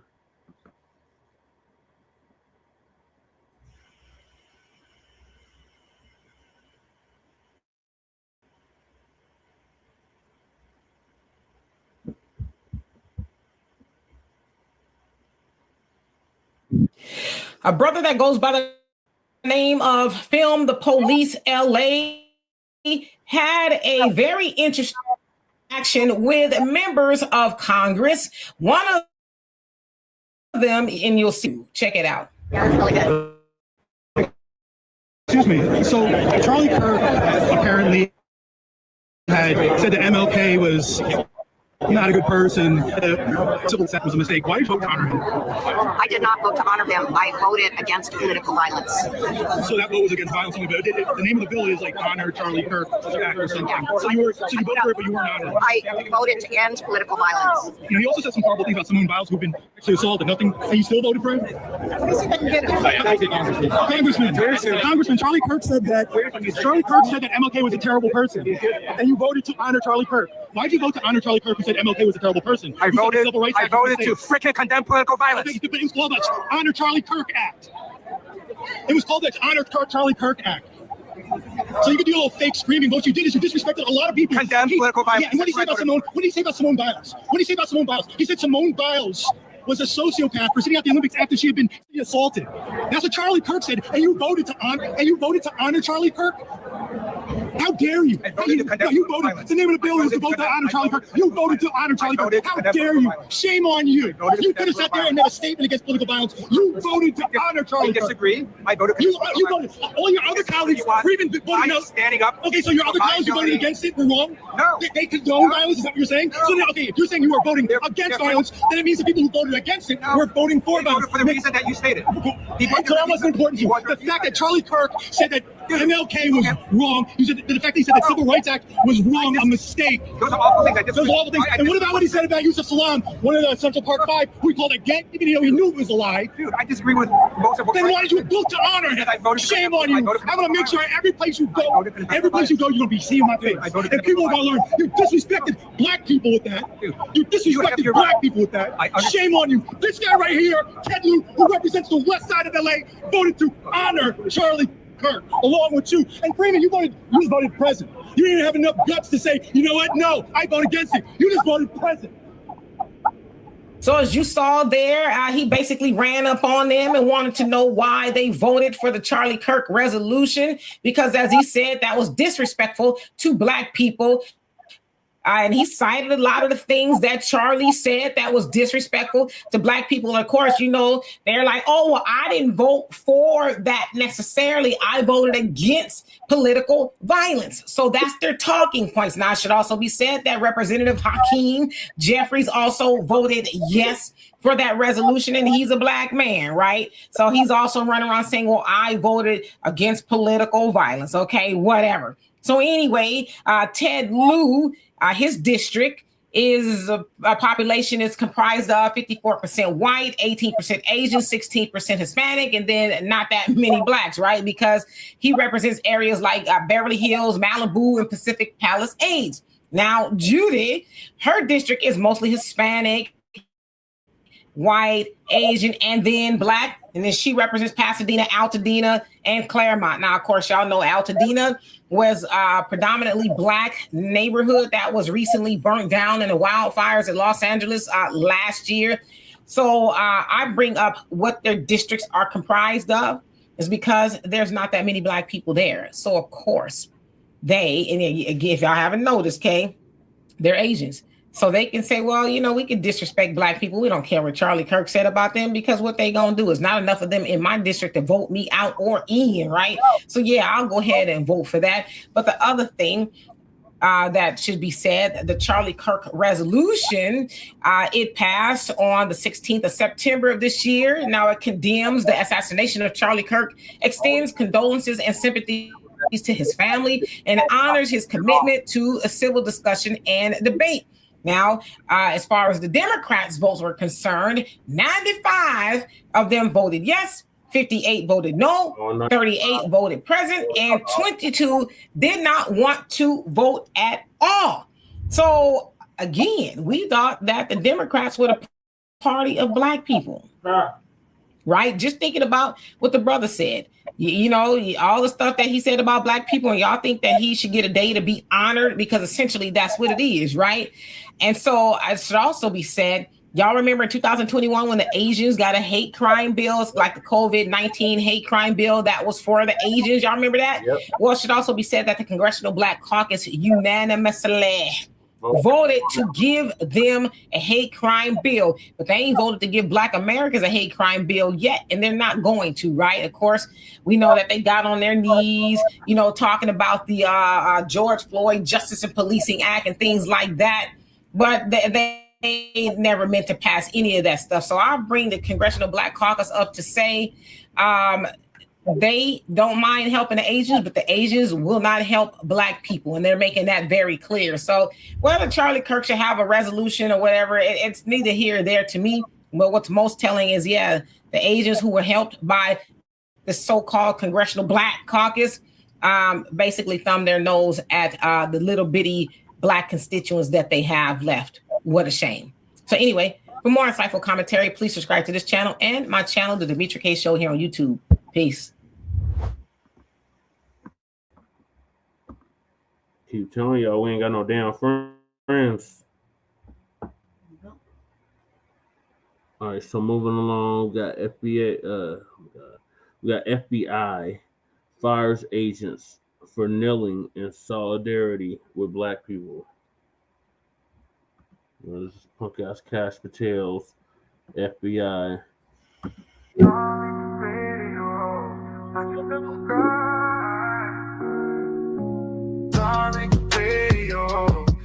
Subscribe, darling radio, like and subscribe. Let's be real. A lot of the Tether classmen, they've been coming over here undermining the shit out of us. We just exposed that other Jamaican mammy, that bed wench lawyer who just got fired because she was making some Charlie Kirk tweets. She made some negative tweets, and White Zaddy, who she's been ass kissing, gave her the boot. And you dig back into her tweets, and she's denigrating Black men, particularly foundational Black American men, all day on her timeline. Oh my God. And this woman worked for the U.S. government in the Civil Rights Legal Department. Oh my God. No wonder. We got to, and we felt a certain way about that. This is the people who's coming over here working in government positions that makes decisions for our livelihood over here. Oh And this woman is sitting on Twitter just saying how Black men ain't shit, and we this, and we're dumb. And this is a woman working for the damn government who's a Jamaican Tether. And we've been seeing a lot of that stuff, like our brother Robbie was saying. Tether is an action-based thing, and we have a right to call out these tethers. Yes, we do. These tethers have been doing a lot of shit to undermine us. The same shit you did in your homeland. You're doing that to us, and we stop you from doing that. Yep. Yeah, it's up. And we starting to get our lick back and check that stuff. It's up on all y'all motherfuckers. You understand? They were really stuff like when we doing the Hidden History Museum, that really ticked me off with the tethers, because when we started getting the Hidden History Museum, that's why the tethers are always whining about the museum. And we had a meme going, when is that museum coming, nigga? That was a whole meme, because from the very beginning, when we started getting the Hidden History Museum, we didn't even build it yet. And the tethers were hating. Just the fact that we raised the money so fast, we raised $1 million in a month. Yep. And boy, these tethers were salty even before we got the building and all that.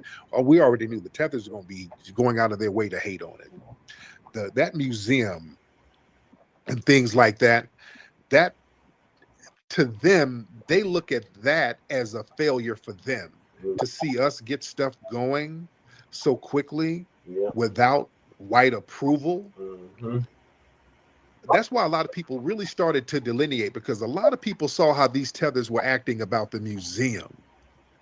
And people say, hey, man, what's up with these hating ass people? People saw that weird ass bad faith argument, hate shit. People saw that and felt a certain way about it. People started to see just how degenerate a lot of these tethers are and how jealous and hateful they were. Yeah.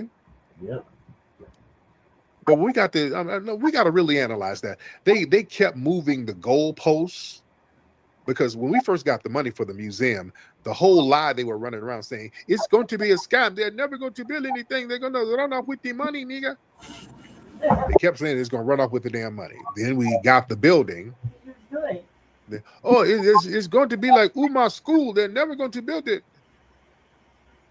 We knew everything that was going on. So they kept doing these bad faith arguments because they really had no cultural connection to what we were doing over here. So there's a lot of jealousy there, because if they get any dime, you got to go grovel to white people, and we didn't do that. And also, we didn't go through no Pan-African channels either. That's what they really didn't like. Yeah. Because, see, they're used to a lot of black folks over here hollering about Pan-African, we got to be kumbaya. We didn't do that. Nope. And that's the thing that really pissed them off. Letting them know we don't really need you. Right. That's what I've been saying. Because they've been giving this illusion that we have to go through them. We have to include them in everything in order to get stuff done. That's been a little psyop they've been running on us. Look, you can't be divisive. There's strength in numbers, nigga. You need us for numbers. And I'm like, not really. Not really, because a lot of y'all be on the sneak hating. Y'all be hating on the sneak. And y'all don't really be bringing nothing to the pot. A lot of y'all don't be contributing to anything. And basically, you just pull up to the table and eat. And we ain't really getting no benefits. So, truth be told, we really don't need you like that. Right. And us getting the Hidden History Museum popping the way it got popping without kissing white ass or kissing tether ass, that really had them feeling a certain way. Yep. You understand? We didn't need to go through nobody like that. We did this on our own. That's right, Tariq. And boy, they're like, oh, we got to throw darts at it. They were hating. You see? Yeah, they were. We let folks know we don't have to have no damn coalition. It's enough of us, and enough of us on code. We can get anything we want to get popping. Right. Now, you can get on board and support if you want to, but we ain't going to depend on you. We can depend on ourselves. That's that foundational Black American spirit. And that type of independence, boy, that angers them, because that sends a strong message. Yep. And then when we do get it popping, then they have to move the goalposts. Well, nigga, this is a nightclub. What is all these people doing here? It is a club. You're just going to keep moving the damn goalposts. So you can never appease a jealous, hating tether at all. We don't even try. Right. You don't even have to explain nothing to them. Just check them and sit them down somewhere. You understand? You can't appease demons that want to destroy anything you do because they destroyed their own damn homeland. We're going to be real. Right. Let me get some more folks in here. I'm not trying to beat up on the non-FBAs, but the folks like Revenue and others, that shit has to be checked. Right. Let's get Mikey the Poet or Mickey the Poet? Mickey or Mikey the Poet? Mikey or Mickey? All right, Mickey, Mikey. All right, let's get G Rock. Oh, there he is, Mike. I'm in here. Yes, Tariq. I'm good, man. How are you? Very good, Tariq. I'm an Italian American from Chicago who was a white member introduced to the Dark Union back in the 90s, coming out of Cabrini Green and the Robert Taylor homes to unite Black people, to unite the Midwest. And so Black people have dental plans, vision plans, and rappers don't end up like hobo bums on the corner with no teeth in their mouth. Oh.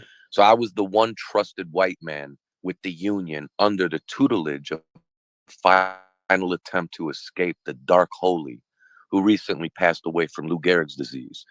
Now, my question to you is, as an Italian American and my Sicilian ancestors that I would say evolved from the Moors in senses, although they were invaded, they evolved them with medicines, technology, and brought a society of sloppy disease, no progress people up at a time, even though they were invaded. So I was never Italian enough for my Italians because I loved Black people so much. And the Black people always felt sorry for me. Said, God damn, man, you got soul, brother. You that real, but it sucks that you a cracker white.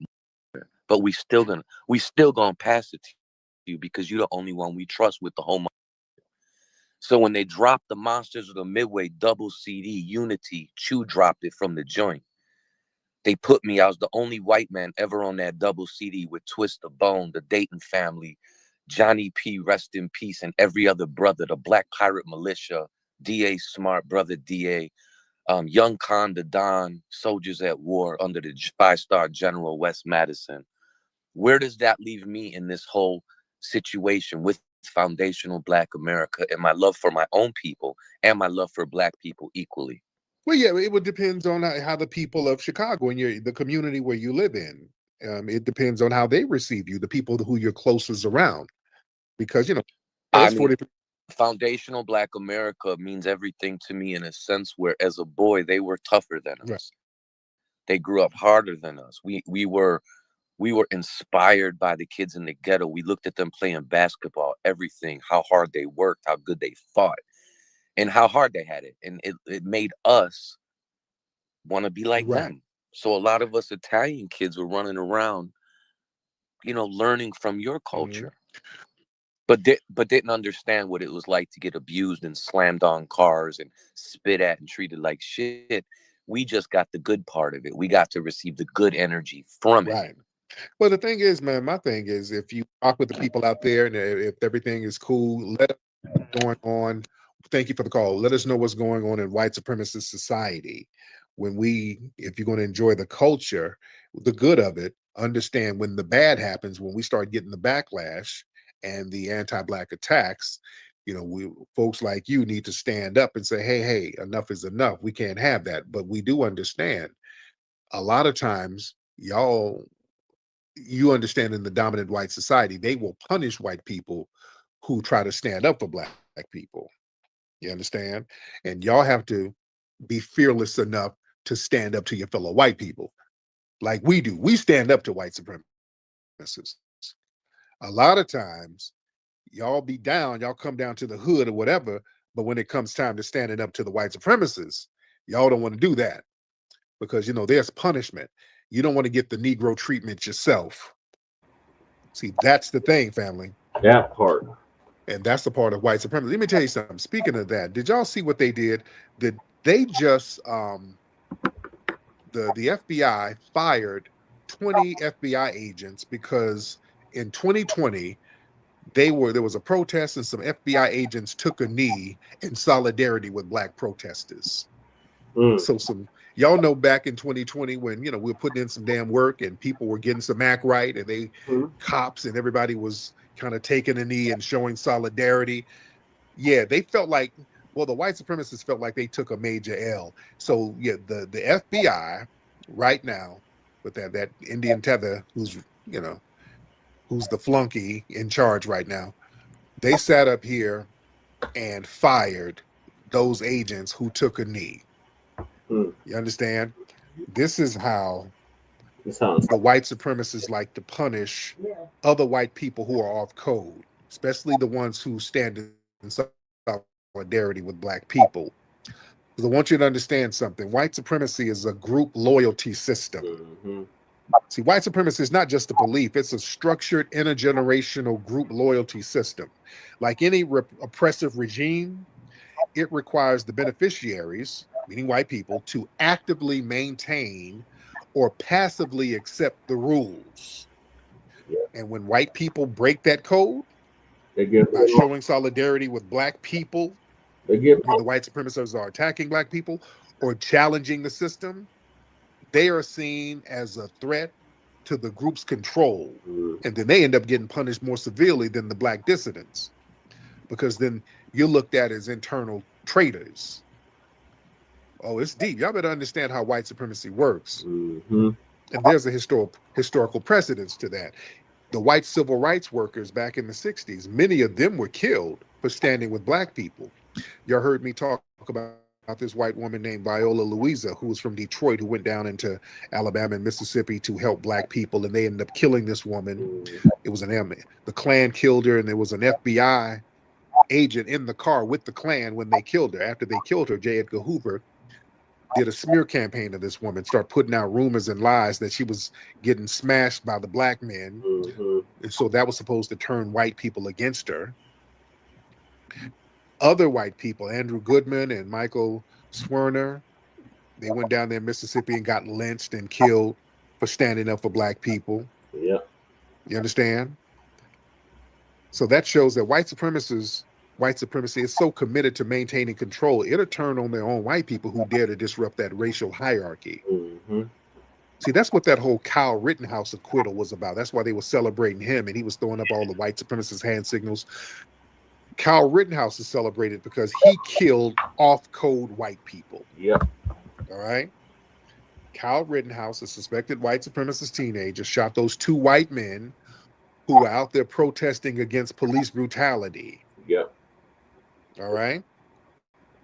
And the fact that Rittenhouse was celebrated as a hero by the right white wingers for killing some white people who supported black folks, you know, that's a part of the game right there. Oh, damn media tour, that motherfucker. You know, they were killed because of their disobedience to racial loyalty. See, they use those white dudes as an example to other white people. And those white agents who were kneeling at the George Floyd murder visual, they're getting punished so they can reinforce the code. You see?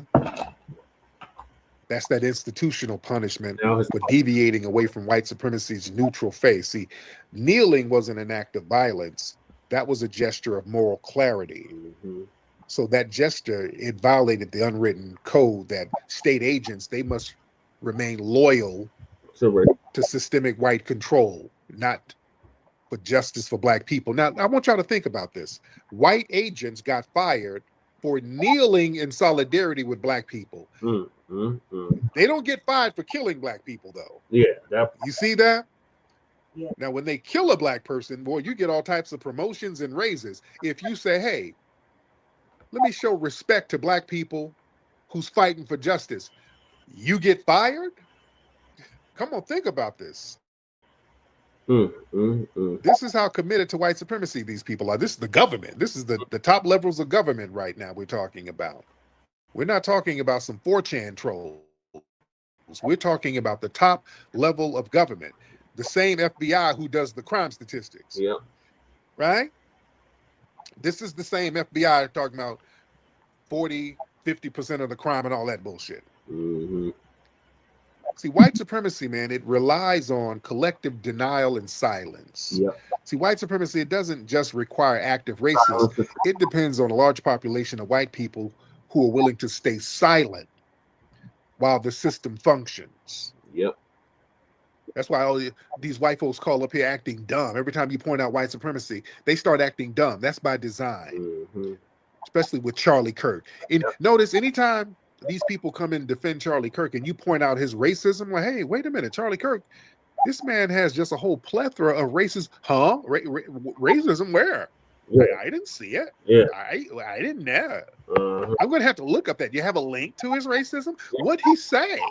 Yeah. They come in playing dumb. They know everything that man said was damn near racist. Everything out that man's mouth was damn near a form of anti-black racism, but they come and play dumb. That's what white supremacy is.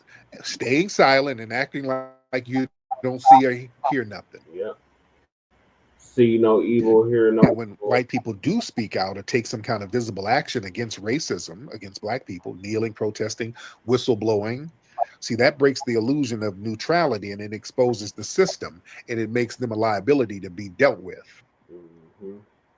That's what our good sister Dr. Welsing said. She said, what we need white people to do, if you want to help, tell us what white people are saying when we ain't around. Right. That's how you help us. We need you to be a spy. Right. Go tell us what the hell they're doing when we ain't around. That's how you can help us. That's the only way you can help us. You know, the state institutions, boy, they enforce the code quietly and bureaucratically. See, the FBI, those two things when they fire agents for making peaceful, non-political gestures of support, that's not about law. That's about optics and discipline. The government wants their white agents to never appear to sympathize with Black resistance. Mm-hmm. You understand? That goes against J. Edgar Hoover's vision. You know, J. Edgar Hoover designed the FBI around targeting us. Yep. He said we were the biggest damn threat to national security. Black unity. Unity. So when these agents show difference and reverence to our struggle, you know, the powers that be, they think that undermines the psychological control that white supremacy has over people. That's often seen as it's like a betrayal of white identity. And that janky white supremacist logic, helping Black people through activism, protest, empathy, they look at that as an act of betrayal. That's why off-code white people are often dehumanized as race traitors, woke mobs, Antifa. Yeah. See, that's what they're doing, all that Antifa talk. White people who don't want fascism, these people are terrorists. Mm-hmm. You see? I have to dig them out. I don't know just where they're at right now. So white supremacy, it requires the normalization of Black death. So the core tenet of white supremacy is normalizing violence against Black people with impunity, whether it's through the justice system, police violence, media narratives. There's an expectation that white society must not only tolerate but justify Black death. That's why Charlie Kirk was so important. His job was to always justify Black death. And when any white person disrupts that pattern, you protest police brutality or you show grief for Black victims, you're disrupting the system's emotional control. Yep. And look, white supremacy is not just an ideology. That's a damn job requirement for law enforcement at this point. And all these law enforcement institutions, like out here in California and others, to be a sheriff deputy, you got to be a part of these damn little white supremacist gangs within the deputy department. It's some real janky shit. Mm-hmm. You see? That's what that, what's his name? The brother who started busting on folks out here. What was that brother's name? Christopher Donner. The Black whistleblower. Why am I having a brain fart, family? What's the Black man's name who was the cop out here in California? Donner. And he saw the racism within the department and he went into some guerrilla warfare shit on their ass. Christopher Donner. What the hell is his name? And why am I having a brain fart? Panamera, I know you know. Let me get my sister Panamera in here. What's that sister's name? I mean, what's that brother's name, Panamera? Panamera? Christopher Donner. Panamera. Panamera ain't saying nothing. What is that brother's name? And I see his face and I cannot think of his name. And I know y'all know it, family. Christopher Donner. What is that brother's name? Y'all raise your hand, give me that brother's name real quick. Give me that brother. Raise your hand if you know that brother's name, who I'm talking about. I hate when I get a brain fart. I be having old nigga problems. Battle, what's that brother's name? Chris Dorner. There you go. Damn, I got to take some herbs. I'm getting old nigga symptoms. Dorner. Thank you so much. I don't know why. Sure. His name slipped my mind. Chris Dorner. Yes. Mm-hmm. Yes, Chris Dorner. He said, you know, the police department is so damn corrupt. They're abusing people and they're covering it up. I can't be a part of this. I'm about to take up arms against their ass. Mm-hmm. So yes, Chris Dorner. That's the name. When there is stank on the streets, there's only one man who will bring the heat. Hey, Rootwork Jones, why you gotta split, sugar? These must turkeys think it's a game out here. I gotta get out here and show them I mean business. Can you dig it? None of these smelly suckers can relax because Rootwork Jones is back. Is the return of Dolomust, the Sultan of Stank. His mission, to turn Harlem into a musty mecca. I'm going to plant a must bomb in Harlem. When it detonates, everyone in Harlem will be musty. Rootwork Jones has to shake up the block. He has a limited time before the bomb drops. I'm in a Cadillac in Harlem. Thanks, Mama. Can Rootwork Jones find the bomb before it explodes? Where is the Cadillac with the must bomb, sucker? Or will the city go into musty mode? There's a couple blocks over that way.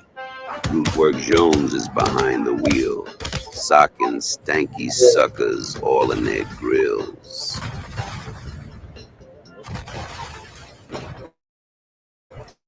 Come see Rootwork Jones in Musty Inferno. Go to rootworkstyle.com for more info. Sucker. Musty Inferno.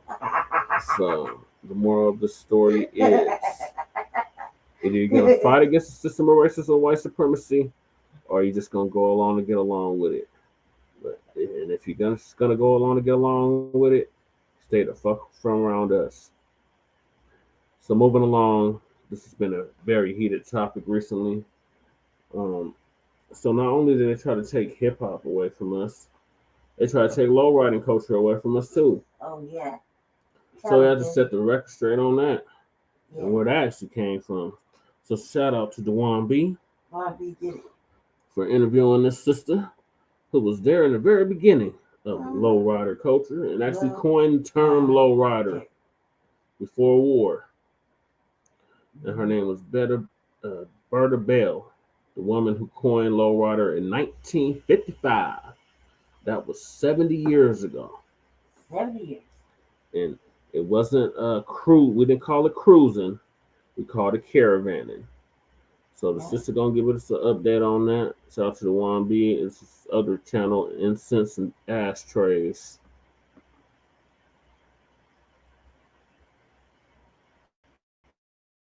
What's your name and where are you from?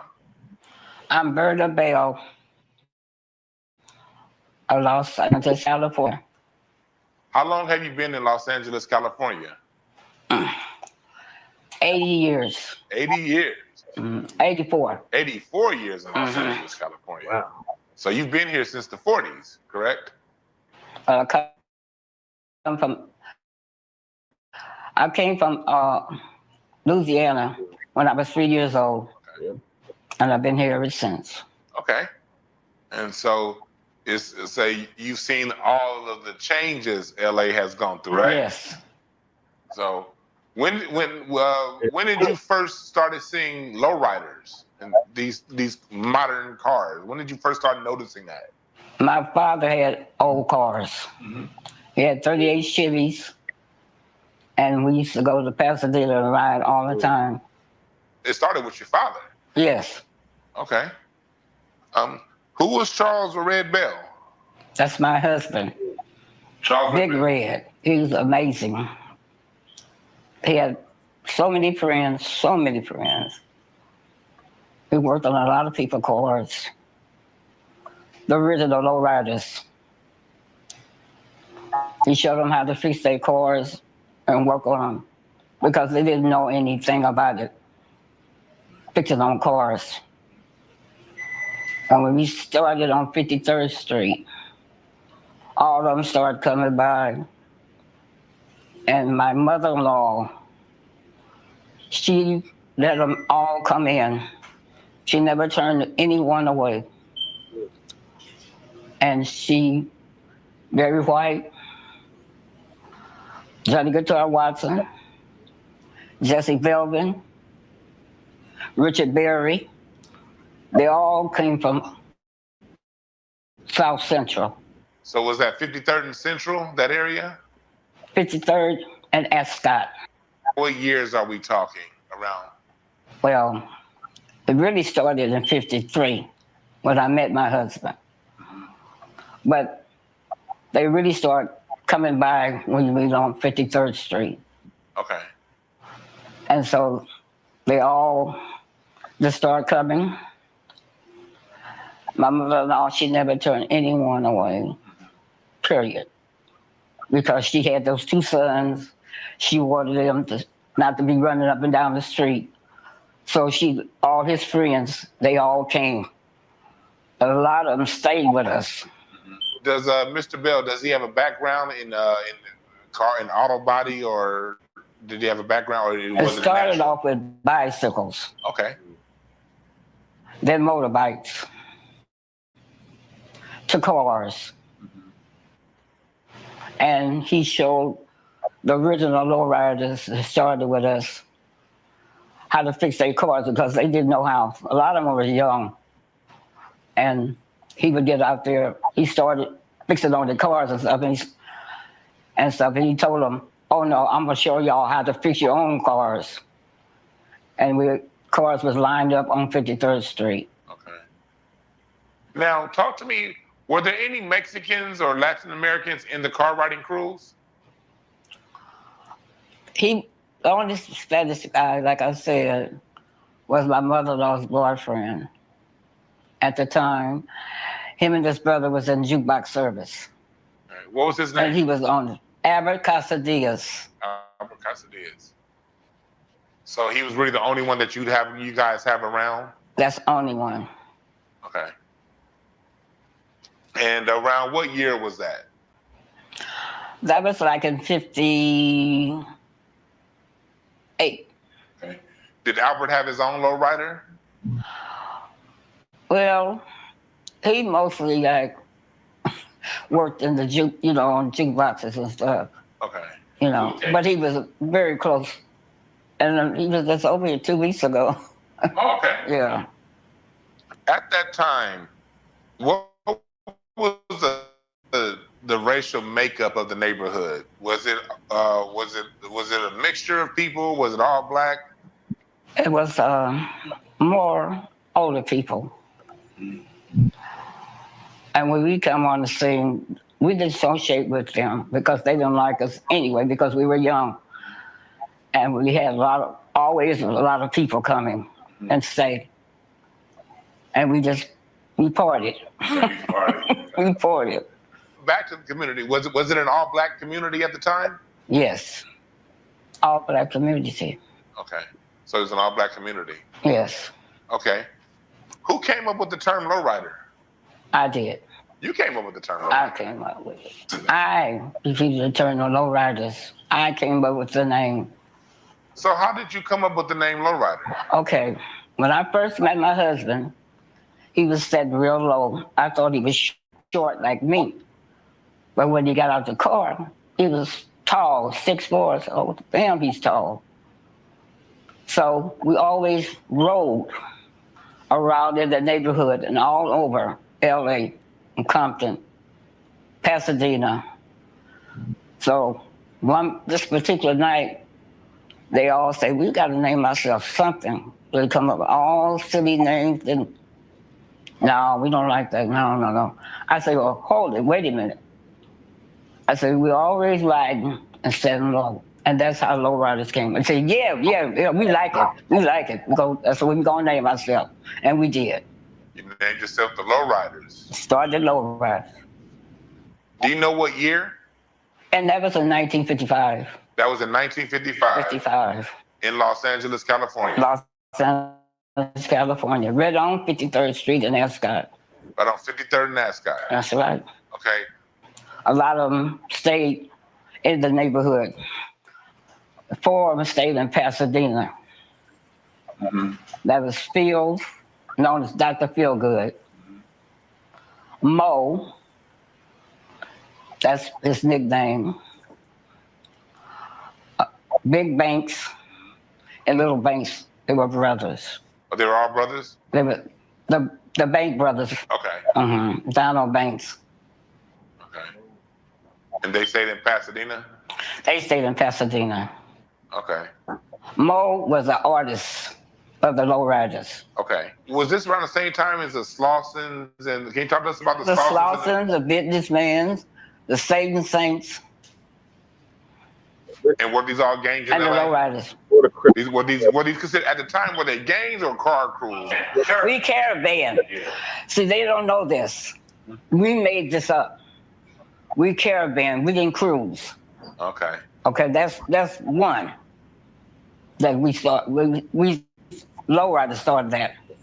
See, everybody say cruising. Chris. We wasn't cruising. We caravan. Oh, Kevin, I mean, a lot of people just in the. Okay, caravan. The farmers, even the girls, they wore overalls. Farmers were overalls. ND overalls with a derby hat, black. Everybody was scared of them. Car club, the other car club this was the west side here. Over there where we was at, that was the east side. But they didn't change it to South Central now. And there was Satan Saints. Johnny Smalley, the Watusi brothers, they were real tall. Hooks, Jake, Vonnie, they were brothers.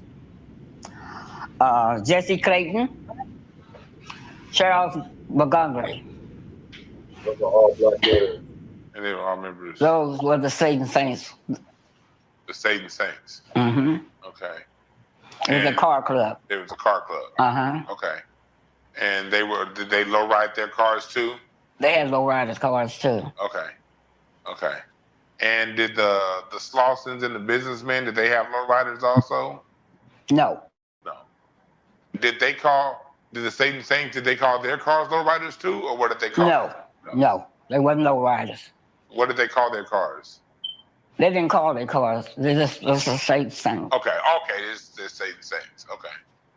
Okay. So now we get to the band War. Did you know War and the song Lowrider, the band the group Lord? Can you talk to us about them? Charles Miller.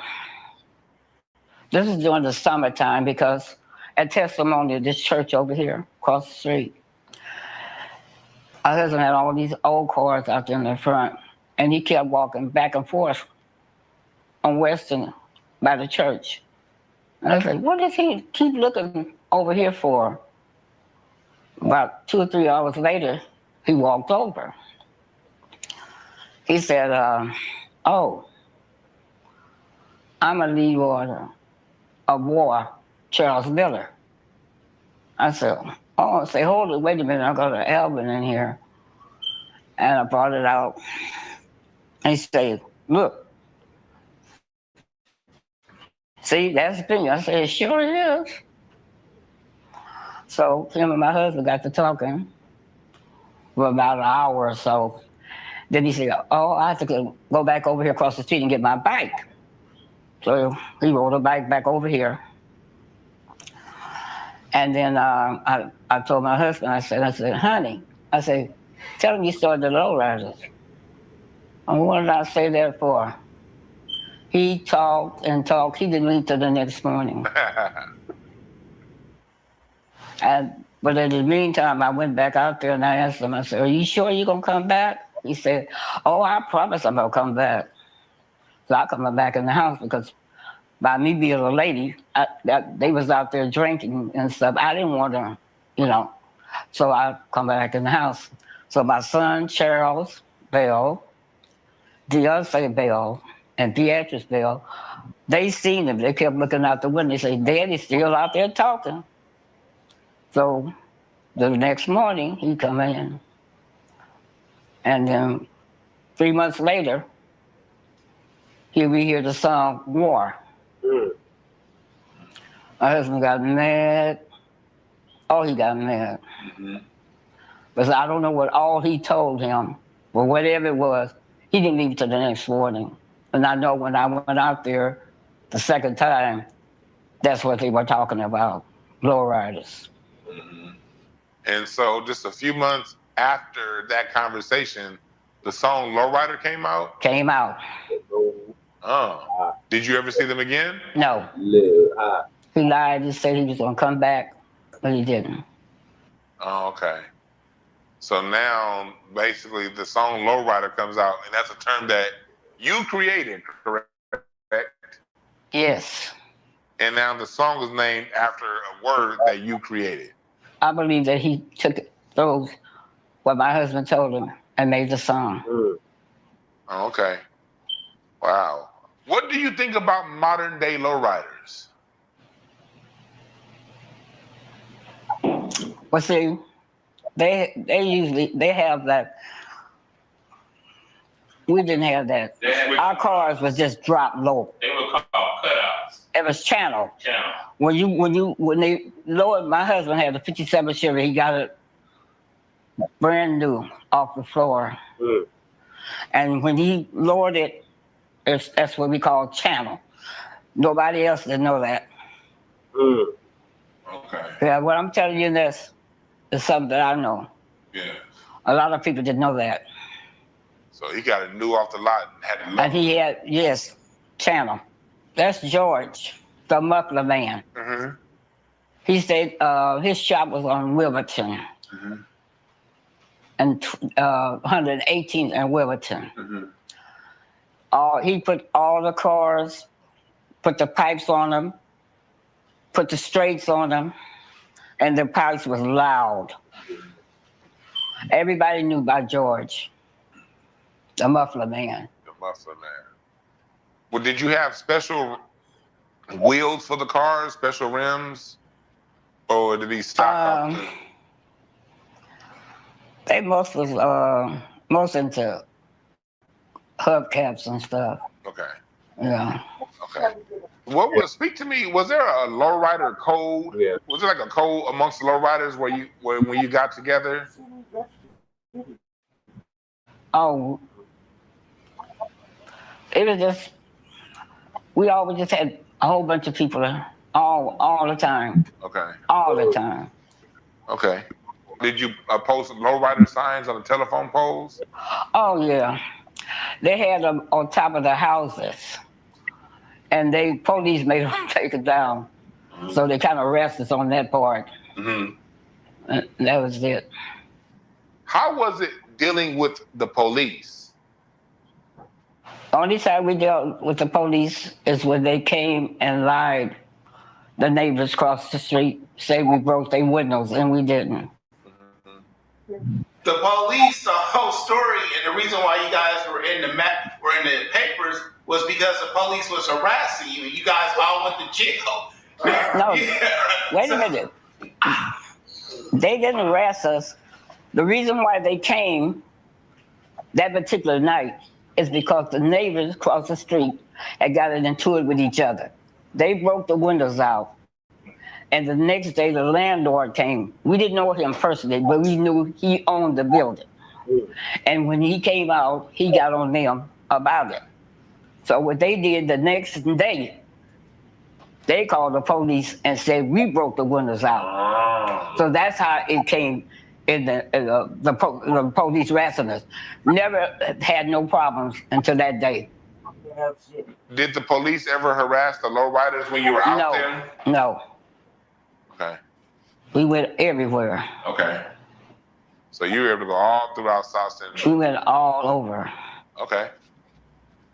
Now let's go back. What was it like growing up in Compton in the 1950s? What was it like? Oh, it was okay. It wasn't it wasn't a lot of crime or nothing.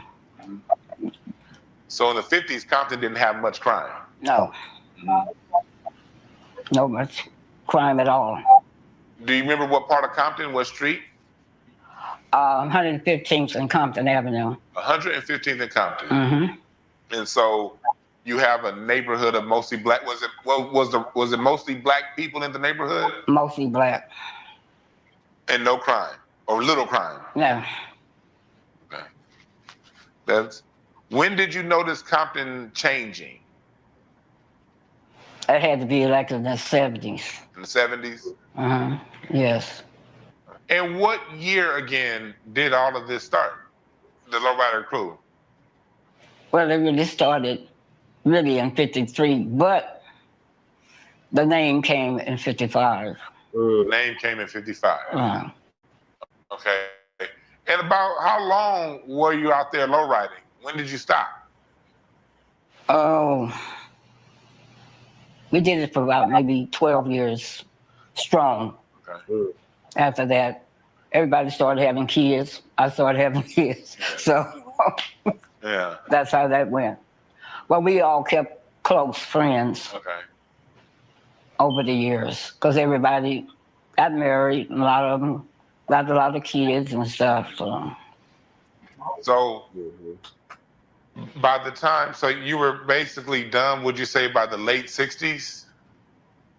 Or into the, did you go into the 70s? It had to be in the 70s because Johnny Jr., KTYM, used to talk about the Lowriders. So that was that had to be in the 70s. Was that a radio station? That's before your time. Yeah. Can I interrupt? It was on West Boulevard, on the corner, KTYM. Now it's KTYM. It's Johnny Jr., Road Runner. So people called and they made it a commercial? People would call in. What happened? They called in a lot of times. Then he just started saying it. When he do his commercials, he would put the Lowriders in there. Okay, on KTYM. With the names. Especially started off with my husband, Big Red, Chino, Jose, and all the rest of the guys. And he also worked for Schaefer Limousine Service. That was a job, side job. Talk to me about Barry White. Barry White used to come over to the house and eat with us and stuff. He was a very good friend to my husband and my brother-in-law. Okay. And what neighborhood was this? Was this by South Park? We went to South Park. That was a spot there. Mm-hmm. Everybody went there. Everybody went to South Park? Partied. They had sports night on Tuesdays. Sit out there, just had fun. What about, you said Johnny Guitar Watson? He was a good friend of my husband. Oh, yeah? Really good friend. And Barry White. And Barry White. And Richard Berry. Richard Berry. Oh, the dancer. Richard, you said Richard Berry? Richard Berry is the one who wrote Louie Louie. Yes, okay, Louie. Yes. That Richard Berry. First I was thinking about Fred. And Jesse Belvin sung Good Night, My Love. Okay. And Richard Berry played on that. Okay. So you had these musicians around the lowrider culture regularly, right? Oh, because they had a lot of nightclubs on Central. A lot. They would have jam sessions all the time. Different people come in. The nightclubs never closed. Nightclubs never closed. They didn't. They never closed. Can you name any other celebrities that came around during that time? Don Miller, he came. Him and then Judy Page came. Gene Page? Yeah. They came by. Judy. Because they had old cars and they were getting all the information from my husband. And he was telling them how to fix their cars and stuff. Okay. My husband hooked up with Bobby Womack. Wow. He had a friend named Harvette. The chauffeur. He was a chauffeur, Bobby Womack's private chauffeur. Okay. He the one introduced Bobby Womack to my husband. And then Bobby wanted him to fix his car and stuff. And he did. Okay. How do you feel about the industry not giving you credit all these years? You've been here this whole time and you haven't gotten the credit you deserve. How does that make you feel? I feel bad because I wanted to be known all over the world that we started the Lowriders. There were no Angelinos, no Spanish people. They did not start the Lowriders. So a lot of people know that my husband started the Lowriders, but they don't want to come forward because they don't want the recognition for him. They were very jealous. Because when the Lowriders started, they put them in there because they didn't start with us. Right. So the original Lowriders are the people who started together. That's right. And no new people really came in. Very jealous. Okay. Thank you so much. Yes. Thank you. Thank you. I'm glad to get this story out for everybody to know about my husband, Big Red. Thank you. Thank you. Did you have any final words you wanted to say?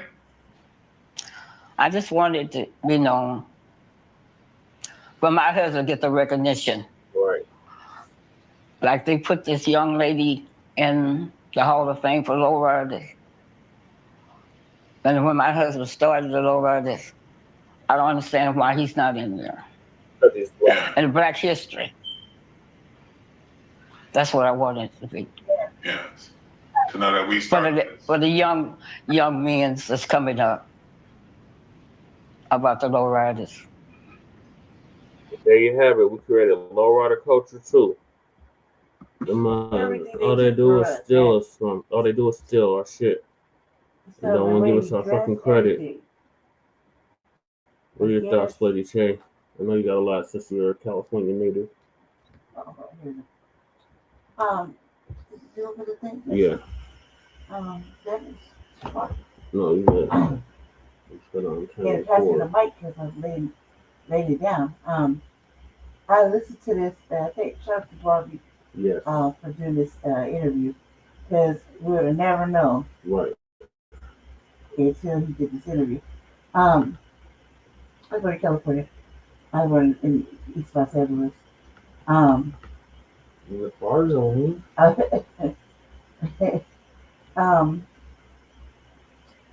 The man who raised me, you know, I studied Chicano. I learned more and more every day. Different shit, you know? Yeah. But that's beside the point.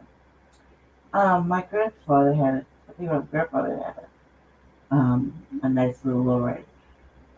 But this is the thing that bothered me the most as I've gotten older and I've learned more, especially about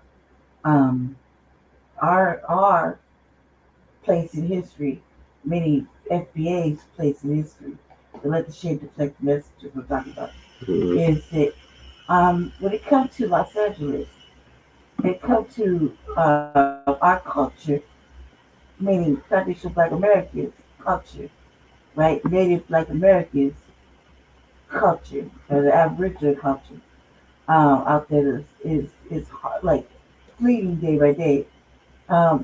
We learn things like this. That every time I see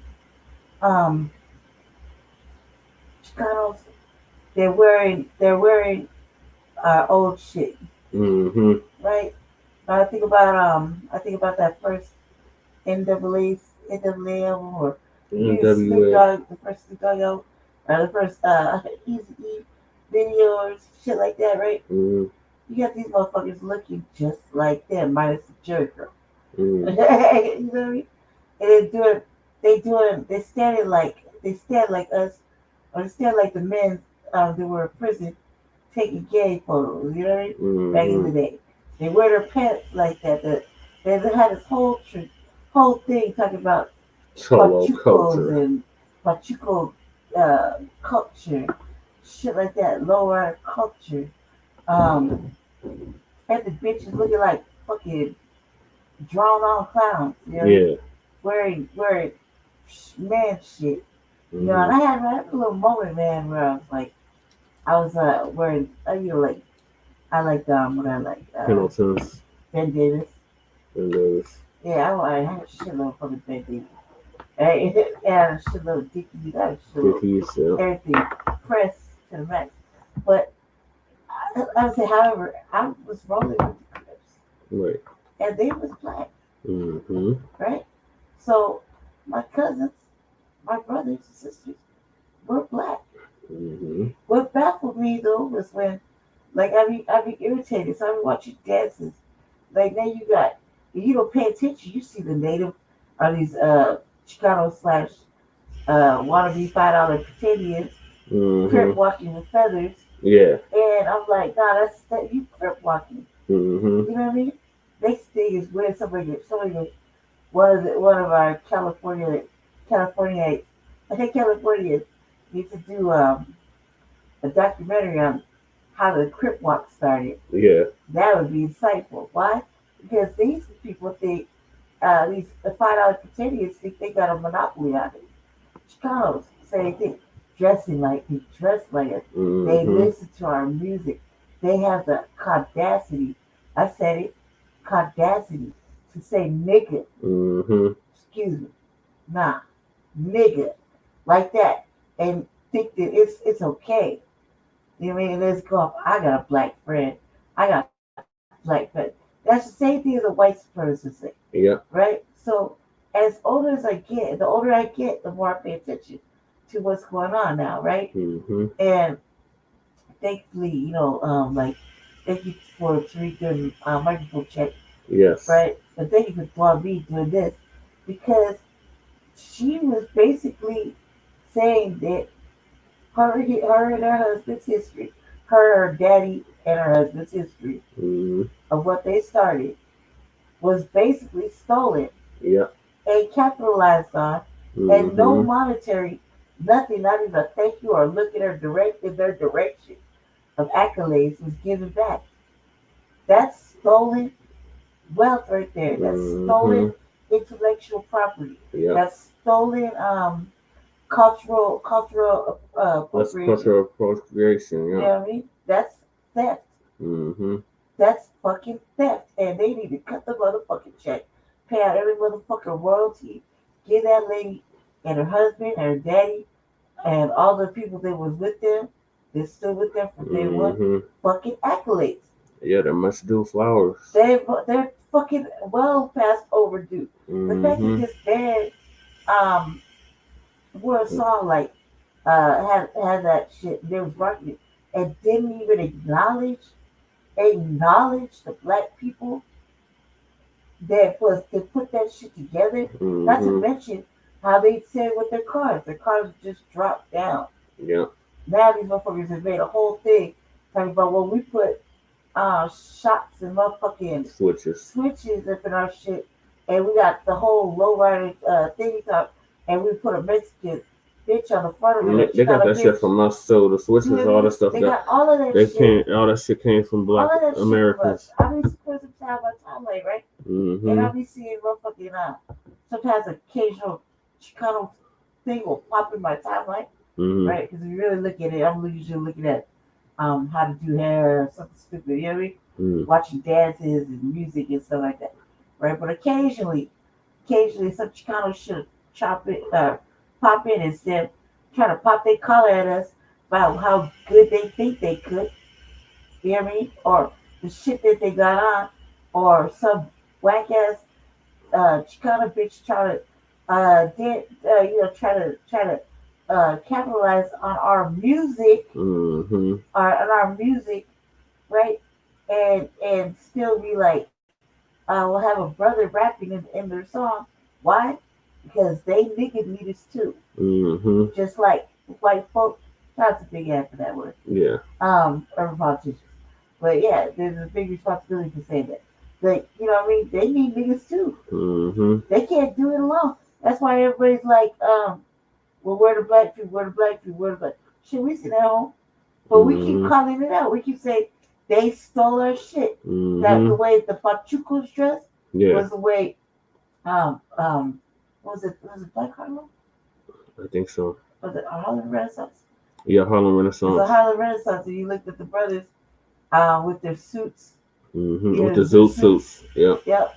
The feathers in their They got all that shit from us. They got that from us. FBA culture. They didn't come from nowhere else. They had to come over here. They remember, keep in mind, family, they're anchored here. They're tethered here. They're a buffer race, or buffer ethnicity. You dig? So naturally, with a buffer ethnicity that has no culture, they had to go steal one and create one off of stolen fucking cultural appropriation. That's how I feel about it. If you steal from us and you try to make it big and things like that, and then you leapfrog over us when it comes to putting your people in office, passing bills and what else? Laws. Yeah, legislation. You know, all you're doing is showing us anti-black racism. Mm-hmm. So you cannot say you stand with us. It's a lie. Yep. It's a lie from the get. You dig? It's a lie from jump. It's a fucking lie. Everything these motherfucking buffer races have, they stole from FBA. foundational black Americans Mm-hmm. that were already here on this motherfucking land.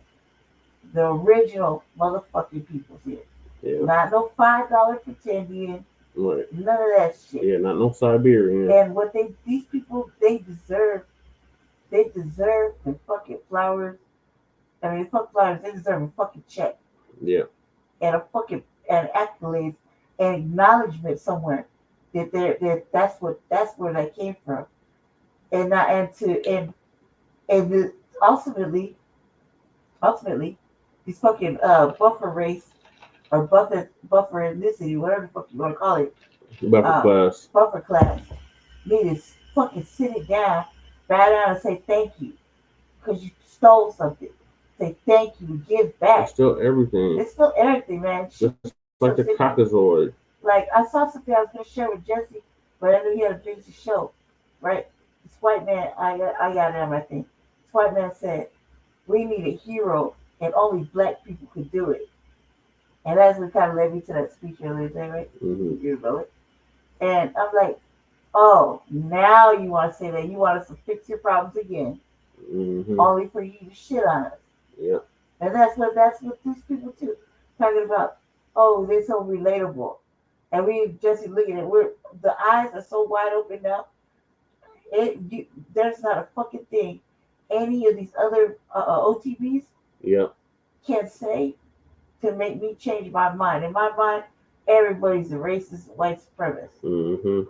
I don't have a problem saying I'm prejudiced, a motherfucking black nationalist, et cetera, reactionary, revolutionary. I don't have a problem saying it. I'm saying it with all my heart, all the way to my soul, to my fucking bone marrow. That's how I feel, okay? Because I know for a fact that they've been programmed to steal from us. Yeah. And our next generation, if we don't put a stop to it now, our next generation is gonna think it's okay and cute to be kumbaya and hugging Massa and dating Becky and fucking Marvin. Marvin Khalifa, Marv can't go to the slave theater. Yeah. Right? Just saying though, family. Just saying, and their numbers are dwindling, and even Hispanic numbers are low. Right? But we shouldn't. Well, they still having babies like rabbits. Yeah, but come on, man. We can't. We just gotta be. We have to know where it came from. At least somebody did the documentary, or the job of going and finding out. Right. But shout out to Blondie, man. That's a Mr. Music aficionado. Mm-hmm. I listened to him in the cut, and I was like, God damn, he's smart. Yeah. He sure is right. And when he did that, I was like sitting there thinking to myself, this is the second time I heard it, right? Yeah.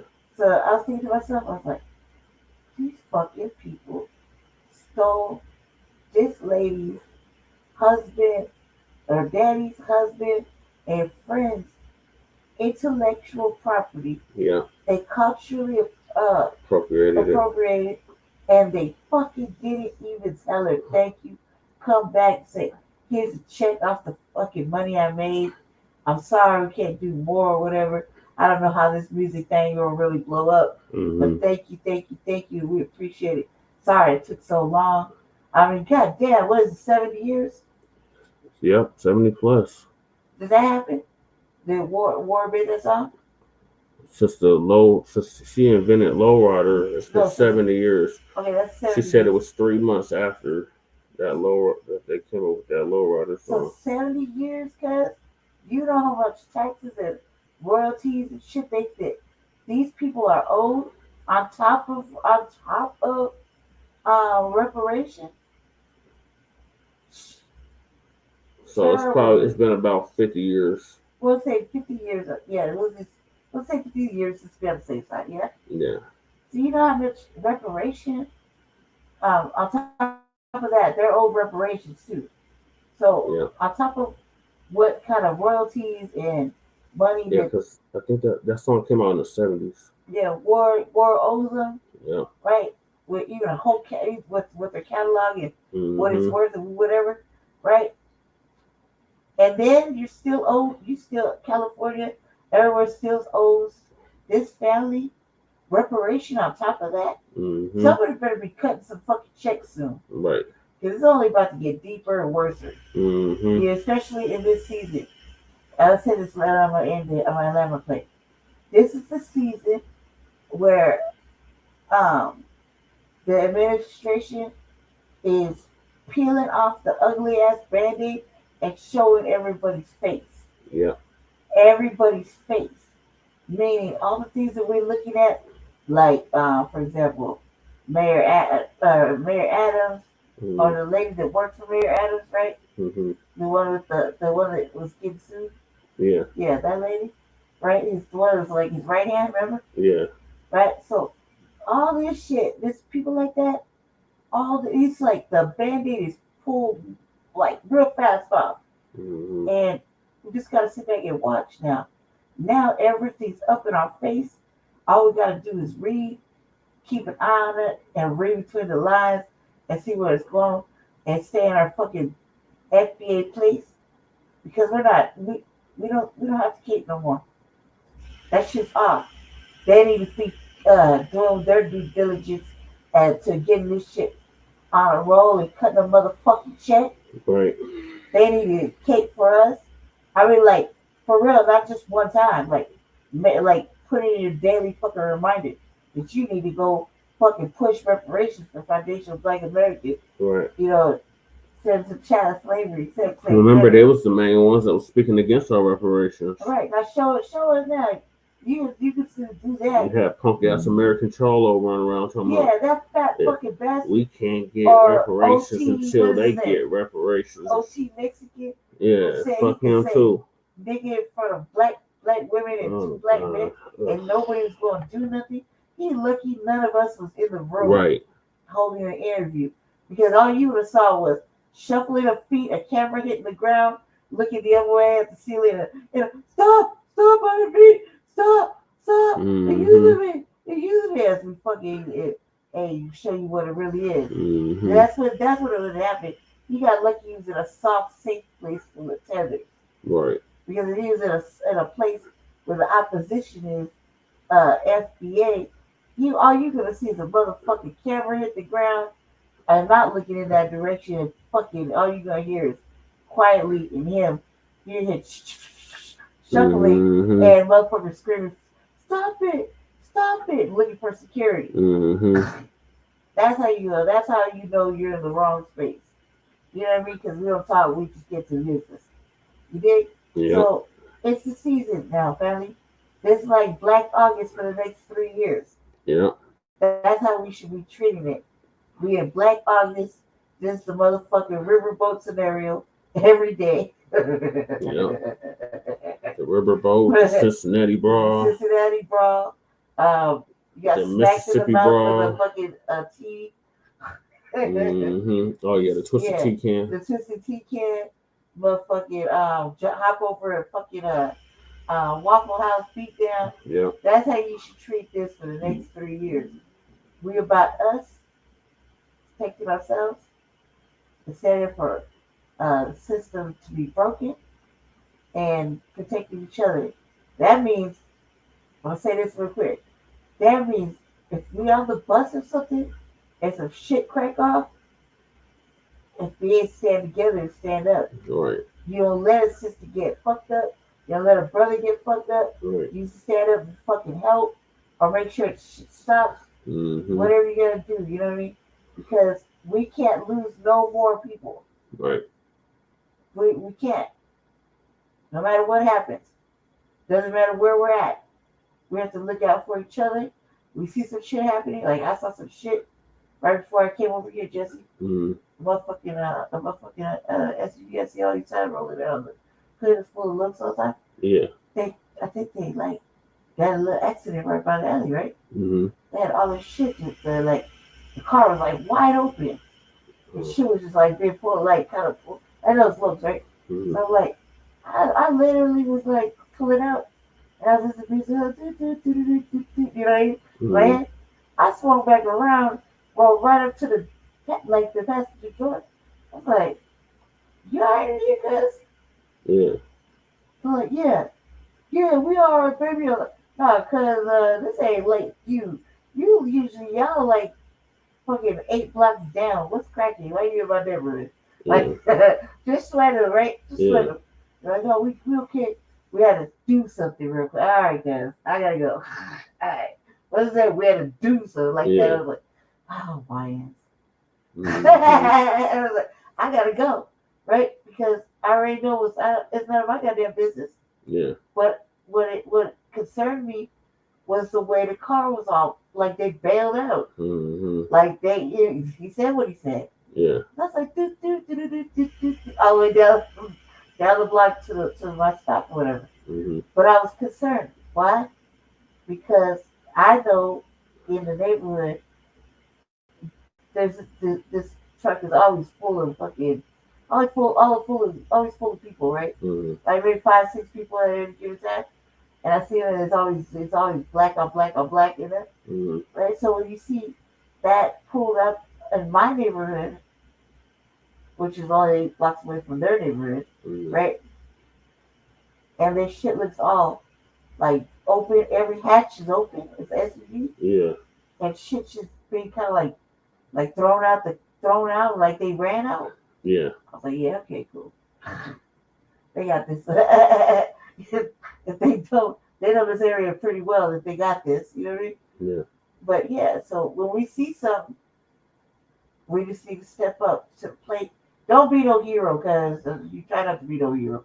But if you can, and make it stop usually by saying something or make it a loud noise or deterring it, to do that. Deter.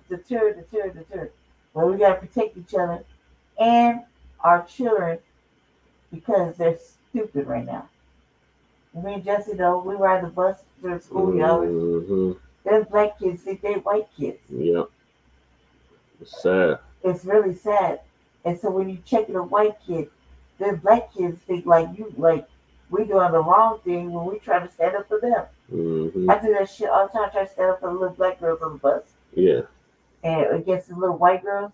I'm like, shh, you don't let that little white girl take your seat. Go ahead and sit down. Right. Screw her out the way. She like, talking shit. I'm like, I don't give a fuck who you talking to, cuz. I said, let her sit down. Why? Because I know these little white bitches been sitting down all motherfucking day. And this girl been running from class to class to class to class to class to class to class. Why? How I know?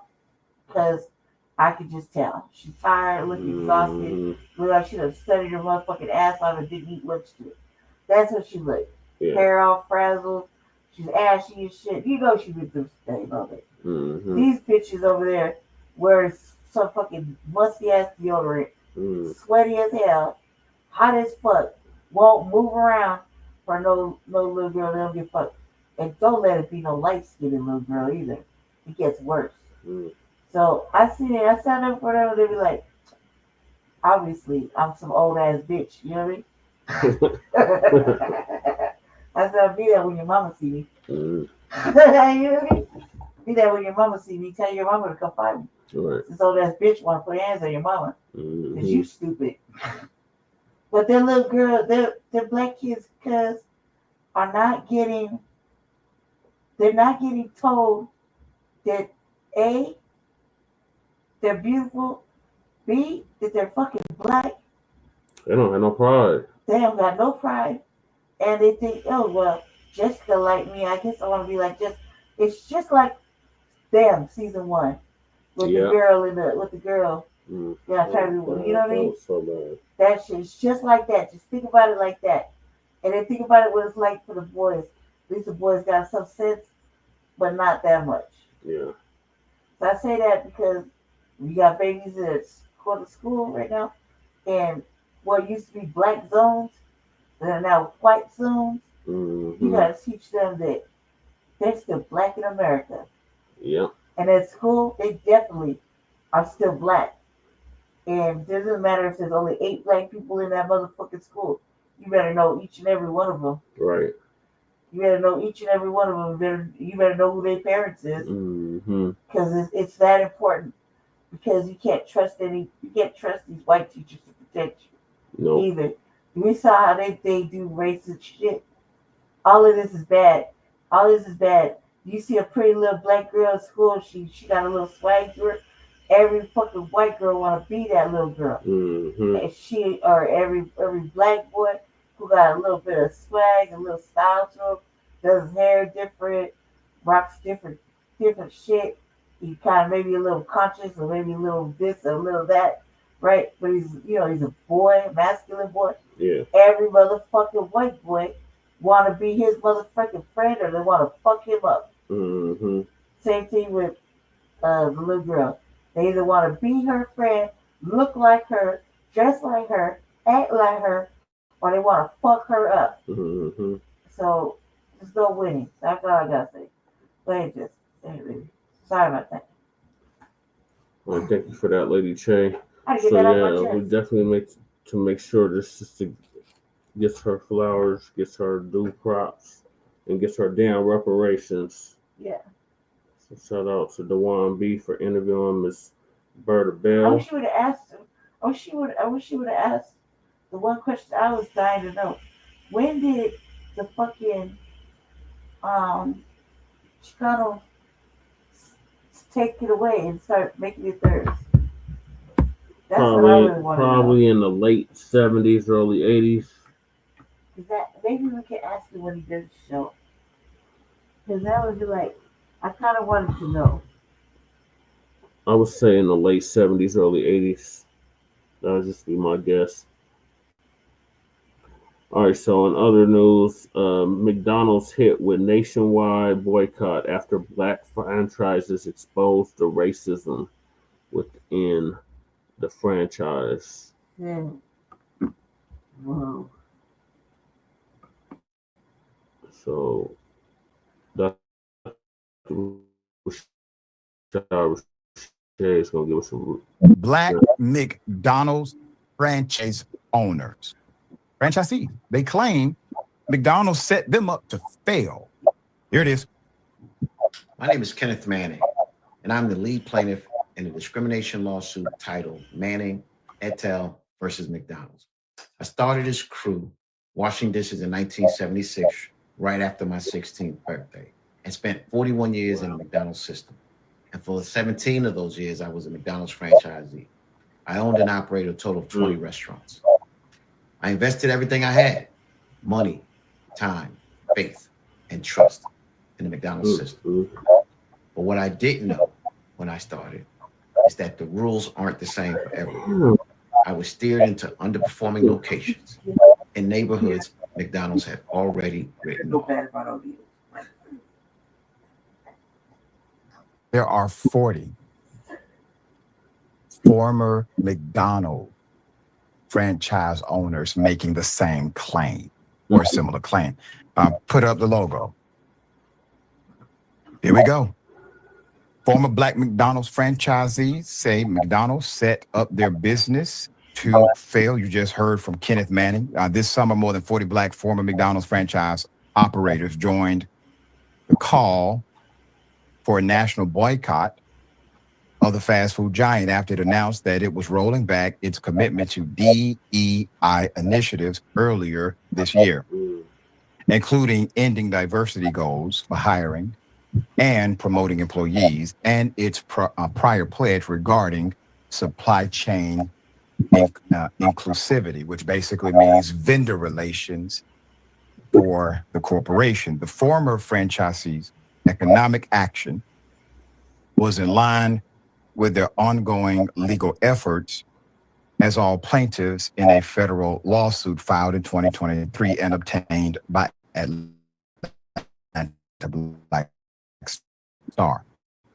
that accuses McDonald's USA and McDonald's due to systemic racial discrimination.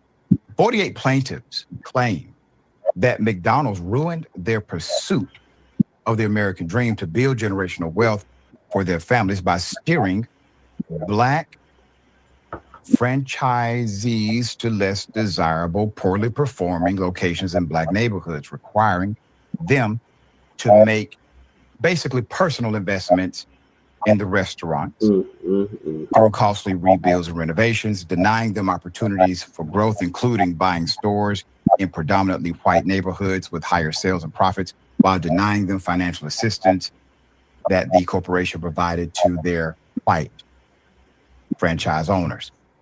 When it came time to sell their restaurants, the lawsuit claims McDonald's would not let them sell to their preferred Black buyers and made them sell at lower prices to white buyers that the corporation had handpicked.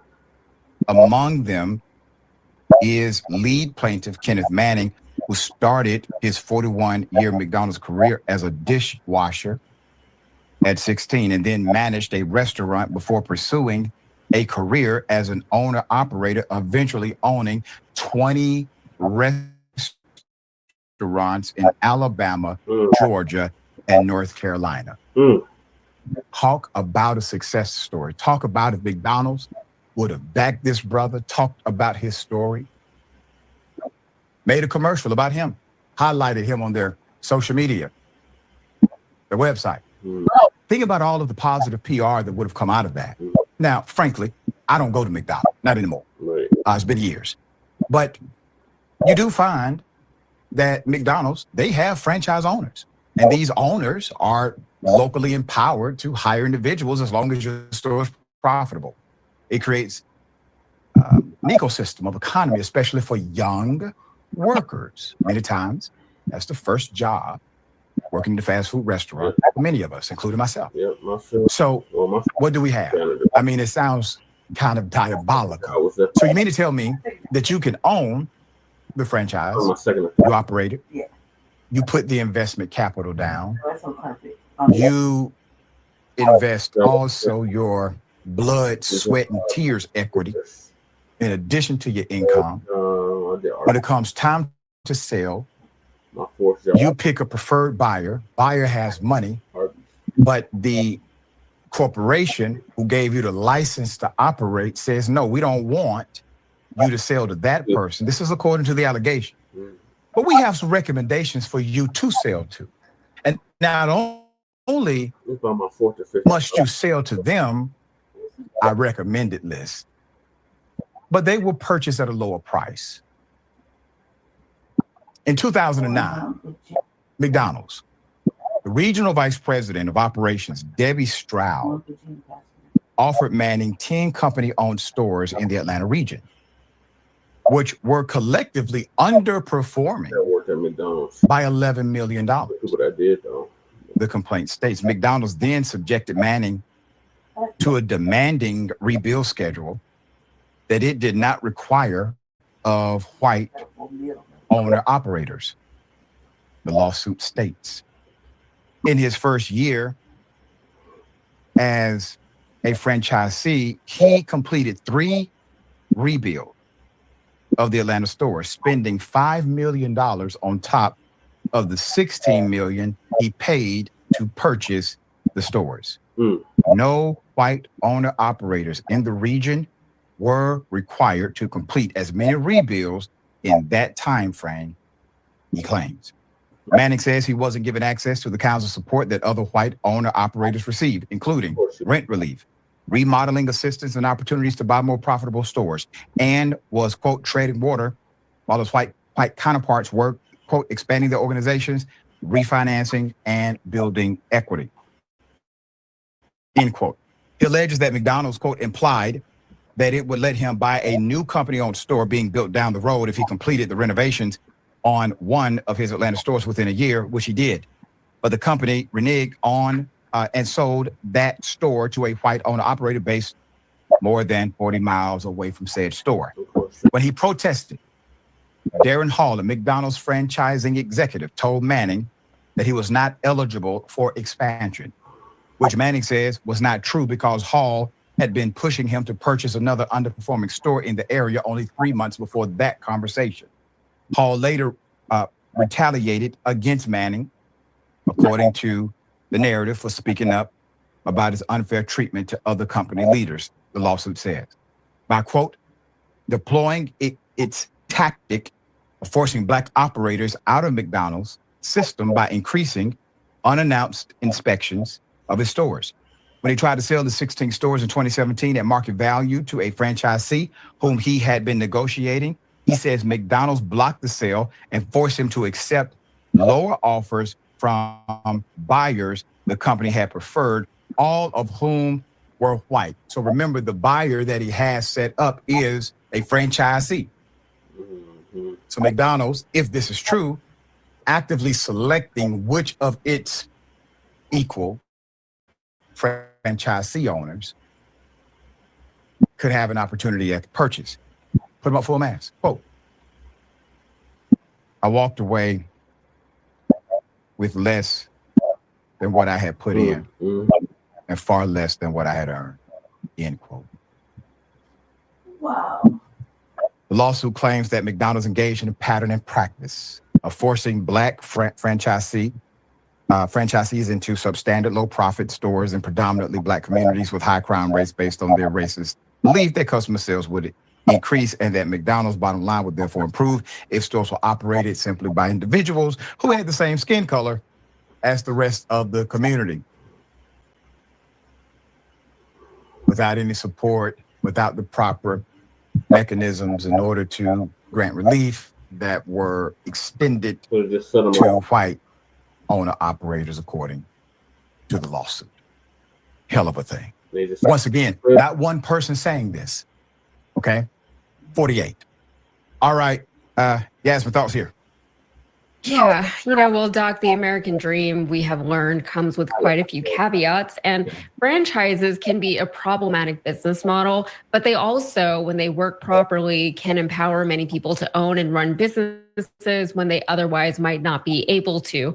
But those problematic aspects have gotten a lot more attention lately, because many franchise owners like these have drawn attention to these things that most average people just aren't aware of or aren't thinking about, like the things detailed in this story. No one would have known that any of this was going on until these business owners got together and decided to sue a giant multinational corporation over this. Subway, for example, has also come under fire for similarly predatory practices that stifle their franchise owners and saddle them with a ton of debt and basically trap them with a store in a bad location that is then often cannibalized by another location that Subway allows to open across the street. But with McDonald's now, there seems to be a racial aspect to their case and practices. And let's be clear, this is not the first time that McDonald's has been accused of being, let's say, racially insensitive. A lot of people, including myself, have been boycotting McDonald's.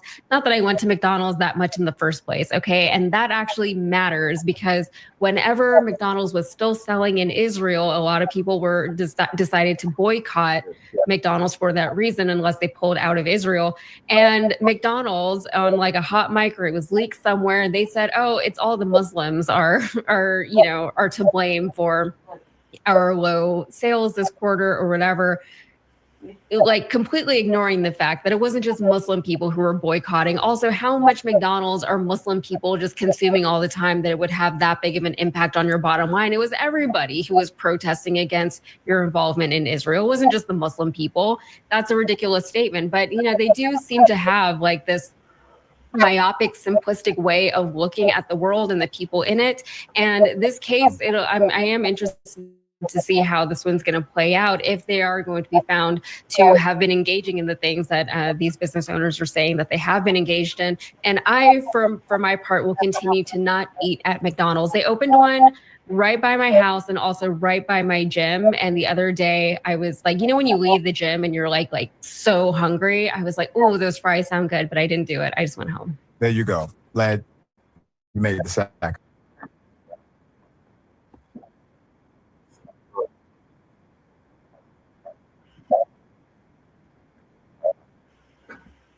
They're gonna end up settling out. They need to. That's fucked up. All right, so on other, the hell with crack Donald's. I rarely, if ever, eat that bullshit. And like Bianca said, over 1 billion served. What are they serving you? Trash. That shit is complete trash. I would say though, I did work for McDonald's. Well, I think it was like my second or third job. Don't quote me on this shit. It was young girl. My mama, and Uncle James, they were managers at the McDonald's in Aurora, and I got the job. I got the job as a manager kid. That was completely fucked up.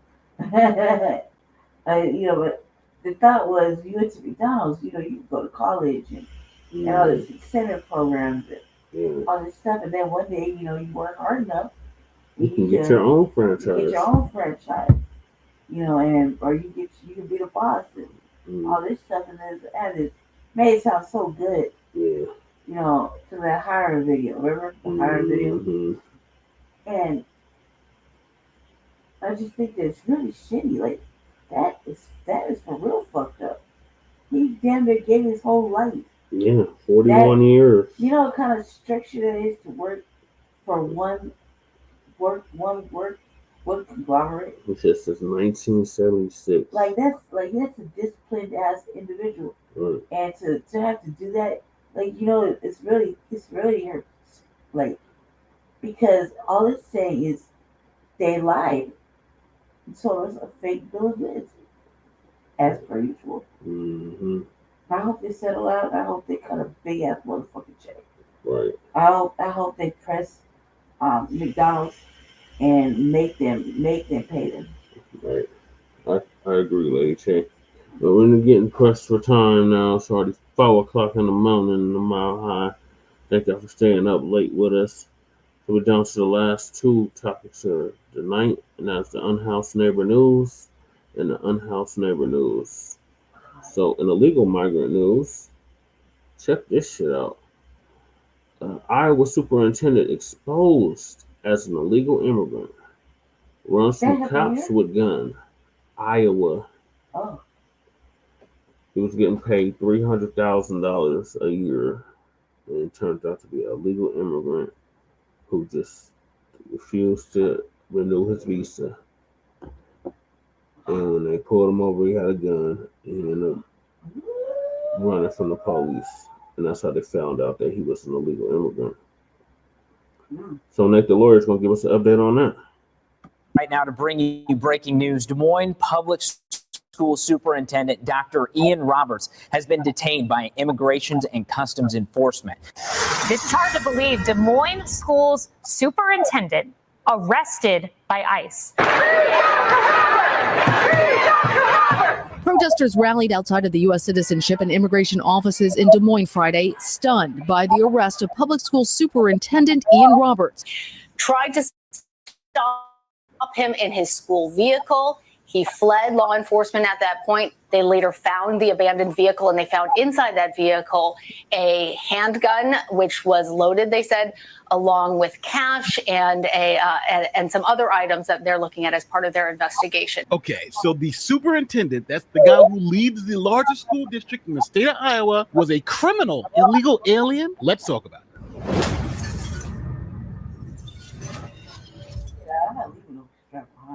All right, welcome to Des Moines, Iowa. Population about 200,000 residents, but if you count the metropolitan area, it's about 700,000 residents. Now, Des Moines also has the largest school district in the state of Iowa, and it's led by Dr. Ian Roberts. Now, Dr. Ian Roberts is extremely accomplished. He was born in Georgetown, Guyana. In 1999, he applied and got a student visa to come here to the United States. Now, Dr. Roberts used that opportunity to obtain a bachelor's degree, a master's degree, and become a doctor. Now, Dr. Roberts is also an accomplished athlete, competing at the 2000 Sydney Olympics for his home country of Guyana. Here's a quick clip of all of Dr. Roberts' experience. As a commissioned military officer, a world-class athlete, and transformative leader in education. Currently serving as the superintendent of Iowa's largest public school district, he impacts the lives of over 30,000 students. His dynamic career spans roles as superintendent of the Mill Creek Township School District, a high-performing school district in Erie, Pennsylvania. He has also served as the chief of schools for California's largest charter school network and as the high school network superintendent for St. Louis Public Schools, where he coached, supported, and evaluated high school and alternative school principals. His influence doesn't end with education. Before his journey in school leadership, he was a world-class Olympic athlete. He competed globally in the 2000 Olympic Games in Sydney, Australia, and World Championships in Liège, Japan, and Seville, Spain. He was a finalist in the Pan American Games in Winnipeg, Canada, and gold medalist at the Central American Championships in Bridgetown, Barbados. His athletic excellence is matched by his academic achievements. Ladies and gentlemen, you are in for a treat. So sit back and get ready to experience something amazing. It is with great pride and excitement to introduce the remarkable, the resilient, the revolutionary, Dr. Ian A. Roberts.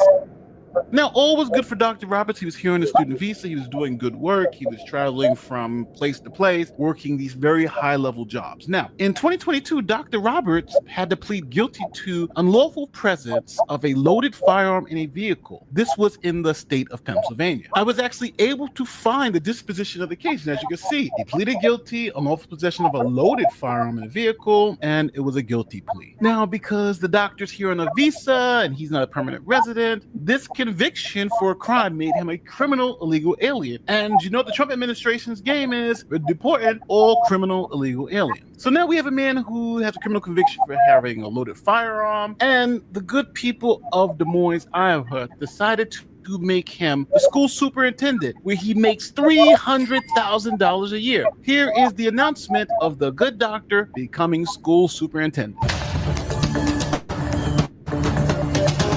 Well, breaking news just into our newsroom. In fact, the Des Moines Public Schools Board is announcing that their next superintendent will be Ian Roberts. Right now, Roberts is the superintendent for a school district in Northwest Pennsylvania. He's also previously worked as a chief of school officer and a principal. So now let's understand the timeline. 2022, he pleads guilty in Pennsylvania. 2023, he moves from Pennsylvania to Des Moines, Iowa to become the superintendent there. And now we're 2024. Biden is still president of the United States. The Biden administration got a removal order on May 7th, 2024 for the good doctor because of the criminal conviction. Now, I need everybody to understand this is the immigration service under Biden, not under Trump. So Biden gets kicked out of office, Trump gets in office, and you still have all of these removal orders that have to be executed. So ICE decided to take the good doctor into custody and execute the removal order that Biden administration put into place. So when ICE arrived to take the good doctor into custody, the doctor decided to run. Ian Roberts from Des Moines is being held here in Woodbury County. Details in our top story tonight at 10 o'clock. The Woodbury County Jail log shows Ian Roberts was booked earlier this evening on a foreign warrant. The Iowa Department of Public Safety says officers responded to a mutual aid request at around 9 o'clock this morning from Immigration and Customs Enforcement. Authorities say that they performed a traffic stop where Roberts identified himself and then sped away and abandoned his vehicle near a wooded area. A short time later, he was taken into ICE custody. Now, ICE officials say Roberts had a loaded handgun, $3,000 in cash, and a fixed blade hunting knife in his possession. Homeland Security saying Roberts is a criminal illegal alien from Guyana. He entered the U.S. on a student visa back in 1999 and given his final order of removal in May of 2024. Roberts has been serving as superintendent of the Des Moines Public School District since 2023. And they tried to stop him in his school vehicle. He fled law enforcement at that point. They later found the abandoned vehicle, and they found inside that vehicle a handgun, which was loaded, they said, along with cash and some other items that they're looking at as part of their investigation. So let me get this right. The doctor got caught in Pennsylvania with a loaded handgun in his car, got arrested for that, pled guilty. Then fast forward, he's now still driving around. This time it's seemingly in a school vehicle with the loaded handgun and $3,000 in cash. This guy just has a gun fixation. The good doctor has been here almost 25 years on a student visa. So I think he's overstayed that visa pretty dramatically. Now, obviously, the people in that community are protesting because they want the good doctor back as superintendent.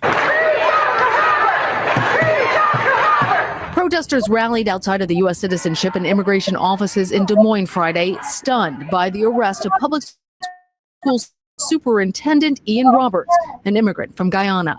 The general public, I think, is not okay with what's happening. All right, so we're all on the same page. This has been going on for about 20 years, and he's been here for 20 plus years on a student visa. And it's the Biden administration that said he had to go, not even the Trump administration. So at the end of the day, he should have got his paperwork cleared up. He didn't, and now you got to go on this first thing smoking back to Guyana. Thank you for your service and all your hard work, but time for you to go home. Now, I do want to say one thing. Back in 2023, he was lawfully allowed to work here because he was still on that student visa. That was ended in 2024 when they put in the removal order. So he was still employed at the school district as the superintendent, even though his immigration status had changed. DHS says that when Dr. Roberts was arrested, that he did not have work authorization and that he was in the country illegally. When the district hired Roberts in 2023, was it the district's impression that he did have work authorization, and what was his immigration status at that time? This is all new information, and we are seeking the facts just like everybody else is. When the superintendent was hired, I was not board chair, but we retained a search firm, did the background check, just like the state of Iowa and Governor Reynolds and the Board of Educational Examiners did their license check. And so we followed all of the proper procedures. And now we have to wait for the facts to unfold because it seems that there's not legitimacy around that right now. So now, do you agree with the people protesting on the street? Hey, he should be allowed to stay. He's done so much good in the community. This isn't someone you want to deport. Or is he on the first thing smoking because he broke the law? A gun charge in Pennsylvania. Obviously, you could possibly have a gun charge here because he's an illegal immigrant at this particular time, and he has a loaded firearm. And if you're illegal and have a firearm, that is a crime in the United States. So let me know in the comment section how you feel. Should he stay? Should he go? Do you feel this is someone who should be removed? Or do you feel like the community that, hey, this is someone who you don't want to be removed? Let me know in the comment section. Don't forget, like, share, subscribe, do all the great YouTube stuff. My name is Nate the Lawyer. I'm out. He got to go. You had 20, how many years? 20 years to renew your visa? Easily, but I don't know why he had a pistol 2 separate times. Yeah. Are you recovering? I want to know. Sorry, Billy. Hey, diaries. Why? I want to know who I want to know why he didn't learn the first time about the pistol, and the second time. Why does he need a pistol 2 separate times? So he's gonna be made an example out of. Watch. Mm-hmm. And they're like, oh, free him. Like, we love Ian. We love Dr. Roberts. Dr. Roberts is the villain. Right. Right. Dr. Roberts only plays a doctor during the day. He's out there gun clapping, speeding, and spending money. Yeah. Why do you have $3,000 in cash Right. in your car? Why did you abandon the vehicle with money in a strap? Right. That's what I want to know. I don't think I never. No, I'm putting this shit around I'm putting a little thing, strapping it across my chest, and getting out my motherfucking whip. My laser working good. I got my fucking thing outside of me. I was like, we're booking it. Strap on the side. I'm gonna hide somewhere. But goddamn, like why you leave the strap in the bread? Hey, why did he have 2 guns? Like 2 separate times he got caught with a gun. What you need the pistol for, doctor? That is like, is he gun clapping at night shit? Why did he need a pistol? He's a fucking doctor. You know why they in the background check? The background check is flimsy at best.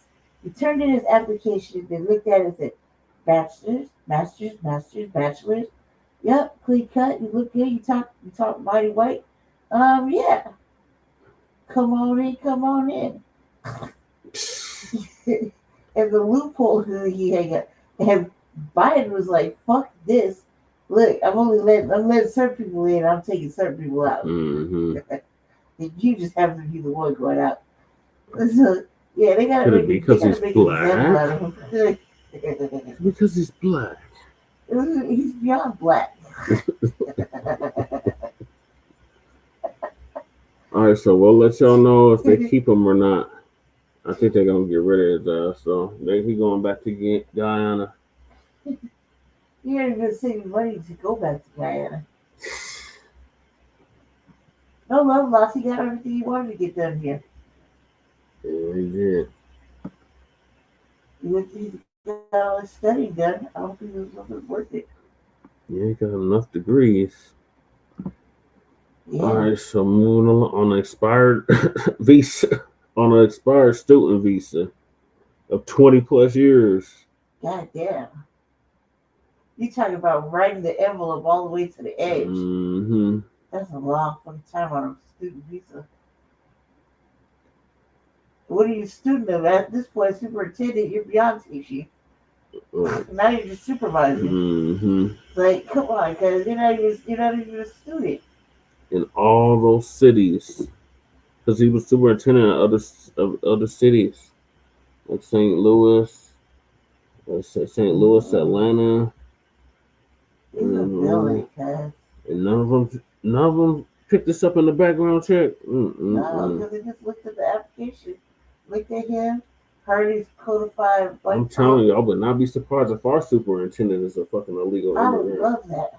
Maybe we should just find out, just because that would be great if we just did something. But come on, man. I mean, are we ever going to be the good guys in this city? Probably not. What's his damn name? What is the damn superintendent's name? He's a Dominican from New York. He came from the Bronx school district. The hell is his goddamn name? Marino. What's his first name? Can't remember his first name. Yeah, I wouldn't be surprised if he was damn illegal. No, it wasn't Luis. Let's call him Jose Luis. It's something else.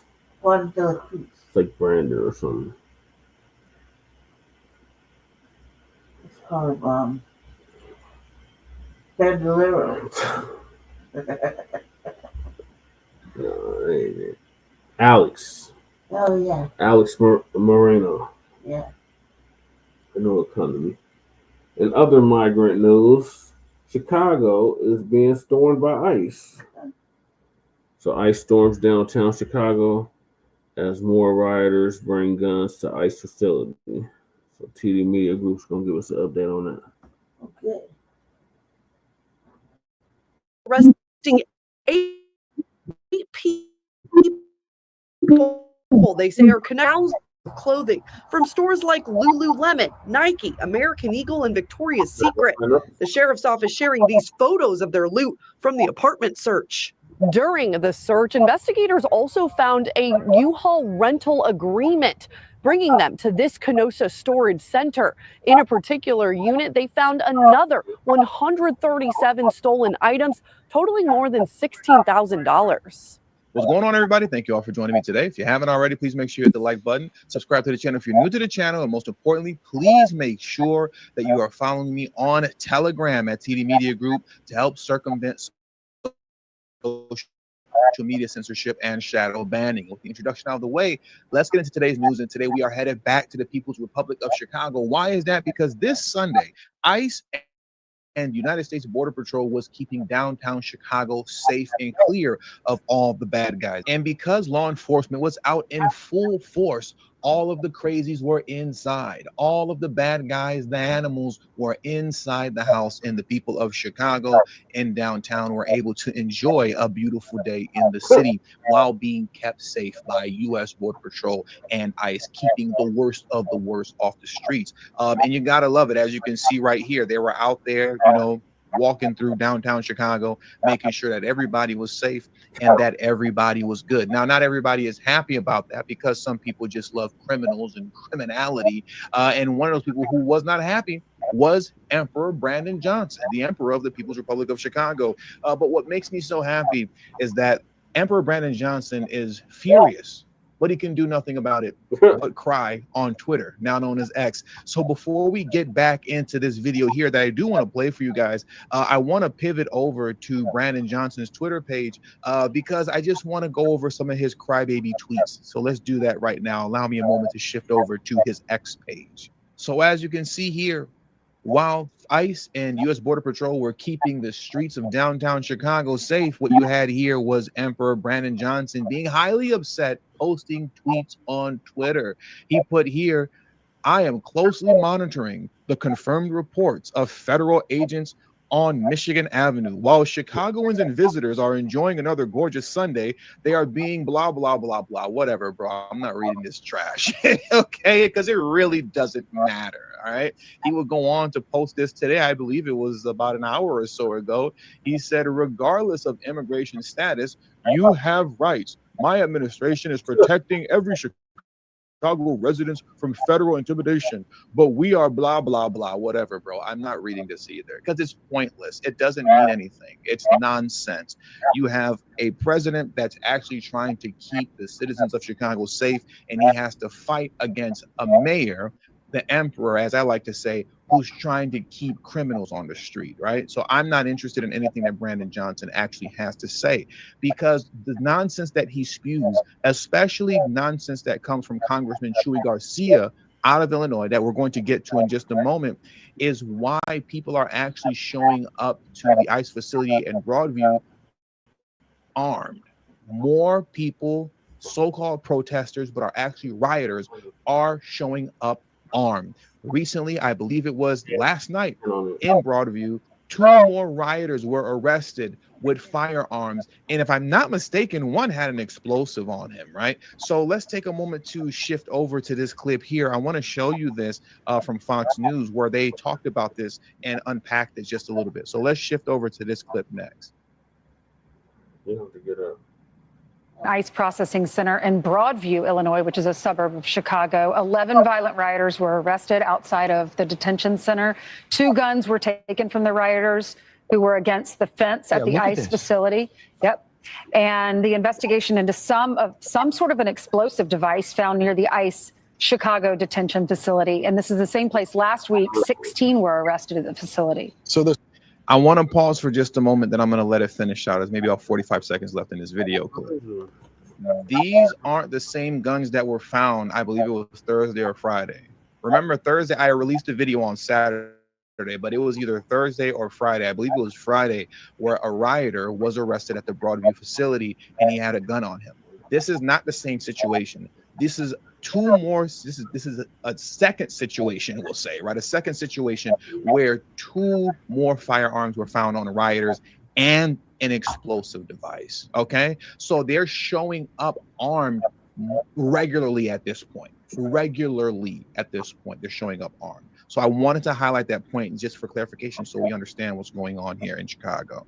16 were arrested at the facility. So there's 2 elements to the story. Obviously, the legal aspect. If y'all remember, during the height of the crisis, I went in on the ground and they were taking over the schools, taking over the health centers that they had shut down in the city. And the rival gangs were warring with each other with the illegal gangs that were in the town. You also have a major crime problem, guns within Chicago, illegally in Chicago as well. So I just don't understand why the mayor, I know the residents want more help. You need a presence of law enforcement there, not just for the illegals that are criminal migrants within the country, but the actual criminals that are out there on a day-to-day basis that are residents that are shooting up the block. So there's 100%, and 75% of Chicagoans want more law enforcement on the street. All right, 75% want that, but their emperor, Brandon Johnson, will not give it to them. Instead, he would rather have the guns on the streets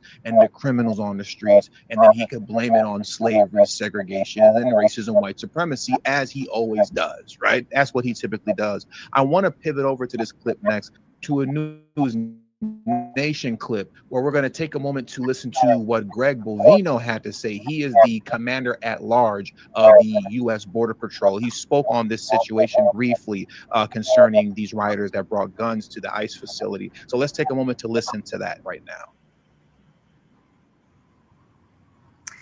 Good morning, Marnie. Well, protests are likely to expand throughout the week here. Now, Broadview, the village of Broadview, the police department actually opening an investigation into federal agents after they allegedly fired less lethal ammunition into a local CBS reporter's car. That's according to local media reports. But that's actually after the village of Broadview said that ICE officers reached out to them saying that there would be a crap show, however they used an expletive, over the weekend as protesters continue to clash with federal officers at the Broadview ICE facility. And it was a tense weekend with over 11 protesters arrested Saturday after Border Patrol agents and federal officers deployed tear gas and pepper spray balls.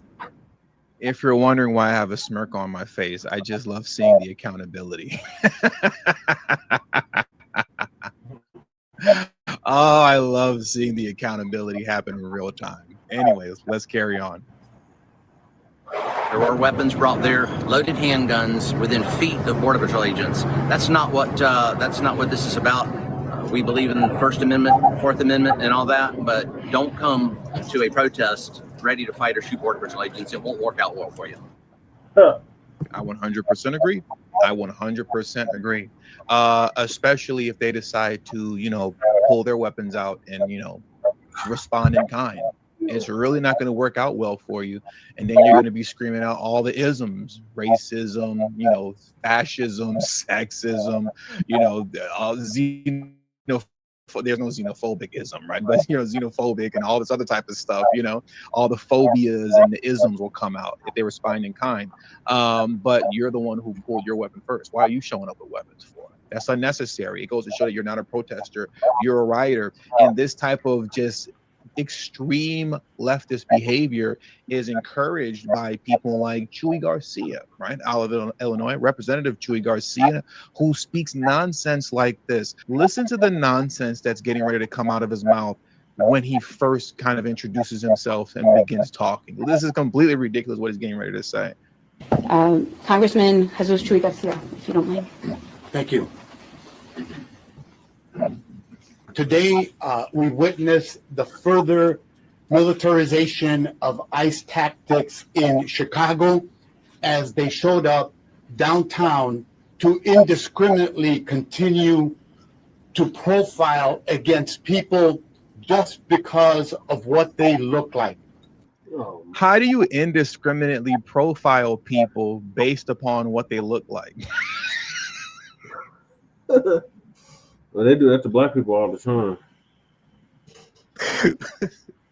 Liberals are dumb. How do you, somebody please explain that to me in the comment section below. How do you indiscriminately, right? Meaning you're not discriminating. You indiscriminately profile people based on what they look like. That's how you know they're just talking just to talk.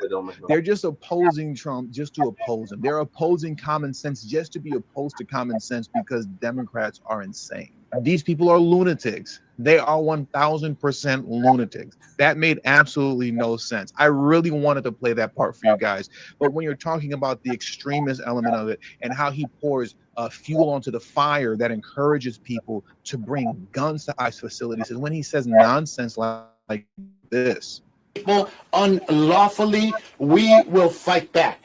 You claim that you're out to get the worst of the worst, but we see time and time again that the people that you are apprehending and kidnapping and interrogating and terrorizing are hardworking people that make Chicago and Illinois a better place for everyone. He's an idiot. DNC lunatics are idiots. Chuy Garcia is dumb. So when you say this kind of stuff, as we keep hearing, you're kidnapping and terrorizing hardworking people that are making the city safe. Well, let me ask you something, Chuy Garcia. Are you talking about people like this guy right here? Shout out to my man, Libs of Chicago, for posting this. Look at this. Is this who we're talking about in the city of Chicago? Eric Ayala, an illegal alien from Mexico, was arrested last week because he punched a woman in the face. She is also pregnant. What a fine person. He is exactly what we need in this country. And so it makes sense why our leftist politicians are so eager to protect people like him. These are the people that they're protecting. You have ICE and U.S. Border Patrol in Chicago trying to keep you safe from people like him. Brandon Johnson and Chuy Garcia want to keep him safe at your expense, okay? They want to keep animals like this protected at the expense of your safety. Whether you're a man, woman, or child, they do not care. And then that leads to not just lunatics, rioters showing up to ICE facilities with guns, but idiots like this in the streets of Chicago antagonizing ICE agents who are trying to do their job. Look at this clip here in closing. These are the kind of morons, and I hate to use such word, stupid, idiot, and moron so much, but what else am I supposed to say? What else am I supposed to say? This is all idiotic. And Chuy Garcia and Brandon Johnson are producing morons like the people that we're getting ready to listen to in this next clip here as we bring this video to a close. Check this out here. Look at these motherfuckers out here.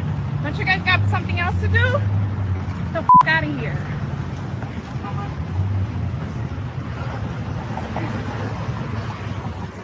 Look at these motherfuckers. Sister on Armitage. I just have to say this really quick because I didn't cover this story that happened last week. Many of you are familiar with it, though. It was a hearing, an immigration hearing in New York, where a man was, detained and he was deported, right? Because his immigration hearing didn't go his way, and there was a wife. His wife was there with their children, and she was acting a fool. I'm not going to get into playing the whole clip right now, but some of you are familiar with it. The long and short of it was after she got done acting a fool, once her husband was taken away, she continued to act a fool and argue with ICE. And eventually, one of the ICE officers ended up, grabbing her, and they pushed her against the wall, and then they tripped over and fell onto the ground, and she fell to the ground. A lot of people were going, "Oh my God, she's just a woman." I cannot stand this. I despise this with a deep passion. I despise what this woman is doing here, and when people act like this with such a deep passion. When you antagonize and talk stupid to these people, but God forbid you F around and find out. Now all of a sudden, oh my God, but she was just a woman. There's a right way of doing things and a wrong way of doing things. What she's doing right now is the wrong way. If the purpose of this was to film the guy and show that ICE is in the area just to warn whoever you're trying to warn, then okay. But when you're walking up on these people talking crazy, talking all types of stupid, I'm sorry, man. If you F around and find out and they end up just kind of, calling your bluff with all the nonsense that you're talking, hey, man, fair game, fair game. Do things the right way or find out the hard way. Anyways, let me get off my soapbox and let's get back into this clip here. And I'll start it over. I ruined it. So let me start it from the beginning. Take 2 and action. Look at these motherfuckers out here. Don't you guys got something else to do? Get the fuck out of here.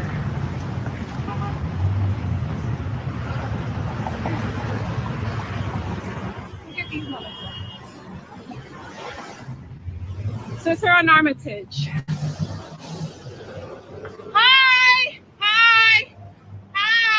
What you gonna do?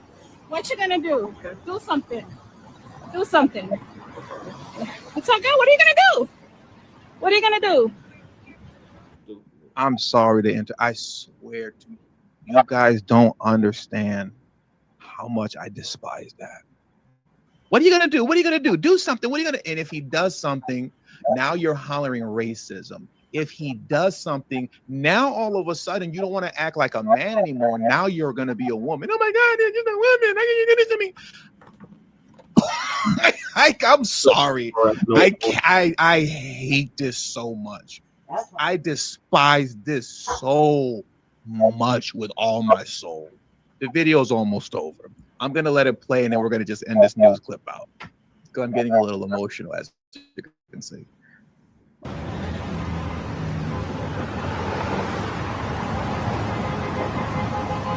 Oh, these motherfuckers have a Mexican flag on their car. Look at that. Beautiful. Beautiful.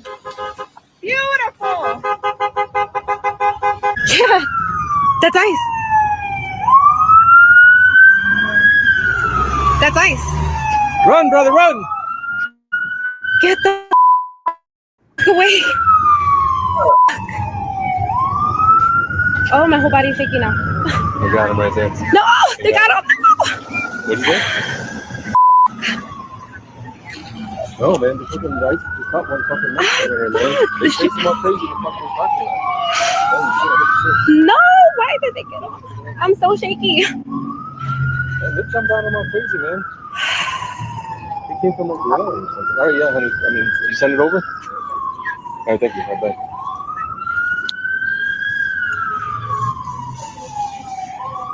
Who's the guy with the Mexican flag on the trunk? Just talk to them, bro. Oh. Wait, he got away. He got away, no? No, they got him right there. Where's he at? Oh, he's on the floor. This guy got him. Oh, motherfuckers. I mean, you can't be any more stupid. They're literally keeping these morons safe. These people are dumb. They're dumb. They're ignorant. They're stupid. I mean, I just can't help myself because it just is what it is. You have people like this running around out here, you know, punching pregnant women in the face. And then you have morons like who we were just listening to. Oh my God, get away. Did they get him? Oh, they got him. Oh my God, my heart is beating so fast. The video's over. Let me shut this down. I'm done, guys. I'm finished. With all that being said, that does it for today's news, okay? That does it for today's news.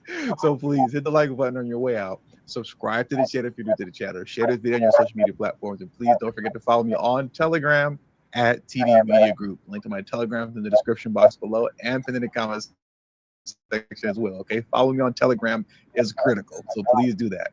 With all that being said, thank you all for your time. Until the next video, peace and have a great afternoon. If I didn't say it already, the link to my Telegram in the description box below and pin in the comment section as well. All right, I gotta get out of here. Yeah, we gotta get out of here too. Got 2 more videos for y'all, and then it's a wrap. So, play stupid games, win stupid prizes. I have no pity for these illegals whatsoever. All right, so in Denver related migrant news, the Bennies, as some would say, 10-day agua, is back at it again. Remember, we don't have a 10-day agua problem. We don't have those issues in Colorado. We don't have these issues in Denver and Aurora. Remember all of that? Well, we do have those issues here in Colorado. And they decide to hit up the affluent areas of Denver, Cherry Creek. So this next video is Rolex robberies in upscale Denver neighborhood lead to suspected 10-day agua gang member. Ooh, this video is hilarious. So I'm gonna play that, and then the Unhoused neighbor news, and then that's it. Denver's Cherry Creek North neighborhood is known for shopping and high-end dining. Tonight, police are actively looking for a man who is seemingly targeting that luxury lifestyle, taking part in a series of armed Rolex robberies. Your investigator, Brian Moss, has been looking into those cases. He joins us live tonight from Cherry Creek North. And Brian, who exactly are these robbers targeting?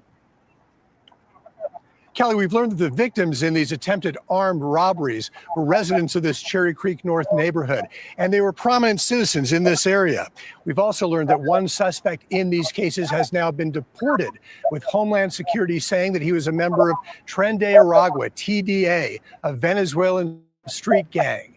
The second suspect is still on the run. With upscale shopping, art galleries, high-end boutiques, and fine dining, and surrounded by multi-million-dollar homes, Cherry Creek North is considered one of Denver's safest neighborhoods. I was sure that somebody would have walked by and said, hey, what's going on, you know, on the window like this, and I'm sitting in there. But on one particular day, it sure didn't feel like it to 85-year-old Larry Dietrich. And then I looked up, and he's got the gun pointed at my head, and he was very forceful. Watch. I said, you son of a, you're not going to get this watch from me today. Didn't you understand me? I said, you know. Turns out what happened to Larry was not an isolated incident.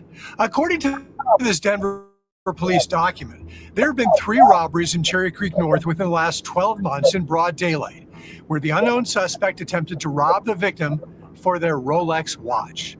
Dietrich had just finished coffee with friends here when he got in his car to leave. There's always a spot in the parking lot. He says a feeling of rage came over him that someone would rob him at gunpoint in his community during daylight hours in a heavily trafficked area. Finally, it sort of became a standoff that I think he realized in order to get my watch, even if I was wearing one, he was going to have to shoot me. It went through my mind that, well, if this is the end, so be it. But I just didn't want to give up the watch under these circumstances. What did your wife say when you told her what you did? She said I was stupid, you know. But this was just another chapter in a life of danger. Larry was a professional race car driver, racing the Pikes Peak Hill climb in his 70s. Put the gun away, I just stood there, and they were parked. The would-be robber ran away, but 10 days later, it happened again. A prominent Denver lawyer was walking his dog at 3rd and Steel in the heart of Cherry Creek North mid-afternoon, 4 blocks from where Dietrich was held up. The suspect demanded his watch at gunpoint, wrote police, but say investigators, the 71-year-old lawyer refused to give him the watch. The suspect took off running, eastbound on foot. It's been a deeply impactful tool. Denver Police Commander Cliff Barnes says investigators turned to the Flock camera system for help. It's a network of 111 cameras around Denver that can not only read license plates, but track cars by certain characteristics. They say in both of those robberies, Flock cameras around Cherry Creek North showed a 2006 gray Honda Civic with a temp plate was in the area. Flock was an integral piece of that, right? Because we were able to take a look at vehicles matching the description that was provided by the victim at the time. And police tracked the Honda back to its owner in Greeley, Fernando Rodriguez da Silva. Police say da Silva's cell phone was in Cherry Creek North during both of those robberies. And investigators say da Silva tried to cover his tracks by turning his phone off right before both robberies. I can't believe this. It's the same guys. The Department of Homeland Security said Fernando da Silva is a criminal Venezuelan illegal alien and a member of the vicious Tren de Aragua gang. The statement went on to say, ICE arrested da Silva in January of this year, claiming he admitted to being the getaway driver for numerous TDA Denver area robberies. The agency says in March, da Silva, who they call a dangerous gang member, was deported to El Salvador. You can imagine what the press would have done with a murderer under those circumstances. Larry Dietrich's Cherry Creek North neighborhood is pretty quiet these days, although police are still looking for the second suspect.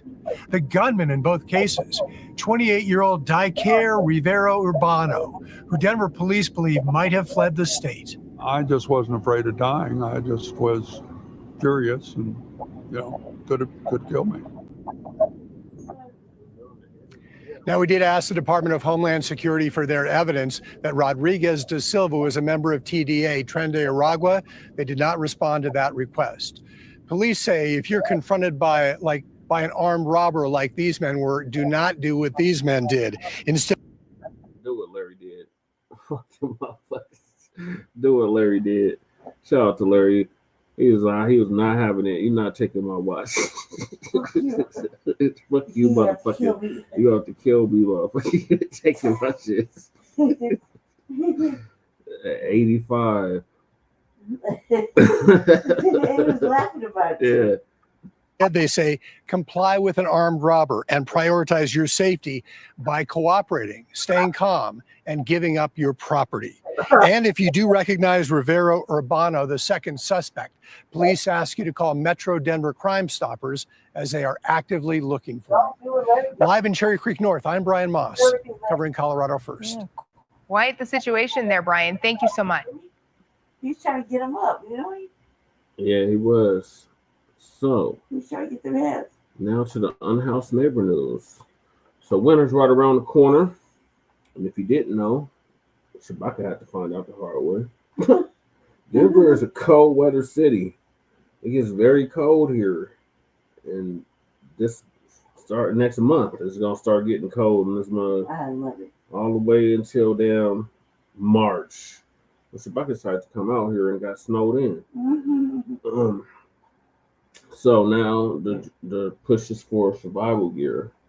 Both me and Lady Che both know from first-hand experience being unhoused on the streets of Denver. It gets very cold out here, and it's very life or death situation when you can't cover yourself with a tent, a tarp, a sleeping bag. Anything besides your own clothing is deemed illegal in the city and county of Denver due to that god-awful urban camping ban that's been in effect since 2012, which was a response to Occupy Denver, who were feet in clothing and temporarily housing our unhoused neighbors, my term, because I said they're unhoused, but they're still part of the community. And still not getting my full credit for that. And yeah, so now the push is for donations for survival gear. So this next person that you're gonna see, she's an advocate for the illegals. She masquerades as an advocate for the unhoused, and she's putting in an order for donations for the upcoming winter. So advocates for the homeless asking for cold weather gear donations. Well, it was a nice warm day today, but we know the nights are getting colder. So advocates for people experiencing homelessness are now preparing. Yeah, they're starting to collect donations for cold weather gear that actually during the wintertime could save lives. 9 News reporter Angeline McCall joins us now with more on that story. Angeline, this is so important.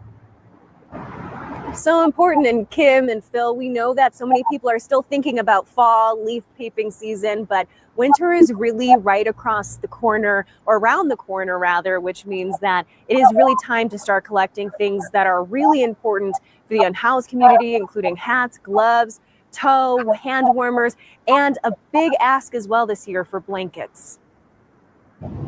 It's hard to ignore the beauty when the seasons change, and yet it's another sign for Amy Beck. But at the same time, I also feel a lot of anxiety at this time of year because I know that we're moving into winter. As an advocate for people experiencing homelessness, she knows the nights are getting colder and they're getting more requests here at the Network Coffee Shop, a resource for the unhoused in Capitol Hill. And so this year, what I'm hearing most is that people need blankets. And this year, Beck says she's seeing an increase of people new to the streets for the first time. There was a 10% increase in those experiencing homelessness from 2023 to 2024, according to the point-in-time data. Here at the network, we're definitely seeing a lot more people that are new to homelessness. And so this is going to be their first winter. Meanwhile, Beck says the city has become more strict in enforcing the camping ban. Well, in winters past, the biggest ask has been tents. And so it doesn't make sense this year to collect tents to hand out because they're not allowed to set up tents any longer. Anytime a tent goes up, there's someone that shows up and that tent comes right back down. Technically, covering yourself with a blanket also violates the ban, but Beck says people will do what they have to in order to survive. People do. They, of course, have to at some point because people have to sleep. And so whether or not people agree, I am going to make sure people have what they need to stay alive and to survive. Of course, we know that the mayor is also slashing. She's doing it for the illegals. Don't let her fool you. Yeah, she was all about it at the town hall. Well, Lady Che give you an update on all of that because Lady Che attended the town hall. Yeah. Budgets in this. And it's budget season. So we're about to rip the mayor a new one for the whole next month. Yeah. And the public hearing for the budget is on the 27th of October, and we're definitely going to be there in person to let the mayor and city council have it. Yep. They decide to want to give all this goddamn money to the police, and they want to slash all the funding to the public services, service providers, all that. And basically, essential services, they had to lay off 170 employees, city employees, as a result of the illegal migrant invasion. I think we did a good job today or yesterday. Oh, yeah, I should play that. That's what I was going to say. Yeah, I should play that I after think this. we did an excellent job. City as well. Hold on, Alicia, let me get this part through and then let you talk. Blacc wonders what that will mean when it comes to sheltering and how that could impact capacity. We also know that funding is being reduced for things like resources for people facing eviction. And so she worries that more people will fall to the streets by the end of the year. Now, if you'd like to donate any of your items, we have all of that information and contact information as well on our website at 9news.com. In Denver, Angela McCall, 9 News. So also what's coming up is we will remember all the people that died on the streets as a result of the urban camping ban. All right, go ahead, Lady Che. What are your thoughts? About what I saw? Before you get to that, about the need for cold weather gear donations. I can speak from experience. I spent 5 years on the sidewalk, and this is what I can tell you as a disabled woman, mixed woman, right? I went through a lot of very ugly things during that time, really ugly things. Sometimes I don't even like talking about it. But I know that during the camping ban, which we're still in, you couldn't, it was like illegal to just cover yourself. We said, fuck that. We were building tents everywhere. Because your tent is like your own home. Yeah. You know, you take care of it like your own home. So we have tents. Some people were just hoarders. Okay, that's for hoarders. But for the most part, I had been through 5 blizzards by myself. A lot of times I didn't have shoes on my feet or coat, warm clothes. I was just always in my summer gear because it was hard for me being disabled. I don't get along in certain places. I got banned from the only female shelter in the city. Yeah, the Samaritan. And it's so because you could probably find clothes unless somebody came and donated something, or you would have got it how you live. It was really hard. I managed to live off like $6 a day. Just with my own little personal soda and cigarette habit. However, I've slept under 3 feet of snow. My chair stopped working. I had to learn how to build lean-tos, start building fires. All these things I had learned on my first year of being on the street. That's why I can make it through the winter. The only thing that stops it now is because my heart is in such bad condition. If my heart gets too cold, I could die. Or if I get it gets too hot, I could die. So I understand what it is. The thing is that during the migrant influx, they put and we're only talking about the last 5 years, okay? 4 or 5 years.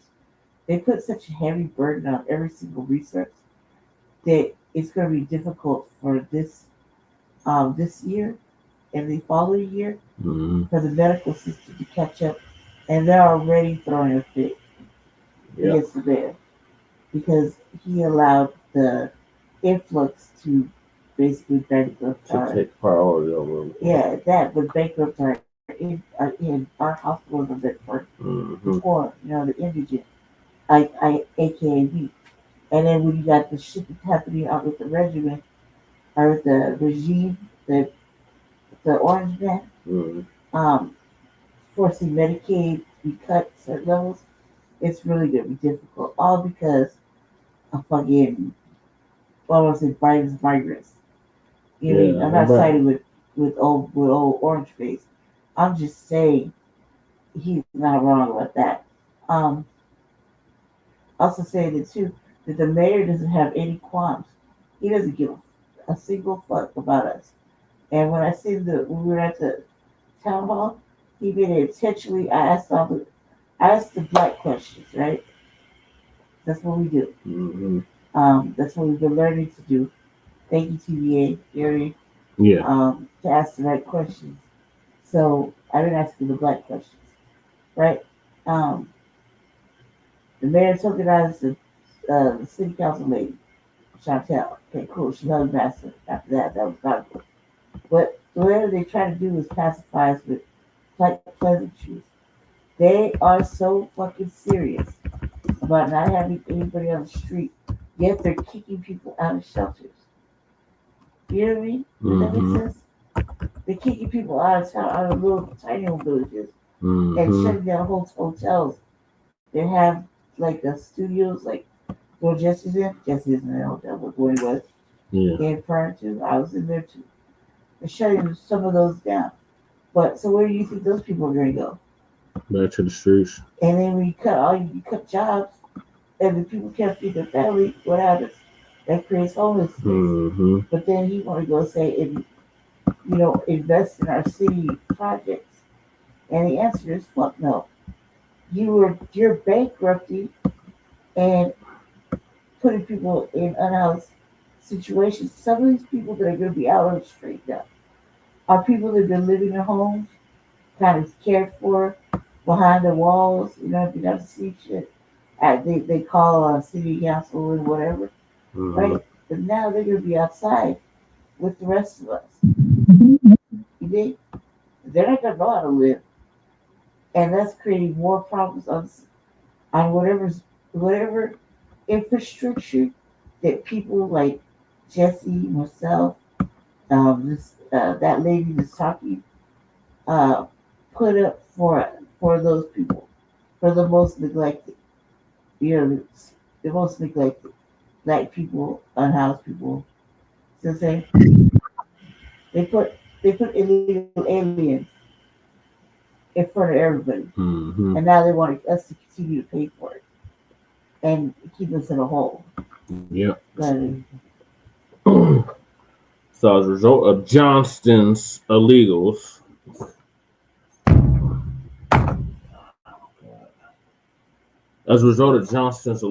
we are now $250 million in debt, and they have to do all these cuts to the budget. So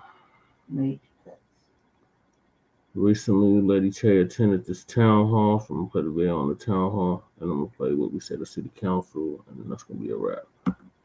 Yeah, it was just.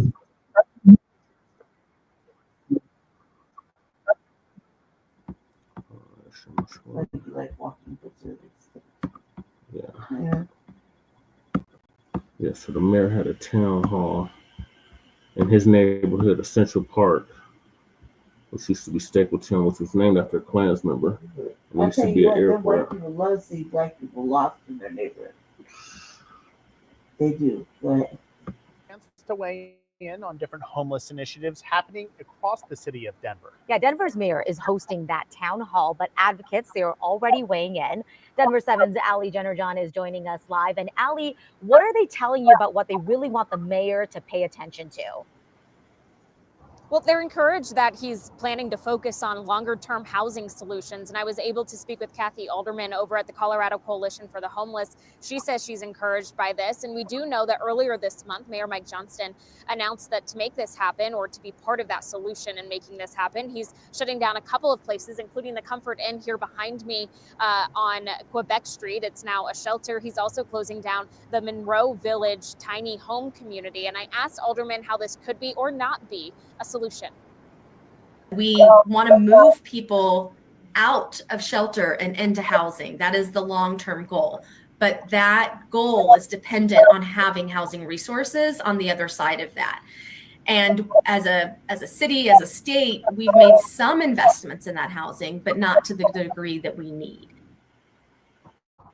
So going into 2026, Mayor Mike Johnston says he plans to do a few things, including reducing shelter capacity, installing performance-based contracts with shelter providers, and focusing on connecting people battling addiction and mental illness to recovery programs.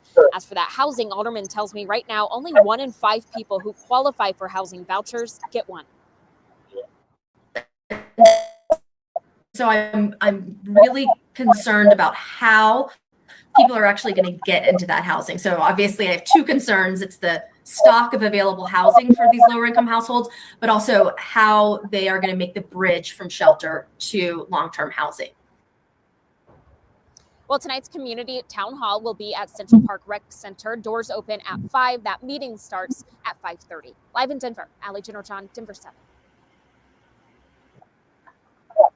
Well, as the city of Denver grapples with budget cuts, changes are coming to Mayor Mike Johnston's homelessness initiative. Now, the changes include the closures of a hotel shelter and a community of tiny homes. But the mayor says it doesn't mean the people living there will be without support. At a community town hall tonight, Mayor Johnston announced several updates to his All-In Mile High initiative. Denver 7's Claire Lavazorio was there listening to community concerns and learning what's next. In the new year, Denver plans to close some of its homeless shelters. The Comfort Inn on Quebec Street and Monroe Village, a tiny home community in Elyria, Swansea, will end their services. And many in the community have the same question. What's next? I want to make sure we are not just taking that away without providing a better solution. I want to see what the next phase is actually going to be. I want to hear what is going to be the solution so that we don't have more people that are falling onto the streets. Inside Central Park's Rec Center, that was just one topic Mayor Mike Johnston addressed. Johnston says those living in the two sites will be transitioned to permanent housing, and the closure of the Comfort Inn alone will save the city $11 million next year. And there are plans for micro communities that close too. Johnston says they'll become future locations for workforce housing. With the Salvation Army's contracts expiring at the end of the year at 3 sites, we're expecting to learn who will take over management. Both Johnston and Councilwoman Chantel Lewis say there will be new standards for the next providers, including making sure those staying in the shelters are meeting with case managers at least once a week. That's, I think, the basic expectation for folks that are in our housing. It's basic expectation for taxpayers that are supporting it, the folks who are moving towards permanent housing. The city's goal is to add 3,000 more affordable housing units in 2026. In Denver, Claire Lavazorio, Denver 7. And as Claire mentioned there, the Salvation Army is ending operations at 3 hotel shelters in Denver, the Aspen, Stone Creek, and Tamarack. Those shelters all open in 2023. And since then, Denver 7 has covered ongoing safety issues. In fact, in July, a young girl fell from a 7th floor window at the Tamarack location. One resident there told us she'd almost rather live back on the streets than live there. When asked why it was severing ties, the Salvation Army said it was a financial decision. Operating costs, they said, outpaced available funding. The city says it is now negotiating with another organization not yet named. We'll have a decision on that one next month. We are known for being the. All right. One more video for y'all, and that's me and Lady Shay going off on Denver City Council. Now, yesterday. Let's see. If I can find.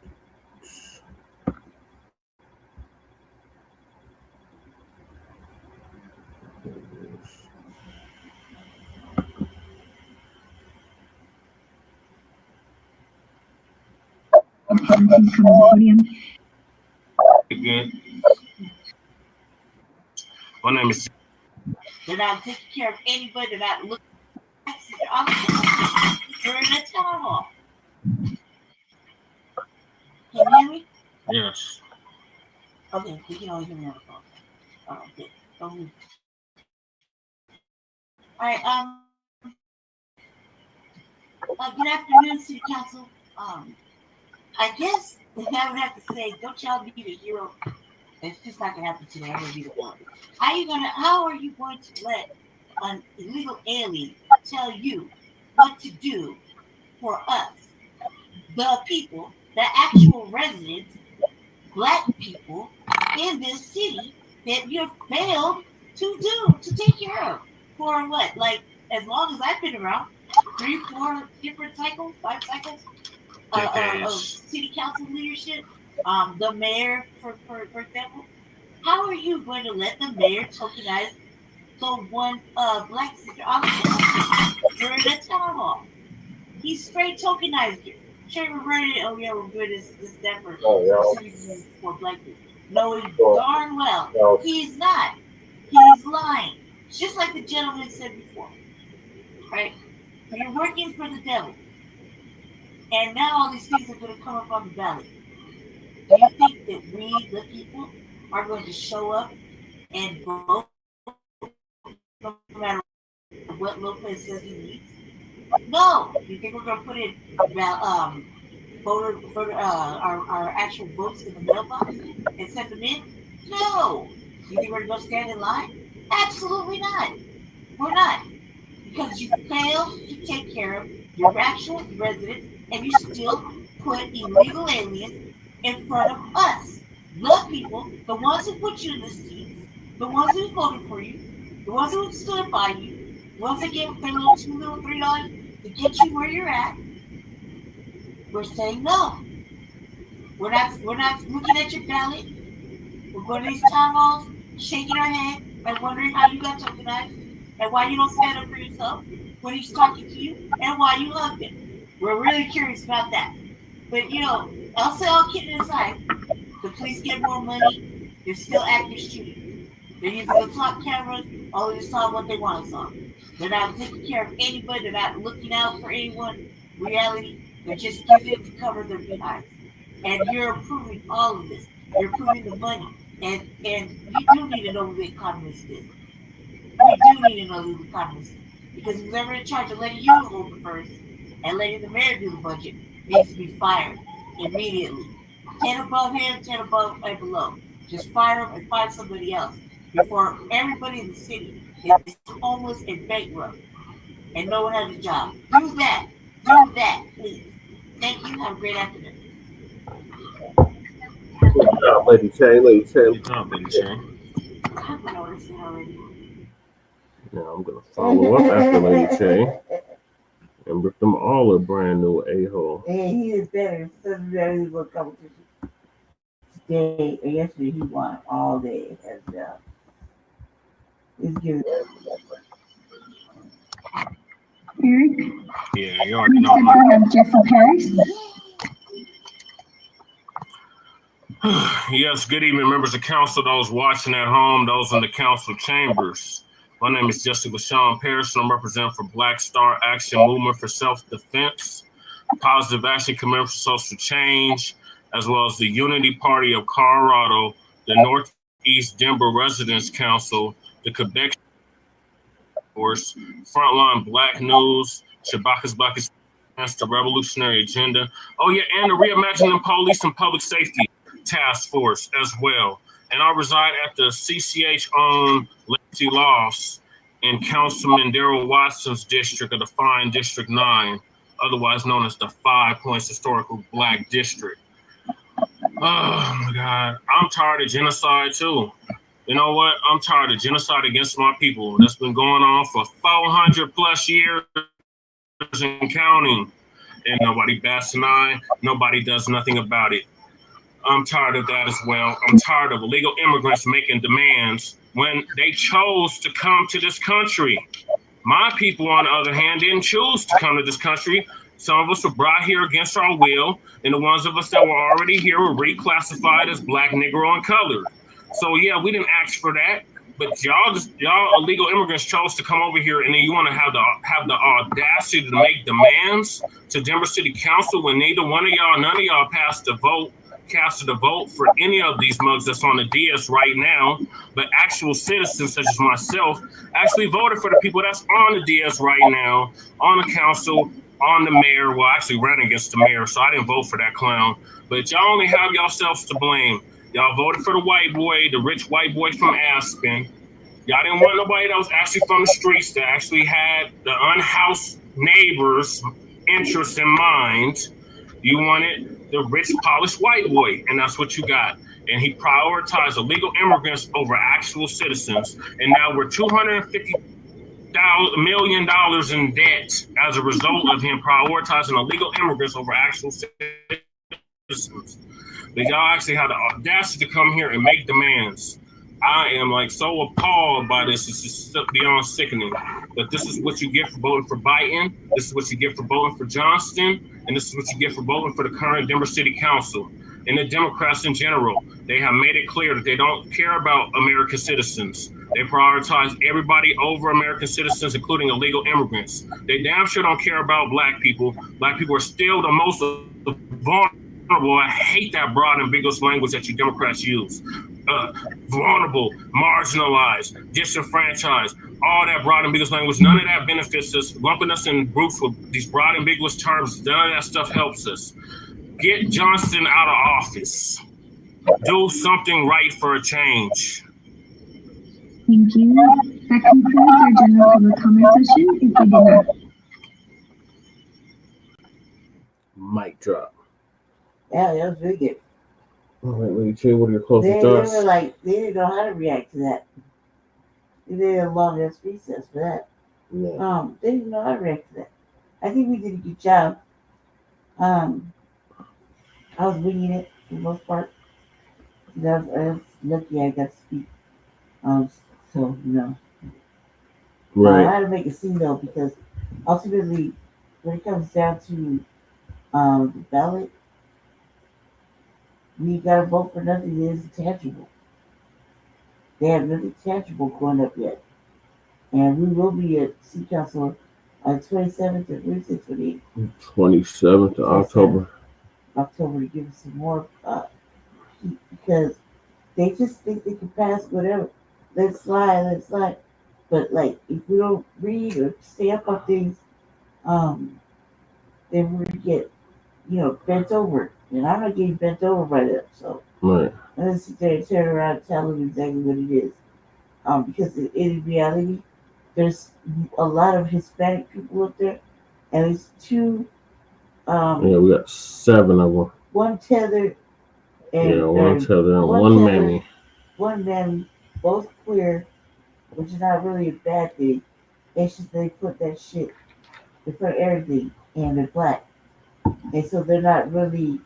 They're all inclusive. They're for everybody, and that's the sad part. That's why, like, me and Jesse, when we think about running for politics and doing things with the politics, we think about it as far as like, yeah, man, what's it gonna be like to say you're the only on code, all Black person? Think about it. Right. Think about it. There's only a handful. You got them all over the place. Look at Marcel Dixon. Yeah, shout out to Marcel. You see what I'm saying? He's always on point. So, like, can you imagine how many people you probably be able to count them on both hands? And that's sad. Yeah. Everybody else just a pretty Black face in a high place. Same old shit, like Jerry said. Same old lies, different year. That's what he said at the town hall. Yeah, he's right. We've been hearing the same shit. They want to close the tiny rooms. They don't want to admit where they stole the tiny room. Right. That's what he said too. So yeah, you need to get on this gentleman as well. Stay Black, stay dangerous, and keep a lookout for everybody. We're in a season where we just need to keep our heads on a swivel and our eyes, the peripheral vision open and available for all sorts of action coming in all different ways. You know what I mean? And let your spirit guide you. You know someone's lying to you, or somebody's telling lies. Let that. Don't question it. Always go with that first instinct. You know. There you go. Stay Black. Stay faithful. Stay dangerous. Definitely stay dangerous. All right, so that's going to conclude this season 5, episode 45, part 3, part 3 of the Frontline Black News. Join us today, I guess. It'll be today now, or tomorrow, or today. I guess it's today now. For Shabaka's Black Experience Enhanced at 7 p.m. Mountain Standard Time. In the meantime, make sure y'all like and subscribe to all of our platforms. Frontline Black News on YouTube and Facebook. The Revolutionary Agenda on YouTube and Facebook. And Shabaka's Black Experience Enhanced on Facebook and Twitter. So peace, love, light, reparations, and separations in Black empowerment, and delineations in Black empowerment.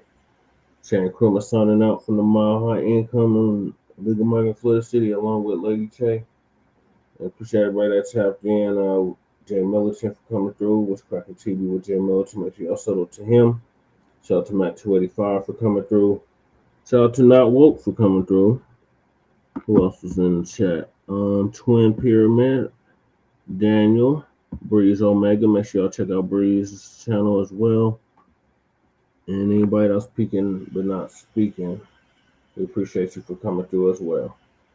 So we'll see y'all later on for Shabaka's Black Experience Enhanced. Peace.